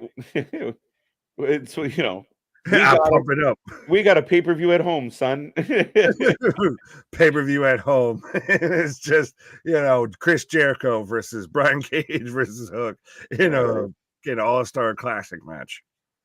I think GCW puts on a better show than AEW. And again, I think we've had this talk quite a bit lately of if AEW is going to be that match-based, sports-based wrestling presentation where the storylines aren't as important or as deep, according to Tony Khan, then if you're going to go into that realm and compete with GCW, Wrestling Revolver, House of Glory, then you got to deliver matches that live up to the matches they give us on a smaller scale. Like, you got to be able to, the matches that we tune in for better be fucking stellar. But again, you know what makes really cool matches really cool is because you don't see them that often. If you try and have a weekly fucking show that runs like that, you are going to burn your shit out. Trust me, we've seen it with GCW that maybe runs 1 or 2 shows a weekend and burns people out with this. They've burned us out from watching it to an extent. Versus, imagine you have 3 shows weekly that you have on a primetime network. You cannot just run that as a fucking highlight reel of here's some really good matches. You cannot be a super indie on a major wrestling promotion right now. You cannot do that. It's not sustainable. No. And again, you'll burn your crowd out. And again, whether people like it or not, or want to admit it or not, and we saw it last night. The story drives the ship. If you don't have good story, you're not going anywhere fast. Shit, we talked the first hour or so tonight just about the stories from last night. Right. The build to Revolution has been made. I feel like we've had this opinion about World's End. We had it about the last couple pay-per-views. And it's a lot of this week. How many matches got added this week out of left field? That is the dilemma. So again, not all bad guys. We're really looking forward to Revolution. Nick and I are about to pack up and call it one. But we are looking forward to the show tomorrow. We hope it does well. Just the forecast is looking cloudy. We're big, and then there's a lot of potential on the card, depending on what floats your boat. But again, Takeshka, Ospreay, Deonna, Tony.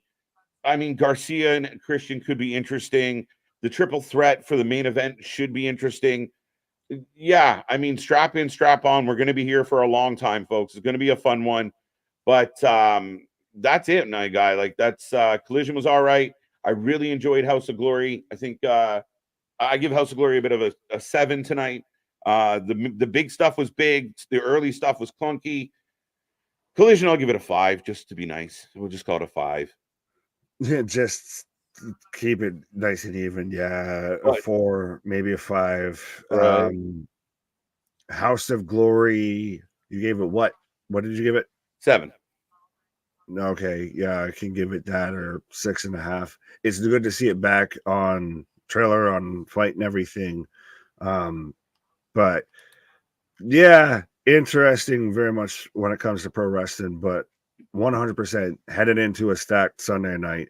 It's Sting's final match. The Revolution may not be televised, but it will be live streamed. It will be televised. It will be televised and reacted to, my friend. It's going to be a fun one. I thank everyone out there with a pair of ears for joining us on our 2-year anniversary. We're looking forward to all the years ahead. We thank you for being a part of this family. Please be a friend, tell a friend anywhere you know that they're talking about wrestling. Send them our link, let them know, just drop it in conversations and chats. And we want to hit 4K very soon. We're getting very close to that. 4K for our birthday, folks. But from the bottom of my heart, and I know Nick feels the same way, we are truly grateful, humbled, and appreciate every second anyone out there spends with us. So thank you so much for 2 years in the books, hundreds of hours of wrestling, an exhausting amount of coverage. But man, we ain't going nowhere. There's no place I'd rather be. But sing along if you know the words. Our shit is real. Our shit is raw. Our shit is authentic. When you talk about the wrestling, you better put that 4 live with it. That's it, ladies and gentlemen. See you on the flip side. Revolution tomorrow. Come back and say goodbye to Sting. Good night.